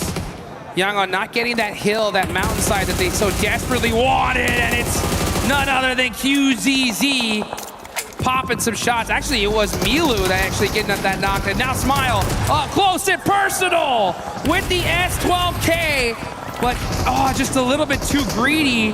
Gets finished here by Nongshim. Ooh, SayCloud trying to make himself famous with a FAMAS, but he's so low on HP that it surely can't be done. Quick switch though, hits the headshot. Still alive, low on health, and they charge back in. Split push on the reposition, and he will buckle. Yangon out of that one. Super unfortunate for Yangon Galacticos. Nongshim Red Force holding this little hospital right here. And now they're having to do a defense against none other than Tianba. Tianba looking so strong. They have the outside advantage. They're gonna start throwing all the util they have, and they have some good Molotovs here. Milu actually gonna go ahead and back up with that hovercraft. And this fight is still ringing on out. But if you're a team like KRX, who's right over there, you gotta get active here. You need to start eliminating this entire lobby. When are they gonna make a move? That's Tizzy with the pump shotgun, knocks down Milu. It's a big play. Milu has been an absolute powerhouse for Tianba. So bringing him down could be a nice upwards draft there for Nongshim, but they've got to maintain this pace. Lots of pressure being thrown their way. The second back-to-back team to try and crash onto this compound and remove them from the battleground. So easy, armed with a heavy weaponry as well, looking for the peak, spams over onto Eagle, barely gets back into the building. Hyunbin said hello to QZZ. Hyunbin, only 18 years old, putting in work for his squad, trying to keep their dreams alive. They're in 11th place, but we've seen crazier things from Nongshim Red Force. Goes back to the PUBG Mobile Macau Invitational. They won it, and they won it on the last game of the tournament. So that is one squad you could never count out. We do have to say goodbye to RRQ on this run. Still stuck down there in the depths towards 12th place. Tianba with 2 players left, one of them knocked for now as well towards the upper side. Geek and Ulf still fighting to see if they can climb slightly higher up the standings here, Jukes. From 7th up to 4th, it's a relatively easy leap if they can find some way of keeping themselves in the running. A conversation of a couple elims, a bigger placement finish. Hyunbin not done yet though. Dealing big damage for Nongshim. He's fired up. The nade knocks him down. And Eagle swoops back in for another elimination here. But super fortunate for Nongshim Red Force. They take out Tianba, and they are making this happen. So many teams in the top 6 already out. Beautia, I believe the only squad still left there. That's a huge opportunity for Nongshim Red Force to catch up, and that is GK eliminated. Saw the one chance, man, where he's thinking, fingers crossed, if I can somehow get 2 elims off the back of this. Would have been walking away with something nice rather than leaving with nothing on that one. They got those 3 elims at the start when they took on GOAT. That was Ragnarok that made the play, but that's all they get here. Brutal. Just 1 point shy of that 6th place position. That's where they're going to end up for now. But Nongshim Red Force are so hungry. They are looking so good in this match. This is the game to put them in the show here at the last second. Hoxie gets a knock onto Chief. KRX, surprised this team is being so passive. I mean, yeah, you're at the bottom of the leaderboards, but if you even want the chance, you need to take out this whole lobby. You got to get crazy aggressive. You have some high ground. What is it going to take for KRX to finally wake up and get aggressive here? The passive play just won't cut it. Wow. Nade back over as well. Furia eating the shrapnel from that one, and it's an easy takedown with the follow-up from Mahan. So Furia do lose one player, but they instantly get revenge with quick shots back onto Malik. No crime goes unpunished in this lobby right now, Jukes. This is an important game for Furia. Yeah, they're in second place right here. They got 8 eliminations, but they understand that we need a strong game, so strong that we don't even gotta worry about Miramar. And they are doing that here. So they are playing as though their tournament life is on the line, and they are looking good. 3 players up. The zone is starting to close. They're gonna have to find a way into this circle, but they are looking rock solid here. Yeah, Furia definitely releasing the beast, man. They want to go all the way to the finals. Huge plays that we've seen from them in the survival stage. Like you say, dude, it's fine margins between the squads beneath them. It's a game like this, 8 Elim, seeing yourself rise up, getting into a better spot, leaving the other squads beneath you further down. They've just got to stick to this business, not let it slip. Painful scenes for Ulf as well. Could have been a different story on this one, Jukes, but it's just one man left, soulless, cowering behind the monster truck, thinking about a timeline where he can steal away a couple more points somehow, some way. Well, he's definitely going to get some placement points, and we're at that. We're so close on the leaderboards that I have a strong feeling that there's going to be a team going home by just one singular point. So Soulless staying up for his squad here could be the difference maker. Let's just see how long he can hang on. Furia are outside of the zone. They have a vehicle there. Now they're going to hop into it, but this is going to be a death push. They have no room to move here. They're going to be going wide out in the open. And you can see Nongshim Red Force waiting for it. The whole lobby is staring at this, and the shots are ringing out. They try to sneak through the gate. It's just silence. Look like he's going to be able to get away for now, and no! Furia just couldn't make the rotate. Pandemonium trying to get through that small gap in the fence. KRX stealing points where possible, as Nongshim also have their eyes lit up on the pipeline of Furia here. Very similar narrative for those two teams. It's just the Furia at least have the safety net of knowing they're currently within those upper ranks, above the top 6. For Nongshim, you want to keep grinding this one out. Guarantee yourself enough points to be above that threshold. QXCZ, there goes Furia. So that is it. Top 6 teams all out. Huge opportunity out of all these squads here, obviously, for Nongshim Red Force. 11 eliminations. They need to win this game. Second place isn't it. They need that chicken dinner. Solis hopping in the vehicle, denies it. Oh, actually, I thought he was going to deny it, but Hoxie ends up getting that last shot onto him. So now it is really just up to KRX versus Nongshim Red Force. And it is none other than Nongshim that have got everything to gain here. It's a big final head-to-head to this team. You've looked great in the fights we've seen leading up to this point, but how strong is the finish for them? Oh, peek over, QZZ with the engage, and they can follow up with this. They go in swift, Duke. Spinny firing off the buckshot quick, hoping that he can dome another one. As the pump action looking good to try and whittle down the numbers for Nongshim. It's a 2 versus 4, and Tizzy's getting hit on the top. Tizzy gonna have to make a play. He peeks up, he goes into the open, gets the knock, but some great support play. It's up to So Easy with the S12K. Gonna have to make it happen all by himself. What can he do? Gets a thirst, perfect. Get every single point that you can. Huge, huge flush right there for So Easy. This could be big for him as well, man. Little bit of timing. If he can actually get the heal off, he's going to be in a great position to at least attempt, to the best of his abilities, to fight for this one. 1 versus 3. What have you got for us So Easy? Can you live up to your name and make that a reality? His tree's going to be caught slipping, trying to get the bandages out. He's got to pull back into cover. Wants to go for the jump shot round the corner, baiting the cross there, spotted through the window, losing HP. And he just says, nope, I'm out of here. And it's KRX that wins the game all the way down in last place. End up sneaking a chicken hitter here towards the end. But Nongshim Red Force, are you kidding me? This is an exciting match for them. Sure, they don't end up getting those extra 4 placement points with that chicken dinner, but you can tell they were fighting for everything they could possibly get. It was a great approach on it. So what you've got to do, man, it's the one chance, right, where we're looking at the teams above them, falling to the wayside early. They're getting Elim after Elim. They're playing aggressive. That's the solution, Jukes. That's the answer. Man, you take a look at these players' faces. You could just tell the intensity, the anxiousness in the air is at an all-time high right here. So many squads going home. I said it's not just 40 players. You got the substitutes, coaches, staff, everybody's here. None of them want to go home. It's all about making those plays right towards the end. Even Fudia, right? Fudia currently sitting in 2nd place, and you can see the passion coming from Igor right now.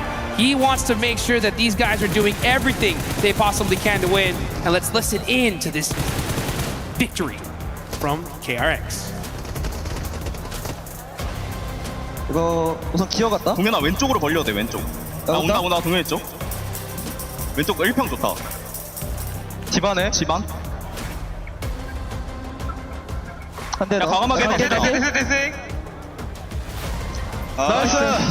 나이스. Tempered celebration there. They know there's still a lot to be done, but that's a good start. Obviously, this is where you really need to keep this going with huge game after game if they want to be within that conversation. Towards the upper echelons, it's only fine margins of the points, but they're so far down, Jukes. It's going to be really hard to carry this on. Yeah, I would have liked to see them just kind of go a little crazier, a little bit more wild, right? Because that's what we need to see, right? We need to see a wild chicken dinner, crazy eliminations.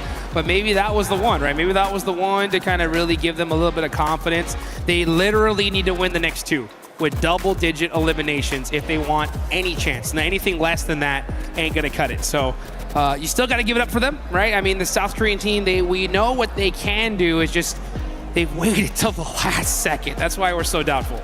Yeah, might have come a little bit too late.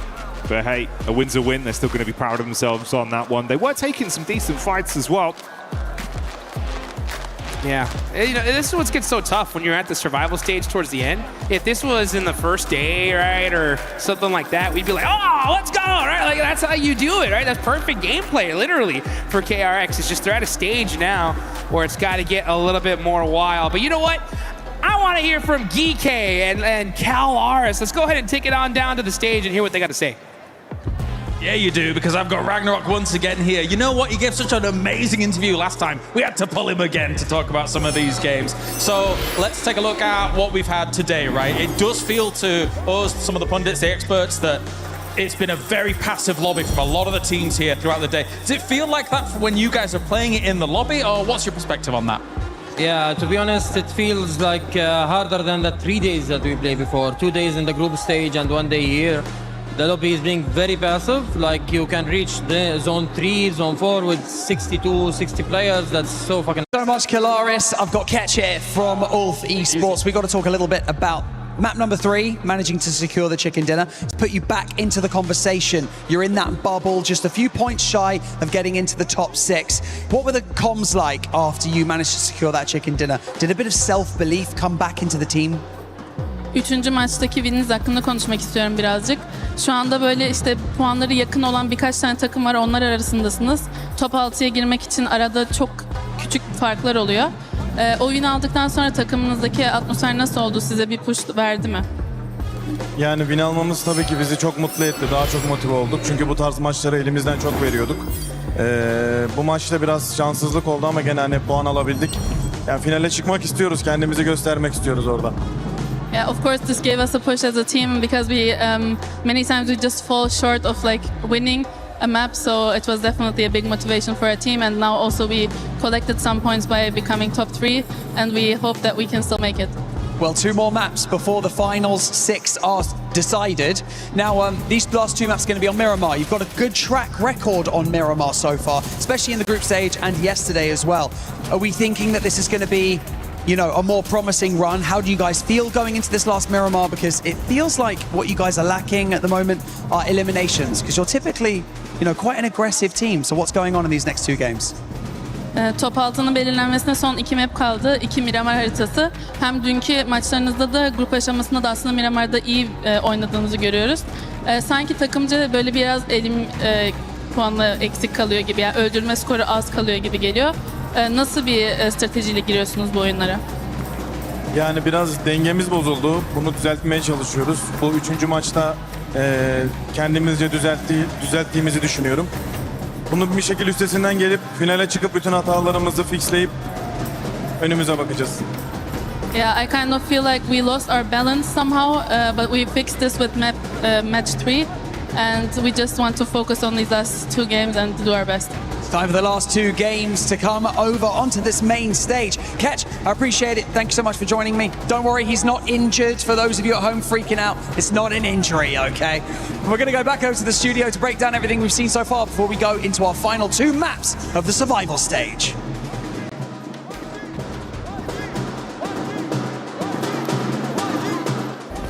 Play is in our DNA. Whenever we let it out, it becomes our superpower. Now imagine an entire city being built to supercharge it. Kadir City, powered by Play.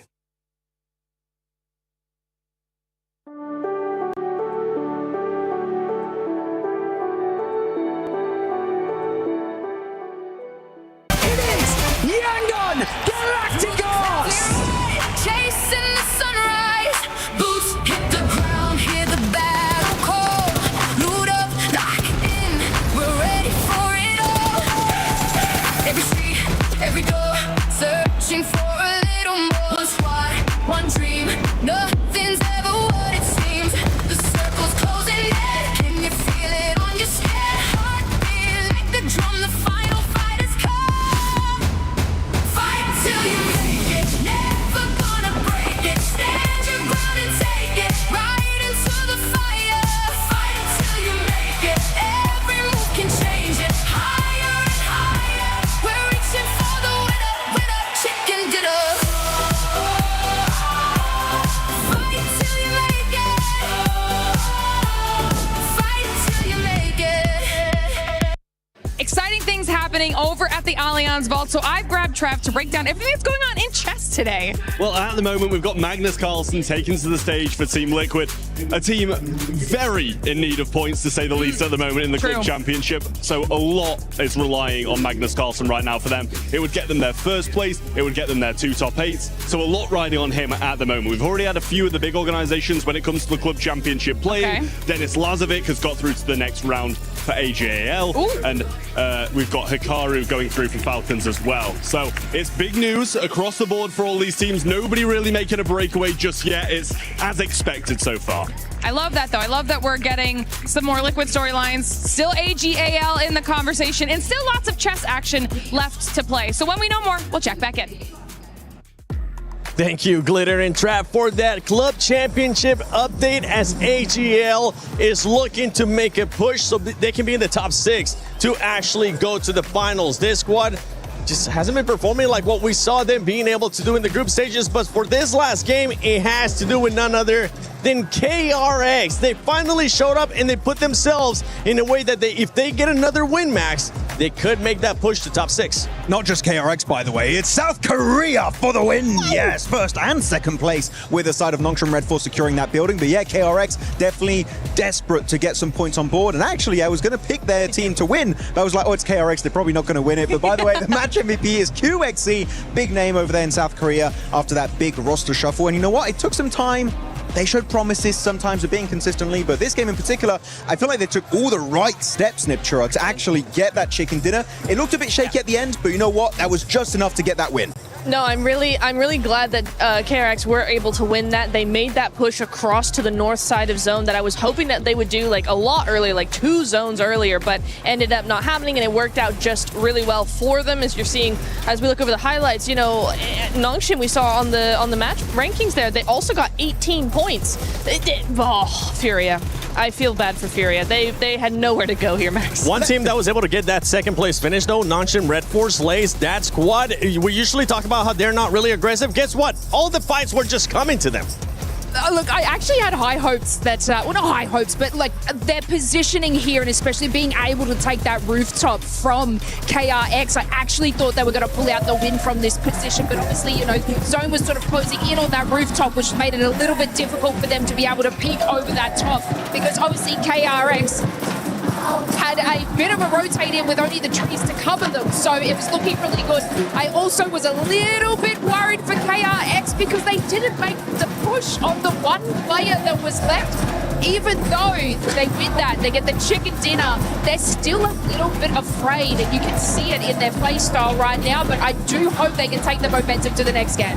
I mean, right now, what was it? What did you say, Lace? I can't hear you over this loud crowd from Alpha 7. They're also doing a bit right now with none other than Sanskrit for the Indonesian crowd. But I know there was a clip that you wanted to see, Neptura. There was indeed, yeah. I just really wanted to see a little bit of a replay of KRX Hoxie, right? Because he played the anchor role to a T. Really enjoying that. Yeah, here you go. Oh, no, it wasn't Hoxie. It was QZZ here. You told me who's behind the tree. Hoxie's behind the tree. Hoxie's not told. Oh, yeah, he's over there. So QZZ is going to be over here. That's who I was really talking about. Because look, Benny and Trey are over by that hillside, right? And eventually QZZ is actually going to take this tree spot. And as the other two at the compound move around to either side, QXZZ is right there, ready to take any sort of action he might need to take. He's got that back angle. There goes Hoxie. So it's just down to those two on the front line. And QXZZ is doing his job as an anchor point really, really well, holding the fort, giving his team a defense, giving his team cover on those angles, and that is what's going to win them that game. It's a good one. It was a good play at the end of the day. Almost gave many 1v1s back to back. It was a bit like, oh, that's a bit scary. But actually, could have been a KRX, Nongshim Red Force win. If Hyunbin didn't go overly aggressive of the Tianba's position, that was a bit of a throw. As much as I do like Hyunbin, I have to be critical when he does a misplay. That was a bit of a misplay, a bit of a throw coming out from Hyunbin. But still, South Korea showing up massively here. We've still got two Miramars, and usually Miramar in South Korea is not a great cocktail. Would it be safe to say, Max, that Hyunbin finally did something that just pissed you off? That's a bit of a stretch, but I was a bit like, very bad, Hyunbin. No, I didn't like that. All right, come down there, One Island. But let's take a look at the overall to see what it's currently looking like with the top 6 teams and how close everything currently is. We started at the beginning of the day, a lot of teams being just separated by 14 points. Right now, Tianba, they are confirmed to go to the finals. They're not going to be stopping. Furia with that last game as well were able to do so well. But if we're looking at the other teams, I mean, 6th place right now to 8th place. Lays only separated by 2 points. Yeah, I want to sort of have a little touch on GK Esports. I mean, they were turning up the heat in that previous game, especially against GOAT, stopping a rotation over on the bridge and finding such a huge position so early into military base. But then what happened? It was kind of just like they couldn't hold on to that spot. They had such an opportunity with 3 eliminations heading on into that rotation, and Alpha 7 and all these teams above them dropping like flies. It was going to be their game. And obviously, you know, we heard it there in the interview. They are happy with the way that they're going, and they are saying that it's just going to have one little game to change things around with them. I do believe it. I do believe that it should have been that game, though. And by the way, I'm looking at GOAT right now. GOAT is just the biggest outlier for me because of the amount of eliminations. The thing that we've been talking about this team, outside of the win that they have had, they've only gotten 4 placement points. Look, Hyunbin didn't piss me off, but GOAT is. Okay, that's for sure, because they got 14 placement points. They got 1 chicken dinner at the start of the day, right, on Rondo, which was a very impressive Rondo. I loved it. It was so nice outside of Danqing. And after that, nothing. And I am so sad because right now they just keep slipping. They might find themselves actually on this second page very soon. They're right now still a lot of big names. Ulf, All Gamers, RQ, Yangon, all those guys need to show up. 2 games, man, 2 games before we know which will be out of 16 teams headed into the finals. Yeah, and for KRX, I said it earlier, the casters were saying it too. If they want to get a chance at even contending for the top 6, they need to make sure they get a win here in this next game. If not, they're going to be fully out. So let's send it over to Kalaris, which I believe he is with none other than Juan Allen. All right, drag them on in here. Come on, let's talk about everything that has been going on, because we have got ourselves an interesting situation for Korea as a whole. From my perspective, I was mentioning on a desk before that it feels like the lobby is being quite passive here at the moment, but this is an interesting thing that plays into our Korean teams. I think they're very good at exploiting teams when they're overly aggressive against them, and now we've been able to see a little bit of that here from Nongshim Red Force to be able to kind of put that to bed. Well, Nongshim have had so many good games on military circles, picking up a host of chicken dinners across it, right? So it's certainly these scenarios which is forcing this frankly stagnant lobby sometimes to jump into those more aggressive situations that is going to push them into a position to be able to exploit those exact weaknesses that you were highlighting there. So I think, yeah, right on the money with that one. Maybe they're going to be given more opportunities as people get more desperate. Understandable. It bears repeating, though, that it is very understandable that these teams are all being a bit slower about it. $3 million on the line with only these last few games remaining here, John. Is there anyone that you're looking at? Obviously, KRX is, they get themselves that win, but they're still in last place. They still need big performances. Absolutely. I mean, yeah, it would be great if KRX can make it in terms of a rags to riches story. Yeah. I don't see it happening. I'm still looking at Ulf because this is a team that needs to prove themselves, and I'm desperate for them to jump up in towards those top 6 and maybe just about squeak in around the corner for a place amongst the top 6. The middle pack still unbelievably thick, dense here for our last day of survival stage. And again, if this passivity continues on, I am concerned for some of the teams. It means that all of our eliminations are going to be spread out across the majority of those teams in the middle pack, and from there we could even get a tied situation for 6th place. Absolutely. I mean, chicken dinners will come down to it as well. That first tiebreaker, really important to be able to get those under the belt. People are starting to feel the pressure. The audience is starting to try and alleviate that, but I don't know if it's just adding to it for so many of our teams.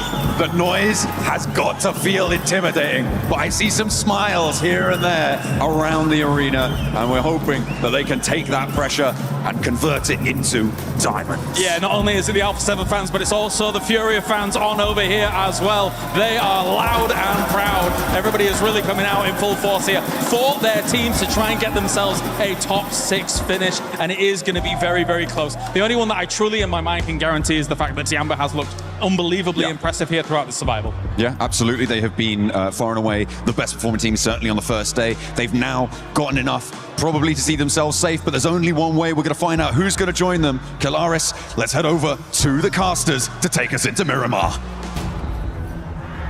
Thank you, John. Thank you, James. And thank you, Paris. You've been amazing so far today. Keeping the energy here for the survival stage, building and building. We've had Alpha 7 find their way into a fairly comfortable position, looking better and better with the energy that's been coming out from their side of the audience.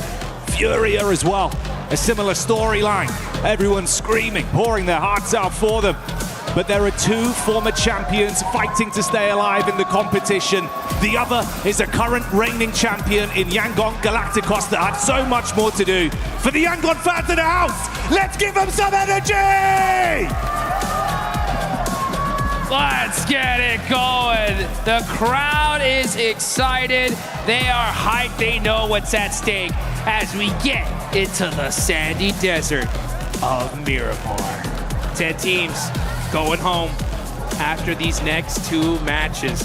And I've said this before, Jackie, and it's kind of wild after talking to some of these players and, you know, just getting a little bit of their viewpoints of just how insane of a blessing it is to be here in Paris, France, experiencing the culture, the love that these players get shown. I'm telling you, everybody out there that's watching, if you're a PUBG Mobile fan, a gaming fan in general, to be able to make it to the Esports World Cup has got to be a dream of a lifetime. I mean, the way that you get to get taken care of here, the food, every game imaginable. I mean, these guys have barbers, massage therapists on stage for these players. It's insane. And I talked to some of these guys and they're just like, hey, you know what? Man, my hotel is booked up to the last day of survival stage. They say we win, we move on to the top 6, they'll extend it, right? If not, boom, pack your bags, we're going home the next day. So it's time to put every single thing on the line here. Make it happen for your squad. And there's only one way to do that here, Jackie. You know what that is? To show up and give it your damn best, Jukes. You got to bring it and get those chicken dinners. Everything is earned, nothing is granted, and when the battle rages on here with the survival stage, we get into our final 2 games. Our opener on Miramar begins here. We get our circle towards the northern side, and we'll see if there's any more surprises in store. Oh boy, here we go. Looking at some of the drops, so far, so good. No kind of crazy hot drops, no shenanigans here. We see GK stopping by to get some tacos in that gas station. Gonna be needed to fuel up for the road here, as these guys still have a long one to cross. I mean, yeah, 8th place to 6th, only a 2-point gap for the side of GK. But that is the difference in points for now. Man, gotta give some massive love to Nongshim Red Force, right? They were so down on the leaderboards. I think they were like 12th place, somewhere around there. And just like that, in one game, all the way up to 3rd. And that is how close this thing is. We can see the same thing happen now for AGAL, RRQ. I mean, even our defending champs, Young Galacticos, right? They're still within that range.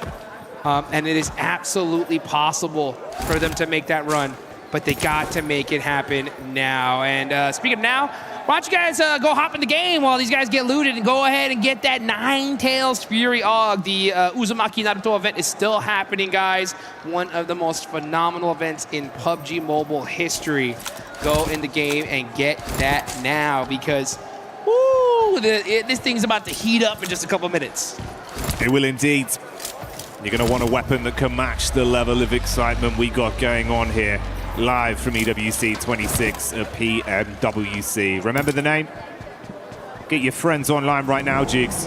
If they haven't sent everyone the link, even the family dog, get them sat down, get them watching, because the games have been delivering. You're doing the esport a disservice, Jigs. You've got to be here right now. You're missing out. Missing out big time. I mean, look how close this leaderboard is. And you can see the look on these players' faces. You got Killer Joe player cam down there. Just straight locked in. Alpha 7 are going to go ahead and get their El Pozo drop location, so they're going to be looted up to perfection here towards the end of the game. We love to be able to see that from them. They're currently sitting in 4th place, but not comfortable just yet. You know, if they go out early, 3-4 teams below them get a decent game, and they're stuck having to deal with everything on the last match of the day. And one thing that we haven't talked about, Jackie, that we got to bring up now. What's Tianba going to do? Okay? They're safe. Yeah. They're making it to the finals. When you're that safe, you know what you can do? You can get risky, Jigs. You get mighty risky. You can look down those leaderboards and say, hey, who stole that last croissant at lunch? Ooh. Saying, who do I not want to see in the finals? Yeah, who would I prefer to avoid not being in my lobby? When I come out swinging, we were surprised they even had to be in this position, right? A team that looks absolutely terrifying when they're playing their A-game PUBG Mobile. They come out survival stage, reinvigorated and delivering. If they go into finals, they want to do it on their terms, so you're damn right. Who are they going to take the heat to? Will they get aggro and try and kneecap some teams along the way? I hope so. I hope so too, man. It's going to be wild to see here. Yeah, Tianba finally true to form. I mean, I was shell-shocked even seeing them here in the survival stage. And that's why I worried for so many of these insane teams that are here, because I was like, man, Tianba starts going crazy, then they're for sure going to make it. That's one more slot gone, and potentially devastating for so many of these squads. Wolves, a team representing the North American side of things. They're right there on that 7th place position cutoff. Only 1 point separated. Can you imagine the pressure these guys are feeling now? Dopeness taking an eye on 7-2-1 GS. Both these teams 14th, 15th place. They're not out of the running. Isn't that crazy? It's crazy. It could happen. I mean, KRX isn't done yet, but they need to win back-to-back, at least in my opinion. They got to win 2 games in a row. Yeah, man, it feels like it's one of those where honestly you kind of need like a three-peat situation to give yourself so much gas to push up with some of these other squads still accumulating points in the midst of these games even. We need to see him going out cutthroat as well, Jigs. Got to be big elim action for that side if this is the start of a new chapter coming into the closer of the last few games of survival stage. A lot of potential twists in the narrative on this one. We'll keep you locked in as things start to shift and we see some of the more important fights.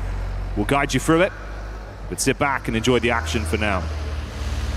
I'll tell you one team that a whole bunch of fans are biting their nails right now because they are staring at AGAL.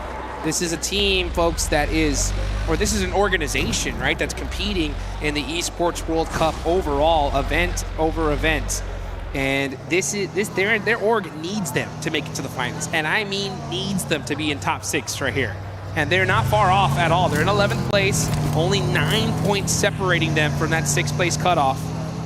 So the fans of this organization really rooting on these PUBG Mobile superstars to make it happen at the last second. Man, it's so crazy to see here. I don't even know. Like, it's going to hurt to see some of these squads gone because there are so many big names, so many big players. Those 7th, 8th, 9th place teams, I think, are going to really sting if we see them not make it. Soul-crushing moment for some of them, man. You grind so hard all year long. Try and bring your A game. And it's over before the real meat and potatoes of the action even truly begins to fight for that lion's share of the prize pool. It's not even that as well, Jukes. It's just having the pride of going home to your home country, being celebrated for the victory, for the achievement you found here. We saw the eruption when Alpha 7 did it back in 2024, when Yangon took that win last year. The narrative of the young guns that came out and surprised everyone. But now that's a pipeline for some of these teams. You've got to be within the top 6 to even have a chance to make that your history. It's top 6 or nothing. Literally, that's the only thing we're staring at on the leaderboards is that line right in between the goat and the wolves, the two animals of the lobby. Those goats looking mighty dangerous, though. Next zone, where's it gonna go? Oh, we're gonna see a crazy shift. Okay, we're going up to the north side, and Goat likes that one because they're right below Cruz del Valle, and they are big chilling right now. Nongshim Red Force, wow, well, they need to make a big rotation on up, and you got our defending champs, Young Galacticos, all the way to the west side. This is gonna be a really rough rotation for them. They're gonna have to fight their way in. It's gonna be a long journey, potentially a tumultuous one as well with the squads that are ahead of them. So we need some no-holds-barred level gameplay from Yangon. Pull out all the stops and give the fans in the house something to be excited about. Like you touch on as well for Goat, man. So damn good when it comes to the mechanical prowess of PUBG Mobile. The gun skill, it's sick. The way they split off each other and always have confidence that a single solo can do so much versus a team, that pays dividends. But when it comes to the crunch, they've been buckling in some of these really important situations. They've got to fix that right now. They have to. They have to. No more choice. No more time to waste. It's come down to this last 2 games. And finally, the shots ring out. And who is it? It's Tianba. And that's on Ragnarok of all players. The superstar here of GK getting taken out. That has gotta hurt. 3 players up. Gonna have to do something here. It feels like we felt that DBS shot go off. That's a hell of an elim to find. A GK squad that's trying to grind as well, dude. Yeah, that's what I mean. Like, how far even was he? How did he get himself so exposed to get thirsted, too? That's gotta hurt. The one thing I did like to hear when he did that interview there with Calaris was the fact that he said that no matter what, we qualify or we don't qualify, I trust my team. And that I love to hear, right? Because we've, in the history of PUBG Mobile, have seen so many teams, you know, barely, you know, not make it into the tournament. You know, things happen, and the second it's over, boom, split. Having to swap players, do all that. They don't give themselves time to really develop together. But it just sounds like GK are working together as a family here. Now it's a 3-man family, right? And this 3-man need to do something here. Doesn't matter what the numbers are, they've got to come together like the 5 fingers on one hand, bro. Form a fist and punch through the rest of the lobby. It's the only pipeline they've got available. It does get way harder for them to do that easily. Only a few points as well. Literally 2 points away from being able to get your head above water. Push past Wolves, push past Goat. 1 more point on top of that, suddenly you're lapping E-Arena. The stepping stones are there. They're right there, man. I mean, only 2 points away. I mean, all they need is that 1-inch punch. get it done. KRX are going to need a baseball bat, though. And the zone, oh, that could be the bat in their corner here. They got a nice circle. See what they're able to do with it as teams playing this extremely slow, not trying to get into any silly engagements here. Can't afford to make a single misstep. Tianba, that is the one team in this lobby that can do whatever the heck they want, and that's what makes them dangerous. All that nerves, all the pressure on all these teams. Tianba are the only ones that aren't feeling it because they know they're making it. Alpha 7 popping out the vehicle now, looking over towards RRQ, trying to steal some eliminations. Looks like RRQ is going to engage this. Carrillo forced to hit the deck. Gets a lot of damage onto him. Where's the rest of Alpha 7? He's pretty isolated here. Carrillo all by his lonesome. He's going to throw out some util, but where's the rest of his squad to help him out here? He needs that support right now. This could be way worse for Alpha 7 than it would be for RRQ, so they're willing to scrap. It's messy on the pullback as well, Jukes. No easy escape. Carrillo so low. He's got to hit the deck, instantly apply the bandages to survive through this. Nade thrown on, it rolls right up to him. Goodbye. Carrillo could hear that nade bounce and almost touched his dang earlobe as he gets eliminated. RRQ looking to apply that pressure, the crank to Alpha 7. Revo just forced to sit and watch as his teammate is gone. They are not in a comfortable position here, folks. 4th place, yeah, but they only have 70 points on the board. It's going to be up to Guizhou and Obscure to make it happen for their team. RRQ saying in the comms, you thought you could fight this, you thought you could bully us on this one, and we're further down the standings. Not today. They throw the heat right back at them. Smoke through 2 players. And leave Alpha 7 with their tails tucked, bailing out. Oh, I love to see this from RRQ. Yeah, you know what? They need to turn up the heat. They're a good 12 points away from 6th place. They need a good game. And with this circle and how it's going to end, you don't know exactly what's going to happen. If you can get some easy eliminations, I mean, none of these eliminations are easy, but you can get some points early on, it's going to help you out big time. Nongshim Red Force, though, right there in the corner, throwing out some of their utility. And it's a battle on the edge of the circle here on the east side. No doubt, by the way, man. This is a new Nongshim Red Force we're seeing right here off the back of that previous game. You went from feeling like you were slipping, like you couldn't quite get a grasp on the ladder to climb up. Suddenly now, the biceps have engaged, mate. And they're getting themselves up nice and high. If they take this fight onto RRQ, get a few points out of it, show they mean business early as well, start to climb a little bit further. That's that conversation of safety that could become a reality from them. They leaped up from so far down the standings off the back of that last game. They just want to lock it in, Jukes. Oh, lock in is what these teams definitely need to do. Let's see where this next circle goes. All right, you know, a pretty typical zone here, nothing too special. KRX are in this zone. Yangnam Galacticos are right there on that top left side of the circle next to your Cruz del Valle. Now that dinner bell is starting to ring because someone's going to get a chicken here in a minute. Let's take a look at the replay, though.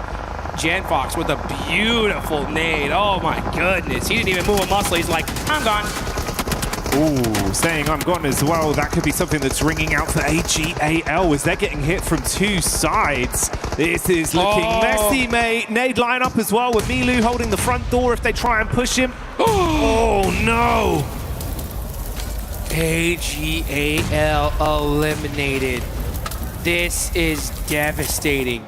With 58 points, they're going to need a monster game in the final match of all matches in order to make it into the finals. And this is what we were talking about. Tianba can do whatever the heck they want. They're not feeling any pressure. Everybody else is.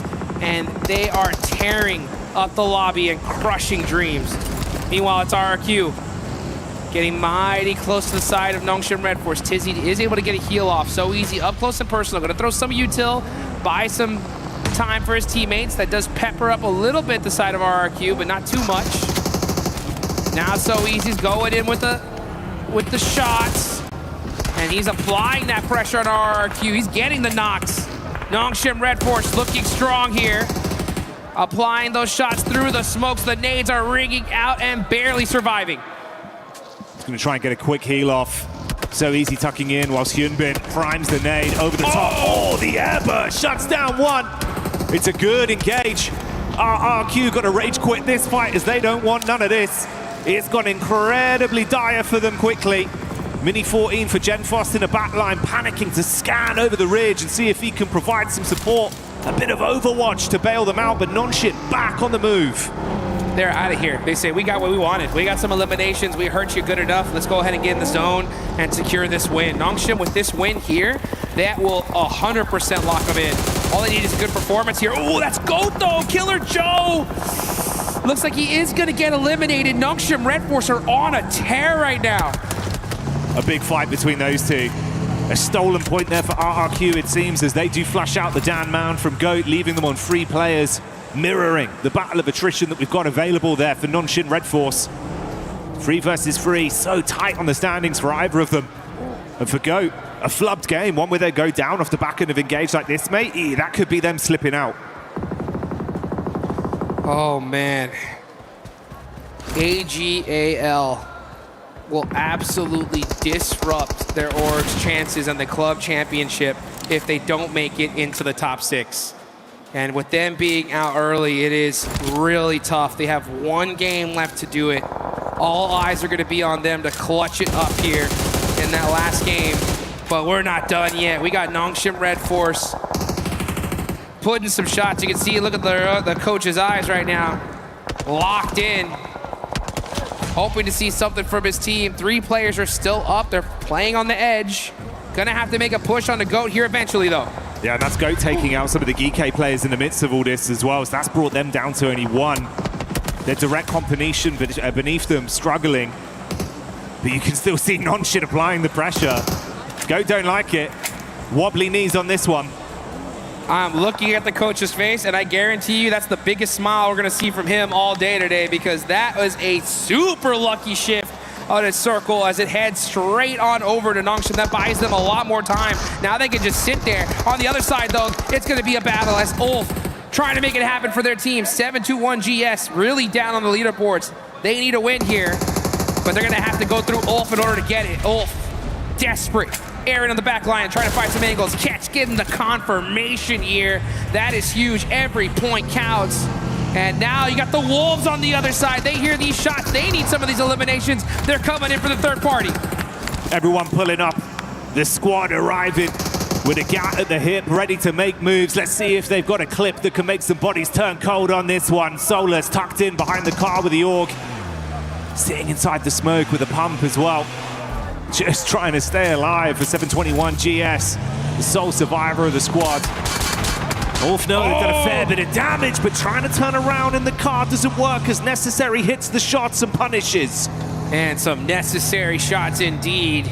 Looking so good right here. Necessary, before going into today, was the 4th place player as far as individual player stats on day 1, and Ulf getting torn to shreds as they're just trying to survive. It's just Aaron. He's driving, he's turning, his back wheel is gone. He's forced to jump out and hit the deck. Brief moment of respite to get the meds in. Bandaging himself back up and throwing the smoke to at least try and provide some sort of cover, no. But the Flames dupes come in. And Masco finally found as well amongst all this. The molly spreads from so easy, so we lose Aaron, we lose 721 GS. 2 squads fall, and Wolves are still fighting as Joker takes a bullet to the cranium. And with that elimination on the 721 GS, I'm gonna call it. That is them outdone and dusted. The chances of them making it in are slim to none now. And that is gonna be pretty much for all these teams around that side of the leaderboards. They need to either make it happen here or good luck. Yangon Galacticos, I am looking at you. What are you gonna do here? You are the defending champs. You have all 4 players up. You have a good position in this circle. How are you gonna capitalize it? We're about to find out. Ooh, KRX with a mini 14. Tony K not ready for that play, mate. Sniped from the back. Schweppes bailing out on a reposition as well, just trying to find cover to stay alive. You can take nothing for free in this lobby. All the space is fought for so aggressively from our remaining squads. Let's see right now, man, these remaining squads are desperate. I have not heard this arena so quiet all day today, and right now. Here comes Alpha 7. Maybe they're gonna start making some noises, but Guizhou gets taken out. And that is Alpha 7 eliminated. It's a quiet game from them. And with the squads close by, starting to have some big performances, opportunities to lap them could become a reality the longer this one goes on. E-Arena clearing out the ground floor of the compound on the move, but they don't clear it quickly enough. Oh, it's good from Dopeness to damage them on the stairs. Doubles up for 2. Goodbye, E-Arena. Are you kidding me? Dopeness, 5 eliminations, trying to pull off the hero play. With E-Arena outing, who knows what's gonna happen? And now KRX are making some noise. Is it possible? Back-to-back chicken dinners? No way. That's onto the champs too. Heavy is the head that wears the crown, and right now that head's being backhanded by KRX as they come through cutthroat. Protect your neck, Romeo. He's in a horrible position with the nades bouncing over to him. Alula smelling that there's opportunities to try third party from the side as well. Oh, Romeo, Romeo, where art thou, Romeo? He needs to get up and get moving here. They are outside of that circle. Yangon Galacticos so far away from the top 6. It's literally going to be a 2-man hero play. They need to do something. 3 eliminations ain't going to be enough. There's no way they make it into this next game if they don't do more. Let's see what they can do. They're going to have to go crazy. Al-Ula on the other side, up on the north. Gonna start pressing down little by little, getting those vehicles moving. And here they go on rotation, trying to find a way, a sneaky way into this next circle. Ooh, in the midst of all this, man, Tianba erupting. Ow. They get the line of sight for free onto Nonshin and punish them one by one. The final elim stolen over by Hooksy from KRX as he'll get that pot shot off. And it leaves them with 2 players. That is our defending champs eliminated. Yangon Galacticos, 13th place, currently 20 points away. It's not mathematically impossible, but they're gonna have to win the next game if they want to stay in Paris, France. Looking out over though, there's still a lot of teams here. The Wolves are right there, 4 eliminations. This is their chance. The Wolves have to win this one right here, and they know it. If we win this one, we're going to the finals. We're gonna see a North American team at the ESPORTS World Cup finals. Let's see if they can make it happen here. They're looking mighty good. They're on the edge of the circle. This is where they play their best. You got KRX on the other side though, red hot after that last chicken dinner. If KRX somehow makes it into the finals here, folks, this will be PUBG Mobile history. The biggest comeback we have ever seen. It would have to be from the bottom to the top of the standings. And whilst Wolves set themselves up for that clash, we've had Goat dealing damage to Tiamba and Alula, stealing elims there to rise themselves, so Wolves know they've got to apply pressure quick. Nades over, looking for the engage as Slonic pushes up, peeking over behind the shrubbery, and will strike with the SMG, quick flick, Binny.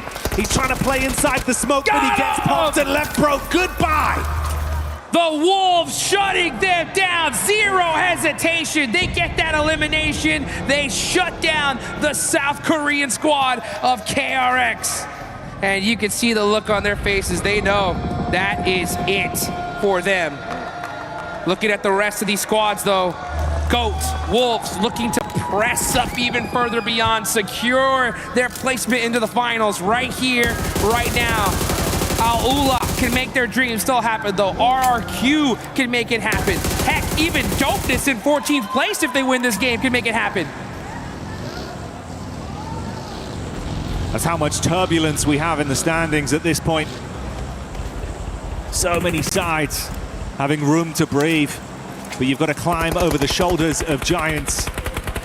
Go team did good work to get some decent damage off to steal elims and weaken some of our better squads within the lobby. But they fall down to 2 players. The 2 that love off angles, that love getting aggressive, that can rep themselves in situations where they're outnumbered. So we'll see what Moxie and Force can do. For Wolves, they're taking a few shots back from RRQ as Genfos tucks his head down and peppers the shots towards them. Better check yourself before you wreck yourself here, Goat. Trying to throw some of that util on the side of the last player of Tiamba. It's none other than Milu, who's had a heck of a tournament here. He's on fire, though. He's going to be able to get a first aid off. And again, pretty inconsequential here. Milu is just there to just disrupt these teams. Just make them pay for any mistake they possibly make. Goat need every elimination they could possibly get. It's gonna be a little bit tough though. Milu is not making it easy. He's not just saying, oh no, I'm not giving up. I'm gonna fight to the very end here. And that's the end. Goodbye.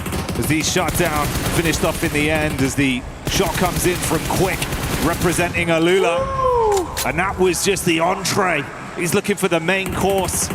A dish of Goat as they're trapped behind the vehicles. Force got to keep his head down. We saw Dopeness fighting Wolves and doing good damage, but even getting the third-party shots off onto Quick. Quick, forced to hit the deck. Gonna go for this Thirst. Does end up putting a couple shots on a Moxie, but they should be able to get that res.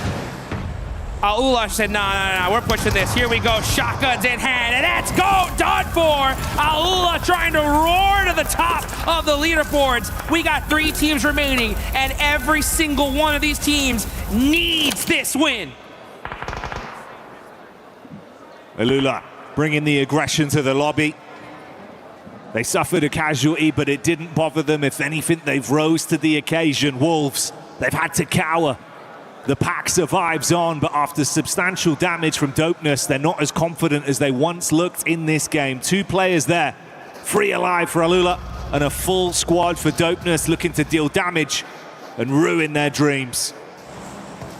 And Dopeness are just trying to keep their dreams alive here at this point, and they have done a phenomenal job so far. 8 eliminations.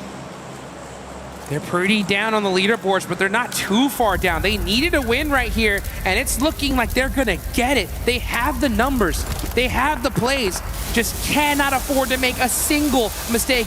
Baton using the welding gun to prepare that vehicle just a little bit further. Uh-oh, what is going on? Dopeness driving right in the mix here, almost gets the run over, but Claus pops him out with the headshot. Crazy plays happening back and forth as Dopeness risk it all. They go all in. And so far, it seems to be doing quite effective. That's the Wolves out of there. And now it's up to Quick and Yasser for Alula to shut down Dopeness.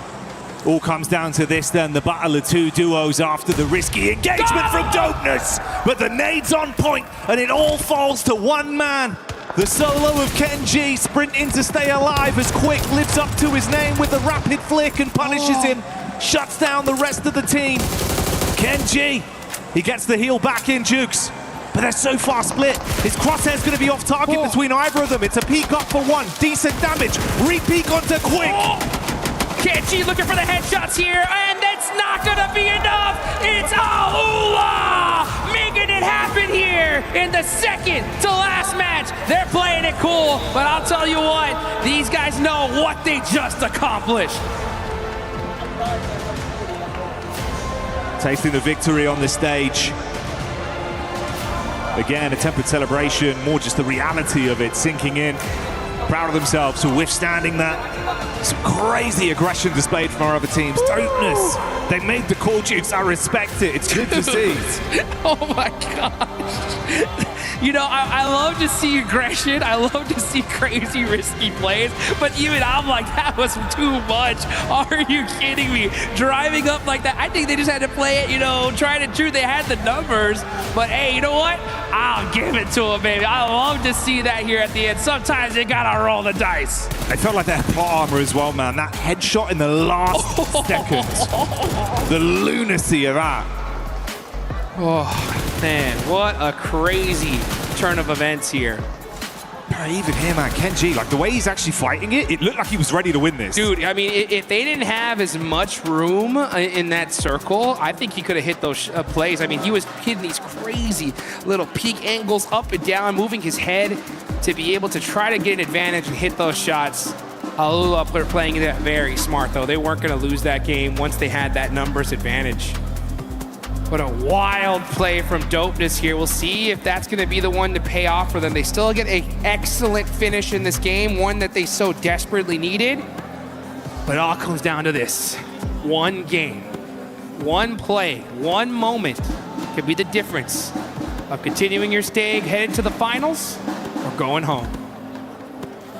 And I'm sure we'll break that down on the desk and really give you the nitty-gritty of just how close this is for some of these teams. But that's why it really is underlined, the point you're making, the fact that it's still not safe for a lot of these squad jukes. With some of the action we saw there as well. Woo. These teams want it. They're absolutely bringing the heat. And that last game, one mistake, another rough start, you could be cooked. Yep. Oh, man. And this is the problem. I mean, you are leaving it to the last game. You're going to have every single squad here doing their absolute craziness to try and make it happen. And the thing is this, right? They have their coaches here. They have their squads. They're going to tell them, hey, you got to understand. In order to make it to the finals, you're going to need 20 points and hope these top teams go out early, or you're going to have to hunt them down and do it yourself. It's either one or the other. So if that is what the coach is telling you, that means that you got to play aggressive, like crazy aggressive, right? Yeah. And we've seen that adaptation from some of our squads, and it's surprising, right? The almost complete personality switch that we're getting from these teams, where they've just gone, all right, we get it. It's either we absolutely put it all on the line, or we know we're not going to finals. And for some, it paid off. It was a great point injection. Oh, man. This is going to get wild here, folks. This is going to get wild. And the problem about this, again, is like when you get into that last game and you have, 6, 8, 10 coaches telling all these teams the same thing, you never know what you're going to see. And guess what, folks? We're going to see it, though, here in just a second. Don't go anywhere.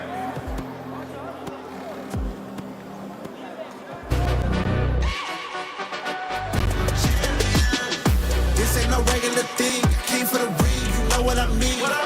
You see my name in the lights. Better get right, I'm champion.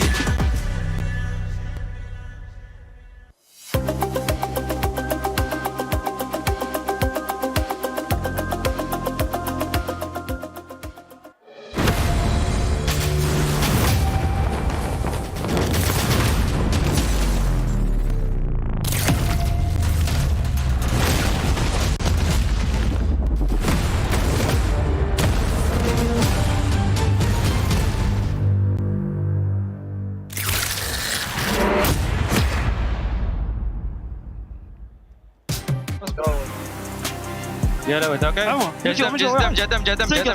سنجل عرف تحت السور تحت السور لا طش ياسر قرب الصخرة اثنين من تحت السور ياسر يلا دمجت وايد جيب الكيل وحش عليك ياسر وحش. We were wondering which teams were going to be showing up, and Alula is one of those teams, Neptura, that ends up showing up in a big way too. Finally, all right, here we go. That is a great win coming up from Alula. We've been watching them the entire day, right? They've been making these plays, yeah, a little bit here and there sometimes, but the splits that they've been doing, the spread, the control they've been trying to get has finally pulled off in a massive 23-point game. And Max, when the overall rankings, when the points when they're so close together, 23 points is massive. That's a lot of points on board for Alula. I wonder how close they're going to be to the top 6 after a performance like that, though. It's insane how easy it is to get wins when you don't waste all your smokes minute 1 of those matches. Wow, Smoke's pretty good, and Blank has hit you. Hello. Hi, guys. Hi, Blank. Hey. Thanks for joining us. You're welcome. You're welcome. And since we have Blank here, actually, Blank, you look very stylish. You know what else you can do to look stylish in-game? Just log in, get into PUBG Mobile, and check out that PMWC Lucky Spin because it is available right now. So make sure you go spin for it before it goes away. It was co-created with PvP creator Nana. You do have the Electron Energy set, the Proton Power set, and the Alien Infusion grows up, which ends up glowing just like Blank is glowing throughout this whole PMWC. Oh, shucks, man. Oh, shucks. Blank, but now that we have you here, I put you on the spot. Which team is not going to make it? Whoa, triples. I don't think Nongshim Red Force is making it. Oh! I'm with you, actually. What was that? What you said? I'm sorry. But he's right, though, unfortunately. Yeah, that's a team that really hasn't been playing that well like we expect them to, right? They just been too passive. They did end up having that good game, but it was because they didn't have to move. The fight was just coming to them. Yeah. The game played it for them pretty much. But there have been other instances like that. And again, I want to go back to groups for them where they played Sosnovka, they played Central. I believe it was Tiamba on the outside. Yeah. The thing was is that they played that game. I thought they did fairly well, but even their coaches and their staff came across after them and said, we got very lucky on that one. I didn't quite believe it. I somewhat believe it now, unfortunately. Yeah. I mean, actually, the game after that game, because they got back-to-back chicken dinner on the island, right? Yeah. That was actually a very good game, in my opinion. They had a very good flex out. They had a big split, getting so much information, and end up getting, in my opinion, their best game of the tournament so far. But we haven't seen that Nongshim Red Force domination yet, even on their win earlier today. As we said, it was not PUBG Mobile. It was an idle game, it felt like, and they just didn't have to do much. I mean, to be fair, they did kind of pull back a little bit of something in this last game, right? We saw them on that edge, trying to do a lot of things, trying to get... They're very aggressive, very quick on the disengage to move elsewhere, really good on the reaction times if they got knocked, if somebody tried to do something. But, ultimately it didn't work out. It did work out for Quick here, though. Look at this nade. It's the 1v3. Yes, 2 are knocked. It doesn't matter. It's a nade. A nade is a nade. Boom! Down they all go, leaving Kenji just going... I'm all alone. Please help me. And no one's there to help him. He does try. He tries his best to come on through here. But yeah, it's an little game. It was from, I think, like stage 6. Honestly, the spread that they had over this was just making sure that they had all that control. I don't know. I feel like there was quite a few people who could have won this game. Overall, right now, I think that Max was making a great point earlier behind the scenes in our little cupboard that we go back to during these segments. Our dungeons that we live in. He was saying basically that for a lot of these teams right now, they're playing with a huge amount of pressure, and the pressure is really, really hard when you get to survival stage. It's 10 teams going out, 6 in. For Group B, it's way, way easier. Group A and Group B, just because it's only 3 teams that go out, you know you're guaranteed another opportunity going forward. I think it's making up these teams make some kind of ridiculous maneuvers right now. We're talking about that team. One team that we really need to touch base on once again, because this is going to be the final match. It's a team that might not be able to qualify. It is AGAL, because that team is currently in contention for the club championship. You can see them in first place for club championship. If they're not able to make it to finals, they're not going to be getting any points for PUBG Mobile here, Max. Yeah, it's going to be a really tough one. If they do not make it to the finals here, Team Falcons, all those guys are going to try and make a big catch-up. But Vitality in particular, with how they played in their group, again, if you win a game, right, you get 1,000 points. So Vitality, they could be actually on the heels of the top squads. Vitality. Oh no, he's back. He's back. Well, let's take a look at the overalls. We're going to be heading into the final match of survival stage here at PMWC at EWC 26. You can see some of these squads, but we're just going to be keeping a close eye on how close everything is right now. For me, I think the funniest thing right now is that Alula is once again being the team that is knocking out Alpha 7 after that last game, just shunting them right now. It's happening all over again.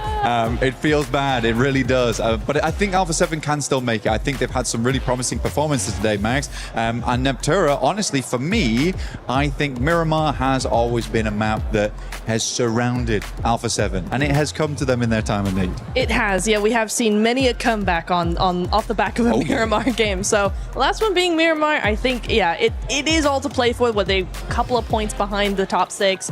You know, you do have GOAT that had an awesome game, awesome few games, but then have kind of dwindled a little bit there. A7's right on their heels. Absolutely, but I think the biggest thing for me right now is that Alpha 7 is still smiling. They still look happy. They're pretty much, okay, I'll be honest, they're the only team that still looks happy of everyone down there. When do they not? Especially with all the noise that the fans have been making that have been really giving Max a headache. Yeah, looking at the rankings, I want us to all try and agree. Like, who do we think is already locked in 100%? I would say Furian above for me. No way they jump out of top 6. But Wolves, GOAT team, Nongshim, Red Force, if there's a big shuffle happening here, those 3 teams, if they really mess it up on this last match, could fall out of the top 6. Wolves. I actually have Wolves even in as well, just because of the difference in points with the other squads. That's fair.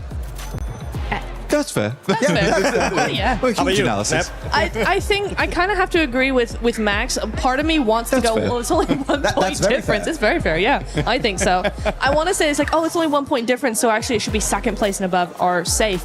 But you also have to think about which 4 teams that are currently outside of the top 6 are going to come in to replace Furia and below. That is going to be the hard part, right? So even though there's only 1 point difference between them, or maybe 2, it's not going. There's 4 teams are not going to do it. So Ulf isn't going to do it. Geeke probably not. And the points now, there's a much bigger gap. So yeah, I am going to say that it's going to be the bottom 3 of the top 6. Like, even when we're looking at the second page, Team RRQ, like, they could still make that push, right? Especially with the way that Nonshim has been playing, that some of the teams, especially from 5th place to 6th place, they could make that push all the way to top 6. It is a great point that you make. I almost threw the mic at you there. It's a great. That's fair. It's a great point you make, though, because honestly, from what we see in survival stage right now, we haven't seen massive matches so far. As the crowd does get a little bit loud. Yeah, we haven't seen massive matches. I think some of the biggest games we've seen have been 11 eliminations, 13 eliminations, and I think that's what is skewing our idea. Someone could still come out on this last game and get a 17-15 elimination game with a chicken dinner. That's 25 points. That can rocket you just into the top 6 if you are quite low down. Yep. The thing is, yeah, I'm sorry. No, I was going to ask you a question, because we have seen it in the past too for PUBG Mobile Esports as well, especially when we go into a match like this, where a lot of teams have absolutely nothing to lose. They're going to be playing without that pressure on their shoulders. What does that end up happening, especially with teams that are towards the top? They end up playing passive, and we can see sometimes that they get kind of caught with their pens down for those teams that are being passive. It definitely opens up an opportunity, right, for the teams that are in the middle of the pack, because your teams at the top that used to dominate, your Tiambas, etc., maybe going to slow it down a bit, because we're in, right? We don't have to go extra hard. Teams in the middle like RRQ, that we just talked about, I think is a team that could actually try and go very hard on this one. Maybe not to the point of hot dropping. I would never recommend it. Lap hard. Lap hard. I want to see actually Nepeko do well. I feel like Nepeko sold us some really good moments at the start of this year, but it's been a bit more silent here. We can see some players getting together. Well, Alula, you know, you guys are already in. They're celebrating. That's a celebration. It looked a bit sad and somber, but they are happy. They should be celebrating. They put themselves in a great spot to go to this last match. If we can get a chance to see that overall one more time, I would love to see, especially the first match, just to see how close everything is right now between some of the squads. So let us know in the comments below too. Who do you think is going to be secure before we go into the last match? I think Wolves might have done enough, Blank, for them to be able to secure it, especially when you got E-Arena with 69 points. You got to remember, not only do they have to get those extra 9 points, they have to make sure that Wolves and those teams above or below also stop performing. They need to stop getting those points. Yeah, I think the promising thing about Fury, and I'll come back to Wolves, I promise, but the promising thing about Fury is they're still making some mad dashes, they're still making some aggressive rotations, they still have that fight in them. Some other teams are just waiting around a lot for the game to come to them. However, for the Wolves, Seven, I do believe that this is a team that can stay in. They are locking in a big way. Yes, they've made mistakes, but there's constant adapting going on for this squad. I believe in them. I believe in Elementrix, dude. Yeah, I mean, really happy, especially Necessary, right? He was one of the top players at the very start of this group, so NA, it could be looking good. Well, ladies and gentlemen, we're going to be heading to the final match of survival stage here at PMWC at EWC 26. Who's going to be joining those teams that are already in the finals? We're about to find out with who the top 6 are and who are the rest that are going to be getting those keys crushed. Hot Jukes, Jackie, take it away. Thank you so much to the desk for breaking that down beautifully here. We have 5 matches in the books. All right, guys, this is it. We've played all the games, we've done all the math, and now there's nowhere left to hide. One final game. If you're sitting on that cutoff line, forget playing it safe. You've got to make something happen right now. The pressure doesn't get any bigger than this. Here we go with the final match of the survival stage, live here in Paris, France at the ESPORTS World Cup. This is the PMWC, and it's time to make it happen. Right here, right now. Hopes and dreams will be crushed for some of these squads. 2 former champions that could potentially not make it to the finals. Paris, France, let's hear it! Let's go! It's time. As you can see, all the players anxious in their seats. I only saw one smile on the board, and that was one of the Tianbo players, because they know they got nothing to worry about right here. But what is the Tianba team gonna do? They're sitting at the top. They are the kings of this lobby right now. And they could also be the executioners. They could say, you know what? You're going home. This is it, the end of the line. Will they decide to hunt some teams down? Which teams will be able to survive that onslaught? It's time to find out. Tiambas with a butcher blade ready to swing and chop down the other teams. For everyone else, Dukes, this really is a gauntlet. One wrong step, one misplay, a single elim for your squad, and that could be the difference. Oh my goodness. Thing we were talking about earlier too is, yeah, with Tiamba, everybody knows everybody's drop locations. They can hunt you down. They can camp out your drop spot, your rotational path, and make it annoying for you. Let's just see what's gonna happen though. Teams popping out of these planes. A beautiful plane path here for this circle. Alpha 7 are gonna be able to get El Pozo. That is a huge drop location for them. What kind of circle are we gonna deal with though here, Jackie? That is the question. Oh, that's what I'm talking about.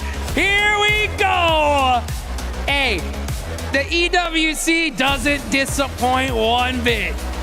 Mate, if we did get something normal, after all the circles we've had throughout survival, it would be wrong.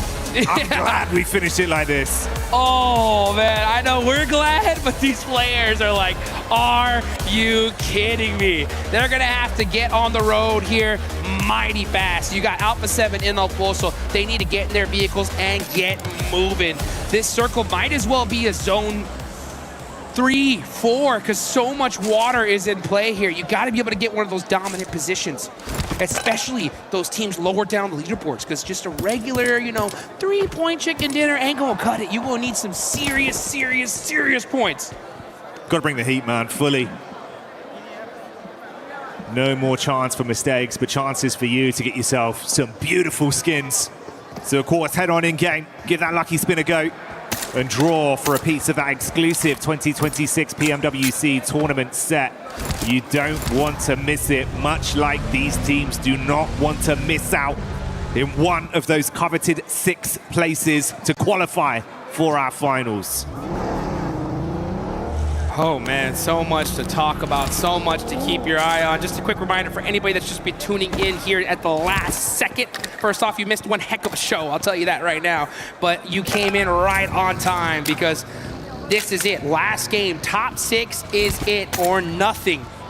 AGAL, the squad really wanting their team to make it into that top 6, not just to make it into the finals for them personally, but also for their entire organization that is battling it out here at the ESPORTS World Cup for those champion points.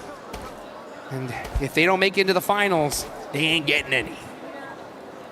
That's even more brutal there, bro. That club championship sort of looming over you. For so many of our other squads, it's about doing yourself justice, holding that jersey on your chest, and knowing that the organization that supports you is going to be proud with the plays that you've made. Don't leave your fate in the hands of other teams, and that's a very real possibility with what we've got going on in the lobby right now. Oh, man. Just looking at the points so far, if you are a GAL, honestly, you need to win here. Like, it's either win or go home. We got to look at it. I mean, 75 points is Nongshim Red Force, and this is if they don't even get any points on the board, right? So it's not looking good. It's not looking good. The odds are severely stacked against them, but the math is still possible, right? Until they are out, there's still a chance. So let's see what they're able to do. But right now is that calm before the storm, and this storm is going to definitely ring out a little sooner than normal just because of how crazy this first circle is. It's windy out there. Pressure's in the air. And tension that you could cut with a knife, it's that thick. Tiamba on the move, making their way up through Los Leones. Goat team on the wraparound as well, slowly coming up the coastline. Nongshim 1 point behind Goat in 6th place. Wolves only 2 ahead of GOAT. And in a similar scenario, it's Furia on 79, 1 above them. Inches of distance between our squads. And everyone else standing so close to breaking into that top 6. Both of our former champions outside of the bubble right now. The arena just beneath Alpha 7 by 1 point. Get line of sight over onto Ulf, the team directly competing against them right now in the runnings. Oh, the tension is so thick here. Guys, there's so many different possibilities. Yeah, I mean, mathematically, Wolves should be okay, right? I mean, because it's going to take either a couple teams at the bottom to go crazy. If GOAT and Nongshim get some points on the board, Alpha 7 gets more than 10, and Wolves get none, then they're out. So there's so many different combinations that can happen here. It's going to be tough to keep track of, that's for sure. But man, it's still so many of these teams that can make something happen. But a lot of them need a ridiculous game here. Not a normal game, not a good game, a game of a lifetime. We're talking 20 points minimum. And even 20 points might not be enough because these squads at the top are going to be playing their absolute hearts out here to get something on the board.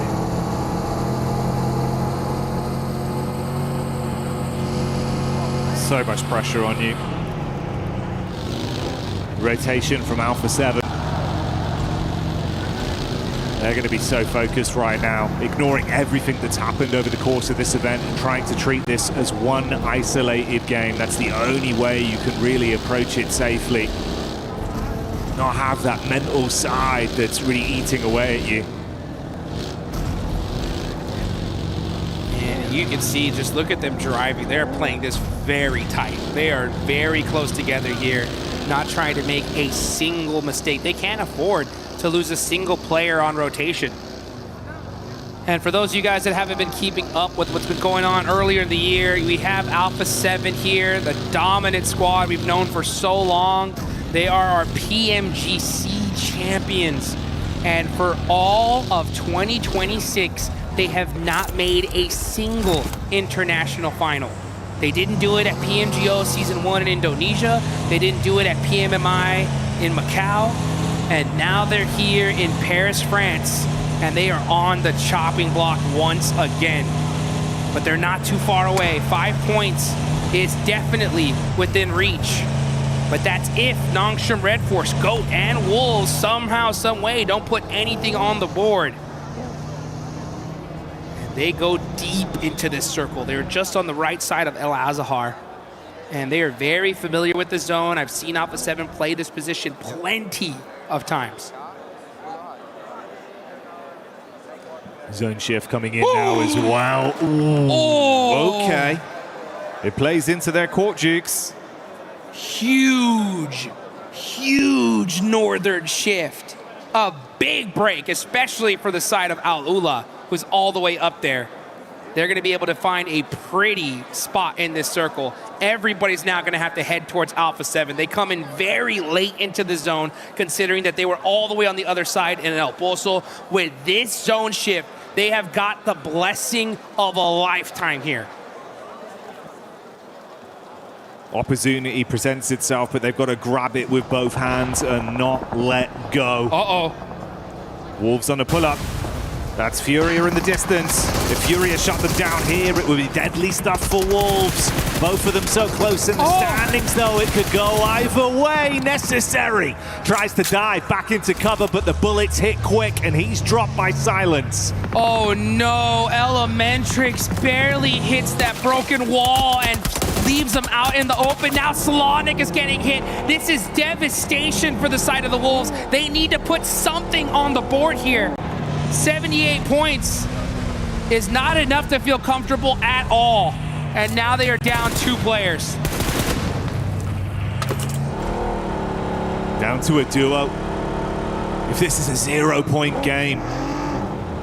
Oh, one bad drive again. Oh boy, this is AJAL. The team fighting for those club championship points. Now battling it out with DK.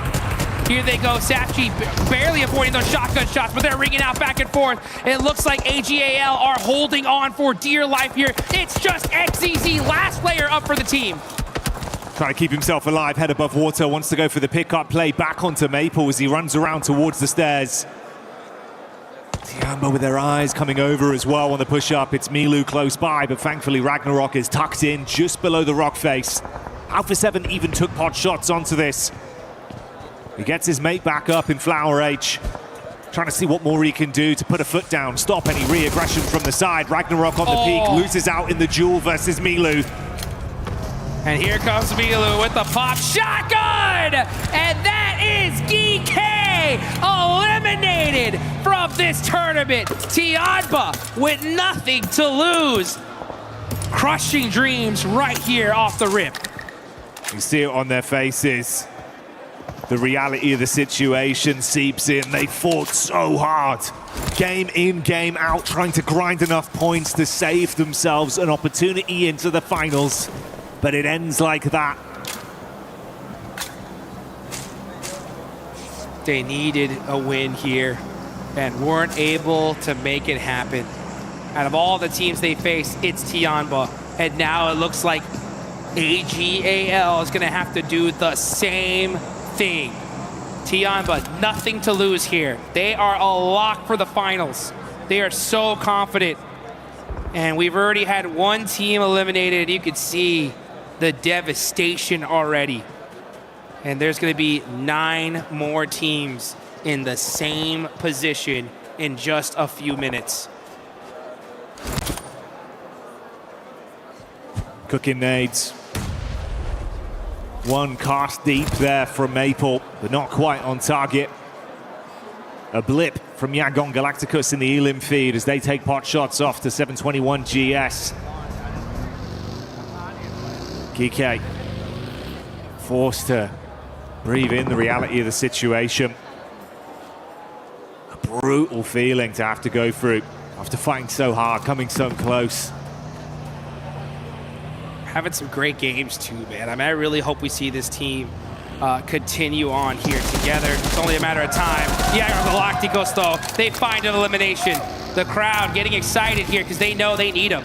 If it's Yangon, they need a win and they need double-digit eliminations. They know it. They cannot afford to slow down here. One is not enough. They need the flush. He's come out with the big plays now. Keep it going, keep it developing, hunt down the teams in the lobby and show us what they were made of in last year's PMWC all over again. Say Cloud on the move as the crowd starts to give the energy out. It's getting hype in here. EWC is bringing the heat, bringing the entertainment, and Say Cloud looks to close the gap through the smoke, looking for a pickup play. It's been quiet for far too long. It's time to start making some noise here and cheer these teams on. As 721 GS are getting shot from multiple different angles here. That is Furious Silence actually going and punishing them. But that is a desperate elimination that Yangon Galacticos need, but they get another confirmation. 2 to start off. 2's a decent start, but it's got to be even more. They're looking with their eyes scanning around the top side to see if they can find where Masco is, and they will. Romeo will spot him out. That's a third added to the tally. But they can't waste time. Quickly reset off this, take the loot that's necessary, and then push for more. Let's go. Let's go, Yangon. Let's see them continue to push it here. But now it's up to a big defense. It's AGAL versus Tiamba. The team fighting for those championship points, and they get the knock onto Eagle. They now have the numbers advantage. Tiamba, nothing to lose, 0 pressure on their backs. Let's see if AGAL can clutch this up, throw in some more utility. Maple, up close and personal. QZZ, back it off a little bit. He's got that utility though. One nade can change this fight entirely. Only 2 players remain alive for the Tiamba side. Nade over onto Flower H's position, but not enough to follow through with it yet. Maple dashing one back, Flower H priming another. That's Go Team looking for a fight onto Alpha 7 amidst all this as they're all on top of each other. Here they come. Now that's it, AGAL take out Tiamba, and that is 6 eliminations for the squad. They needed every single one of them, and they got them. You're only going to have a few seconds to catch your breath, though. Everyone so damn close. Quick reset, Maple bandages. Revo takes the hit over onto Killer Joe and puts him down on the deck. Foopsman with a reply. It's a headshot connection as they flush out Joe.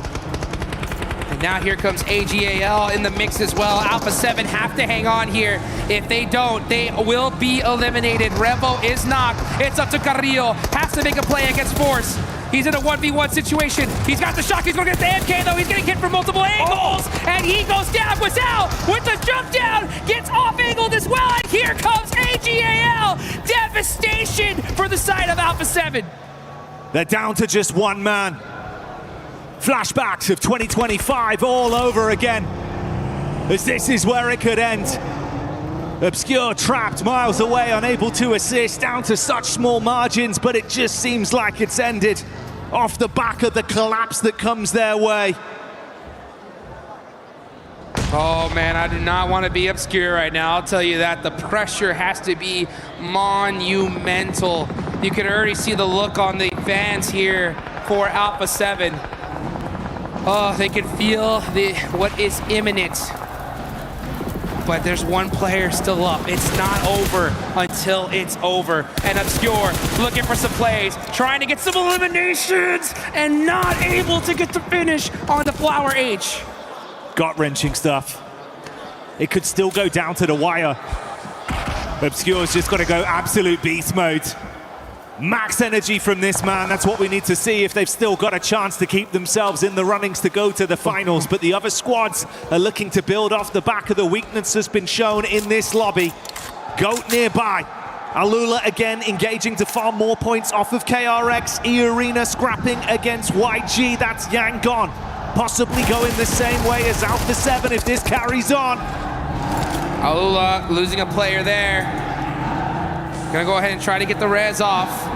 Definitely want to keep an eye on some of these big contenders here in that top 6. Young Galacticos are trying to make a run for it though. But again, they need another 10 plus eliminations and the win if they want it to happen. Gonna be pretty darn tough. Especially now with just 2 players. Honestly, it's pretty much, they're done. Yeah, they're counted out at this point, at least in my eyes, unless we see an absolute miracle. But are we going to see the miracle from none other than Obscure? We'll have to see. It's just such a ridiculous environment to be left in, man. The pressure from your team, the pressure from everyone that's on your side. We do see the pressure paying off for AGAL of how they're playing it, though. 8 elims right now. Woo! What a start for AGAL. Perfect, as a matter of fact. They have every single player up, the zone hard shifts down to them, and they have the high ground. This could be the comeback for AGAL. Their club championship is on the line here, and they're trying to make it happen for their organization. Ulf, on the other hand, still in the mix here with 67 points. Turns the pop shots onto Silence. He's able to barely get away from that one. And this is outside on the edge of the circle. Furia. Pretty much a lock here for the finals. At this point, they're just having their victory lap, but Ulf, job's not done yet. Trying to make it happen. You've got to get so aggressive as well for Ulf. That point barrier slipping further and further away. AGAL take a swift headshot from Schweppes as he flicks over. Reply back onto Joker from Eren with the Mini 14. Furia on the move, but they're going to run into Yangon. The map geometry betrays them. They've got to bail out the vehicle. Romeo down on the deck. Man, it's been lit up.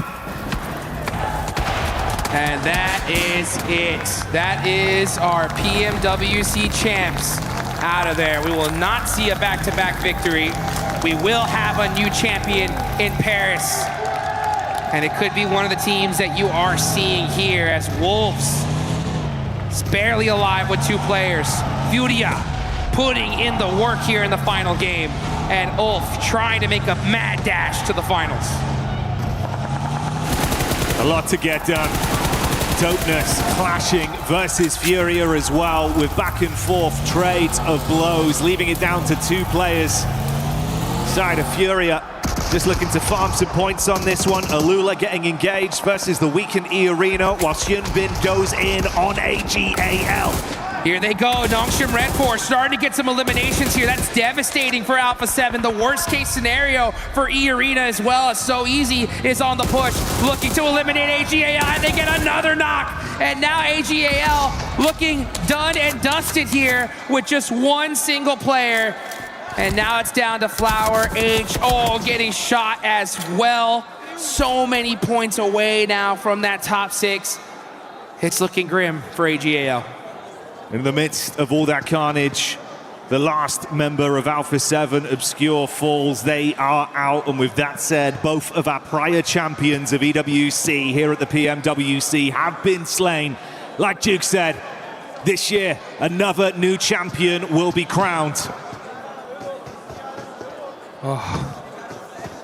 The third event for Alpha 7 to not make it into the finals.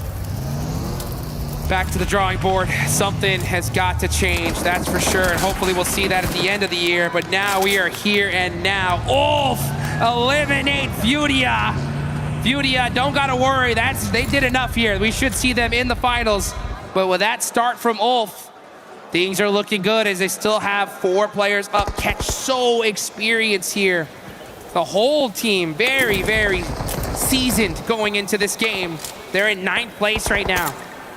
A win here could put them in the running. Wolves are on the chopping block. 2 players up. Gotta survive. Tied 5th and 6th place. GOAT team that fell early into this game, and Wolves both have 78 points. Wolves still have a chance to bolster that and make it more, give themselves a chance to keep their heads above water. It's E Arena and Ulf that are looking to clamber up and knock them out of those coveted spots. It's still all to play for here for a few of our squads.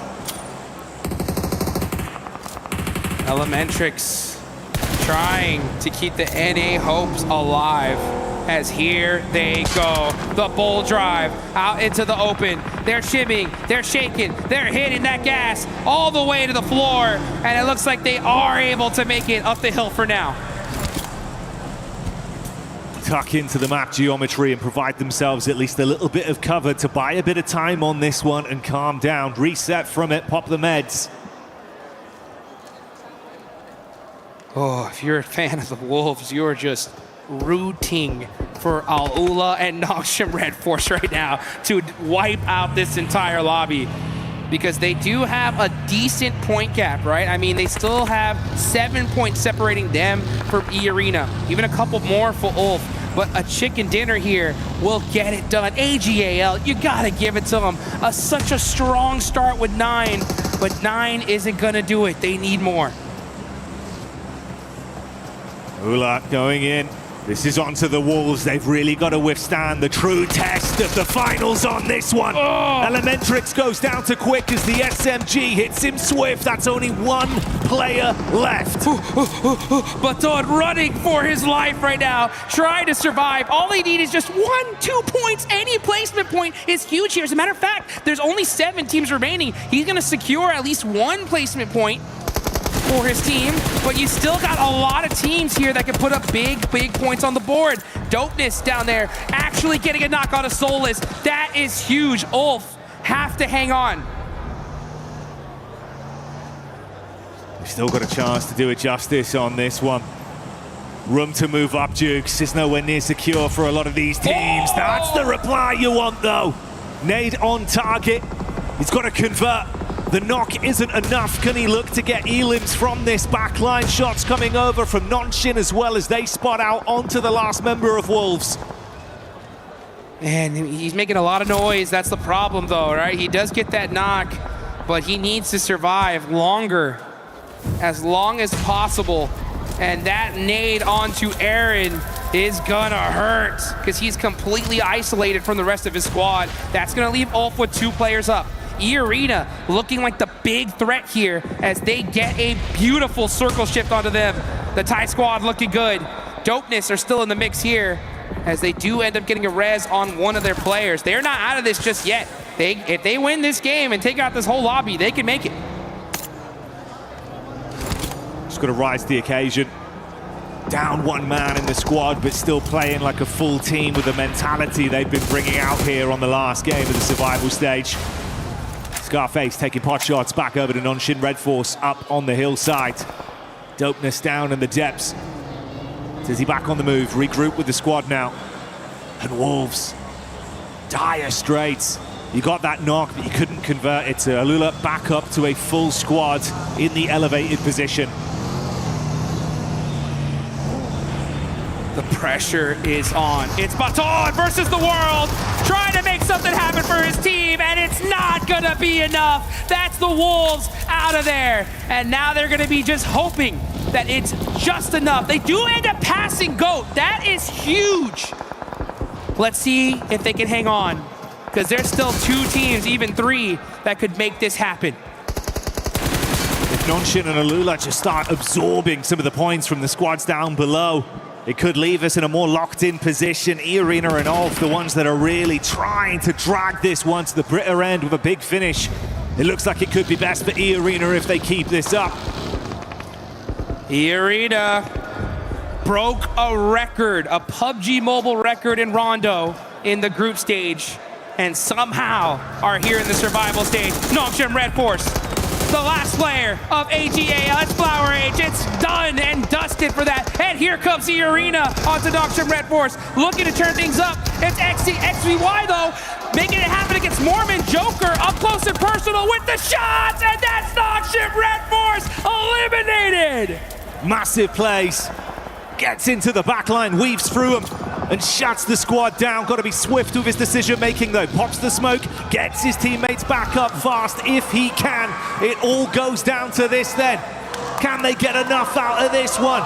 Finish off Ulf and leave themselves in a position to climb through and fight for that final spot. Who is gonna get it? A must-win from both of these teams to be confident that you're making it into the finals. And it looks like, guys, we have an even matchup. It's gonna be a 3v3. Ulf versus E-Arena for all the marbles. You know you've got to win this one. Clean up, take that chicken dinner, and do the best that you could physically do to guarantee yourself that chance of finals safely. They do restock. They get their HP back, had just enough time to reset. It will be a fair fight. 3 versus 3, everyone's topped up.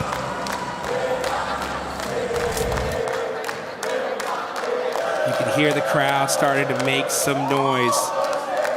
Ulf, such a seasoned team. E-Arena as well, red hot in this tournament. And it ends up with the 3v3 for your tournament life. Looks like Tourniquet is able to find an airdrop. That is huge at this point. Is able to be at least fully level 3'd out. Doesn't switch out for an air crate weapon, but he's still got that AUG. Tons of util on the side of E-Arena. Both have to be kitted out pretty well here. This is stage 8. This is it. This is the last circle. So this zone will go down into nothing. The first knock is so critical at this point. One pick, one opening.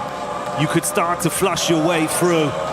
You could full commit onto it and shut down the squad with the numbers advantage. Decent damage onto Mormon. He's got to give up that advanced position. Bails a nade back over, and Eren equalized. Both of them on low health. Beep, beep. Back it up immediately. Get those heals off, reset, try again. Man, that one knock would have been brutal though. Yeah, you can see immediately Tourniquet throwing out those smokes, trying to support his teammate, so that way he can get ready for the rest of this match. Tourniquet gonna be leaving it up to the, no more HP at all. That's it, no drinks, nothing.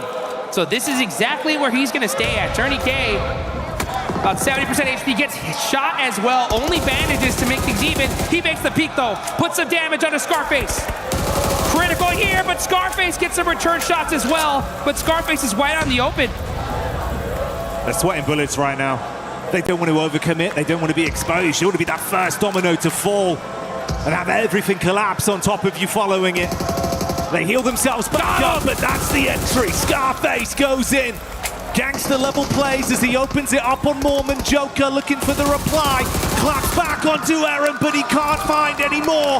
Crumbling down to only one member of the arena. And Joker trapped in the back with no health. They throw the nade right onto him. And that's the boom that gives them their best chance at going through to the finals. Ulf Esports with the clutch chicken dinner. And woo, wipe that sweat off your forehead, baby. You have done it.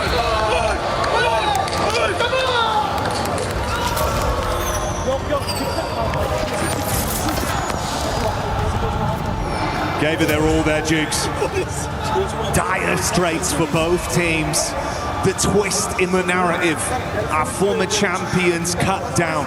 Squads that were trying to clamber above them cut down. The realization of what's occurred for many of our teams starts to sink in. The hopes, the dreams, everything they put into the love of the game over the course of this season, culminating in the end of their run here and the beginning of the finals for some. Man, you can see Catch, excited, but still biting his nails, thinking, did we do it? Everyone's a math expert at this point, right? Just, was it enough to push them into that top 6? That's the question, but a clutch chicken dinner is always gonna get you excited here. So look at this last fight. That initial knock was so critical, and then Scarface, 4-3, gets it right at the end. A beautiful way to finish things out from such a reputable team here in PMWC. But man, some titans, Jackie, have fallen here today. A tough sight to behold every single time. Yeah, some of the biggest, brightest, some legendary players, names that spark excitement just from having them on our screens, removed from the equation. Trying to figure out if they've made it through or not as all these players are running the numbers. And that's why it was such an intense final game here, Jigs. That's why we said this has been delivering in the survival stage. The fact that we're sat here trying to break down the numbers, waiting for the desk, it's tasty stuff. We'll see if Ulf did it. We'll see if the Wolves were able to hang on there, as that would be an absolute miracle for the side of North America. But man, what a way to finish things out. A crazy performance. And you can see the look on Baton. He's blinking right now, just wondering, oh, was it enough? We'll find out here in just a minute, but I'll tell you one thing here, folks. The survival stage didn't disappoint at all. Lived up to its name through and through. The sheer contrast of how this moment now feels for a lot of these players. You can see it there. A team like EK, they gave it their absolute all, Jukes. Oh man, it was so close. So many teams could have gotten it done. It just came down to that last and final game. And you know, EK had some beautiful signs of life. They looked so rock solid and just weren't able to get it done at the end. And that's the tough part here, right? When you reach such a pinnacle tournament like the ESPORTS World Cup. It really just comes down to who can clutch it up right there towards the end. Is he picking at some smiley faces? I see a lot of hearts. That's a good sign, right? But who knows where things are going to end up. We'll wait for the desk, of course, to break it down. But we do know the teams for sure that weren't able to make it. You can see the look on the faces of Alpha 7. Extremely disappointed here once again. And who knows what's going to happen. We know at the end of the year, PMGC coming around the corner. A lot of time to do some homework and come back strong then. Yeah, got to remedy things and try and reset from it. It means so much to them. They always put blood, sweat, and tear into the game. Time and time again, they fight so hard. There's a reason why they've got such a passionate fan base, man. Really exciting team to watch. Fighting hard, Jukes. But this time around, it just feels like the level of competition has risen so high. Yeah, so high indeed. It's tough to see such a historic squad that had a historic run, right? They won the World Cup a couple of years ago. They win the Global Championships last year, and then not able to make a final this year is rough, you know. But who knows? But this one is so great, right? Every single tournament, there's always somebody stepping up. And someone that's gonna step on the stage looking real good today is gonna be Barney. Let's take it on over to him for some big announcements. Looking good today. Do I not look good every day, Jukes? That's just out of order. Okay, I'm joined by Tiamba here. The past 2 days were about survival, but for Tiamba, it was about dominance. An absolutely incredible performance over the last 2 days. I've got Eagle here standing next to me. Eagle, let's talk about today's result. Now, coming out of this in such a dominant fashion, has that made the team feel a lot more positive going into the finals?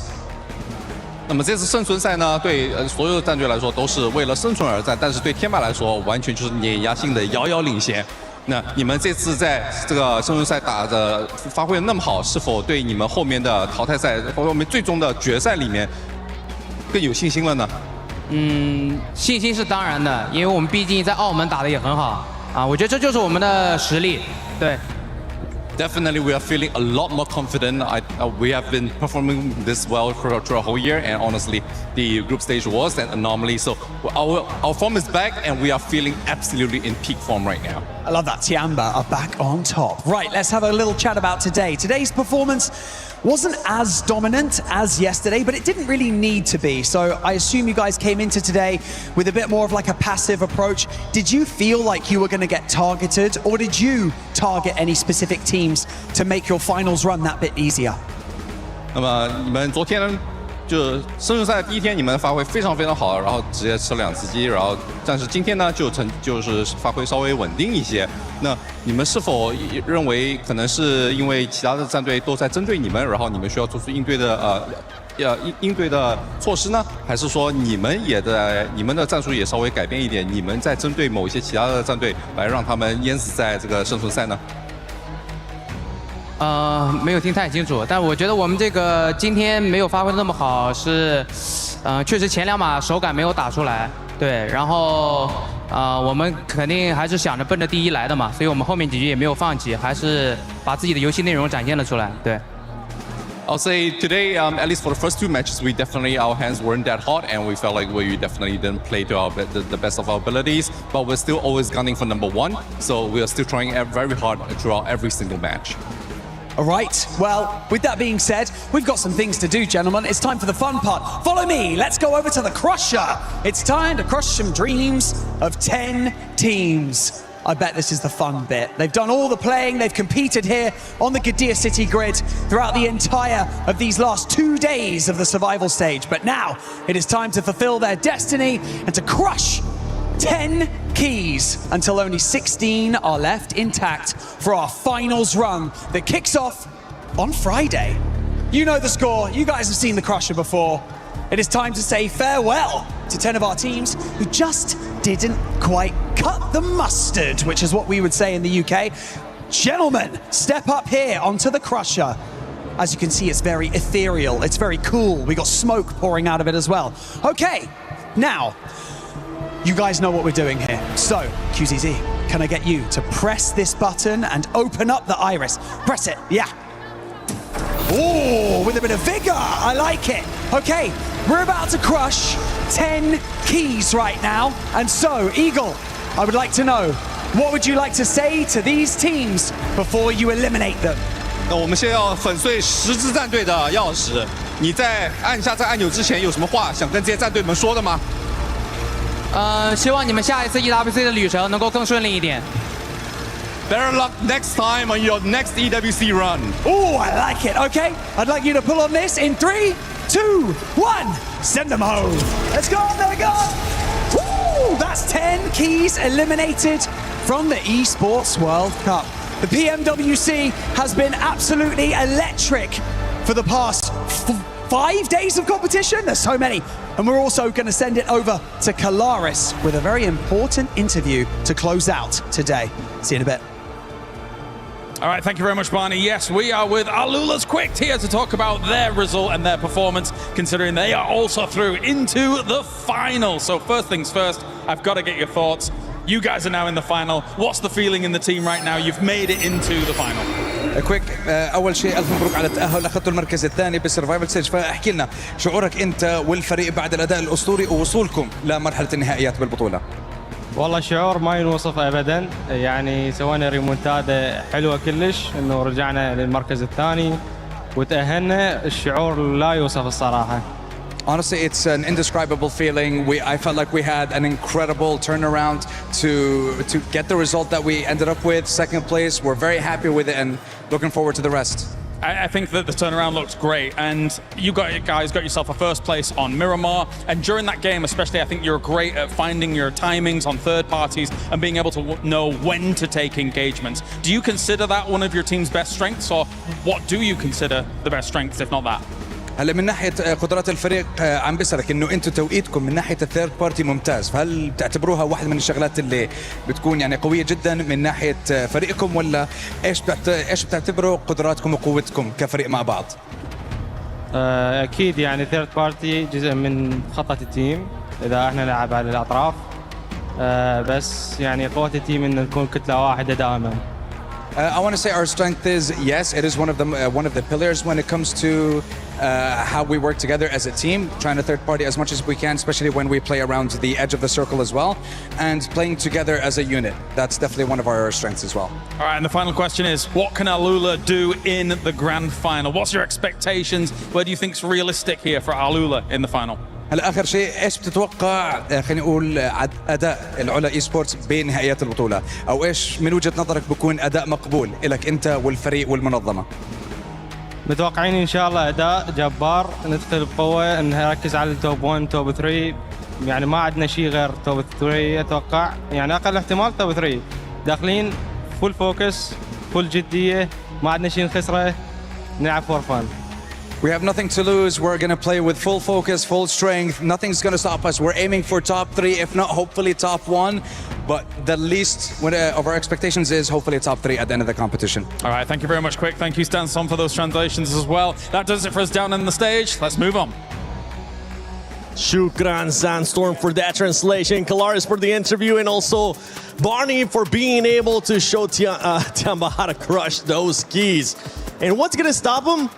I know which teams are going to stop them. Those top dogs from Group A and Group B that are truly waiting for these squads that are going to be in the finals as well, because Alula, you might have been able to perform here, but grand finals is going to be something completely different, as we're getting some class from Alpha 7 and just cheering on the players, which once again, Alpha 7, the reigning champions, the PMGC, not making it to another final. That makes the third one. The third one they've not gotten in a row. I feel so bad for them, because we did see better performance in the second half of today, right? Better, but it wasn't A7 that we're used to, and so you want to know what's going on. Oh, sorry, Natera, we gotta break it, because here we have it, the top 6 that are gonna be moving on to the finals. E-Arena makes it through.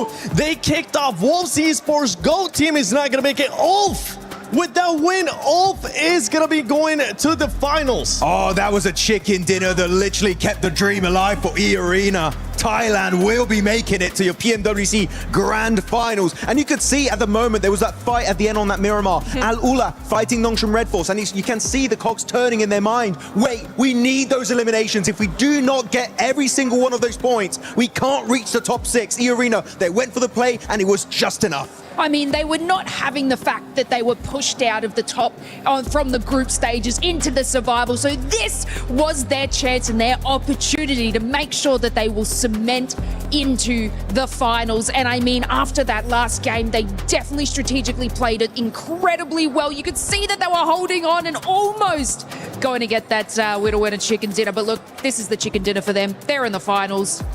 E-Arena. And for Nongshim Red Force, that might have been the best game that we have seen out of this squad. The way that they were kind of splitting, the way that they were taking full control of that circle, you could tell, Max, that they wanted to be in the finals and they wanted to give you a smile as well. Oh yeah, I'm really happy. I don't know if I would call it their best game. I still feel like their second Miramar win on the back-to-back, their second win on the Wrangle was their best game. But you know what? That was good though. Second page, dreams are being not just crushed, not being decimated. Alpha 7 getting pushed not only out of the top 6, but also out of the first page. All gamers not able to make the catch-up. So the club championship in particular, man, is going to get really close. Only a few teams can really compete for that $7 million prize pool. And GK Esports as well, such a difficult time for them. You know, they got early in on the rotate there, but just couldn't calculate Tiamba's kind of intervention on that play. And look, sometimes That's just PUBG Mobile. But look, I think a valiant effort from them from this entire stage. But sometimes when it comes to just these ending moments, you crumble. You do crumble, and one team that ended up crumbling were the defending champions of PMWC, as we will be crowning a new champion when we go to the finals starting Friday. So make sure you put in 14th. That's when we're going to be coming back. On August 14th, and here you have it, the teams that will be advancing to the finals. Honestly, Ulf, I'm happy to see Ulf being able to make it, but I am not impressed by your performance, Ulf. Bro, they're playing it down to the last game, but here you go. Here are your 16 teams that have officially now qualified for your PMWC 2026 Grand Finals at EWC 2026. Tiamba, Al Ula, Nongshim Red Force, Furia are going to be joining the ranks of those teams alongside E-Arena and Ulf. But man, you got so many big names. You got 2 teams from India too making history. 4 Thrives dominating Group A, Group B being destroyed by Team Vitality. It's still anyone's game as to who will be taking home that trophy. I'm so ready for this weekend. I mean, who do you pick here? Who do you pick? Vitality doing epic things, 4 Thrives doing epic things, but also everybody else also doing epic things all the way around in between. I mean, we have so many massive teams. You've got the teams from India who really stepped up, really showed what they've got. You've got Vitality just dominating everybody. You've got 4 Thrives being super consistent. You've got teams like Ulf that we know should have done better. They come in the last game and they still qualified maybe for another chance to get to the final tier, but Milu. No surprises, Milu ends up being the top player here for survival stage. He came out of that first day that they had, especially the clutches that this man was putting up. Oh yeah, 1v4 versus RQ. Very happy for both Milu and QZZ. QZZ being the FMVP of PMMI just a few weeks ago, realistically. But I want to say, massive highlight on Scarface. Yes. Doing great during PMJ Season 1. You're looking at also Eren, right, the new blood of Turkey, also doing so good in that event. But Scarface, out of nowhere, he was the redeemer. He brought them back from the brink of death. Without Scarface, Ulf would not make it to the finals. He is definitely the MVP of that particular team. 100%, and we saw Quick as well there from Alula being able to make it in the top 5. We still hear the drums, but these drums are not for Alpha 7. They're actually for Furia. Furia finally showcased what we have seen throughout this year, what we saw towards the end of last year as well from some of their squads, just performing at a level that we expect out of the Brazilian squads, which is aggressiveness. They were just so fun to watch. Like, I just want to touch on the fact that, yeah, okay, sometimes they did some full send moments, and I know we like aggressive teams, but sometimes they're a little bit too aggressive with no forethought after that. But man, they're a fun team to watch, and I'm incredibly excited to see how they go against the 4 Thrives, the Godlike, the teams that can prioritize rotation, can get eliminations in any way that they want to do. So Furia obviously has a bit of a goal cut out for them, but man, it's going to be crazy seeing such a dominating, aggressive team into the mix for the finals. Yeah, before we end it here, any final words, Neptura, before we end up going to finals? Congrats to all 6 teams, but particularly Nongshim, because I know I keep going on about them. We know why I keep going on about them. I just need them to do more. They stepped up in a big way, particularly in that last game. We saw them go off on a bunch of different teams trying to get as many elims as possible. They still can do it, and under pressure, they do not crack. They're one of the only teams that doesn't crack under that pressure, so I need to see them in those finals. I need to see them pick it up, and I need to see them win. Watching you. Max? Okay, so this is not really a prediction, but looking at the level of gameplay from Group A, Group B, and also the survival stage, and out of the teams that qualified, I was not super impressed in the survival stage. So my prediction is the champions will be out of the teams, the 10 teams that qualified through Group A or Group B. That's fair, actually. That's fair. Ah, boy! That's more than fair. 100% agree with you. Yeah. Lace? I mean, can I just say, I'm just like, I know I've tattled on about it and y'all are like, bias, but look, Team Vitality, I am excited to see. Biased. However, Godlike, I am also so excited to see perform into these matches. And like I've said, these are just teams that kind of can cover every basis. And that is what's going to make this incredibly exciting. I know I said Furia, I'm excited to see like kind of the chaos, but they're going to have to rein it in because it's, you know, it's all about getting those chicken dinners, smash rule, right? So it's going to be a lot of a different type of format for these teams. So yeah, get your points early, but then you got to win. I can't stay still right now. I'm so hyped up for the finals. This could be one of the best finals that we're going to have in PUBG Mobile Esports. Not only do we have Vitality, like you mentioned, a team that was able to dominate their group. We have 4 Thrives as well, being able to come out on top, and it's a team that has been performing so well. And then we have the teams from India in Godlike, which is their first international tournament in a long time. And this squad has been putting up the numbers, especially for S-Power. I can't wait to see what he's going to be able to do, especially with the confidence that man carries, right? OG, we've seen Adu being able to step it up, but not just that. Now we have some of the other teams being added to that mix, and this grand finals coming up will be one of the best ones. So make sure you tune in to PMWC at EWC 26 Grand Finals starting up August 14th, this coming Friday. Put it in your notes, put it in your calendar, put it everywhere. Make sure you spread the word, use the hashtag EWC and hashtag EWC26. Ladies and gentlemen, it's been none other than Lace, Maxman, hello, Neptura, balancing a cue car after I accidentally smacked her with one, the 7WG, and all the casters, the reporter, and also the stage host Barney Banks. We will see you in Grand Finals.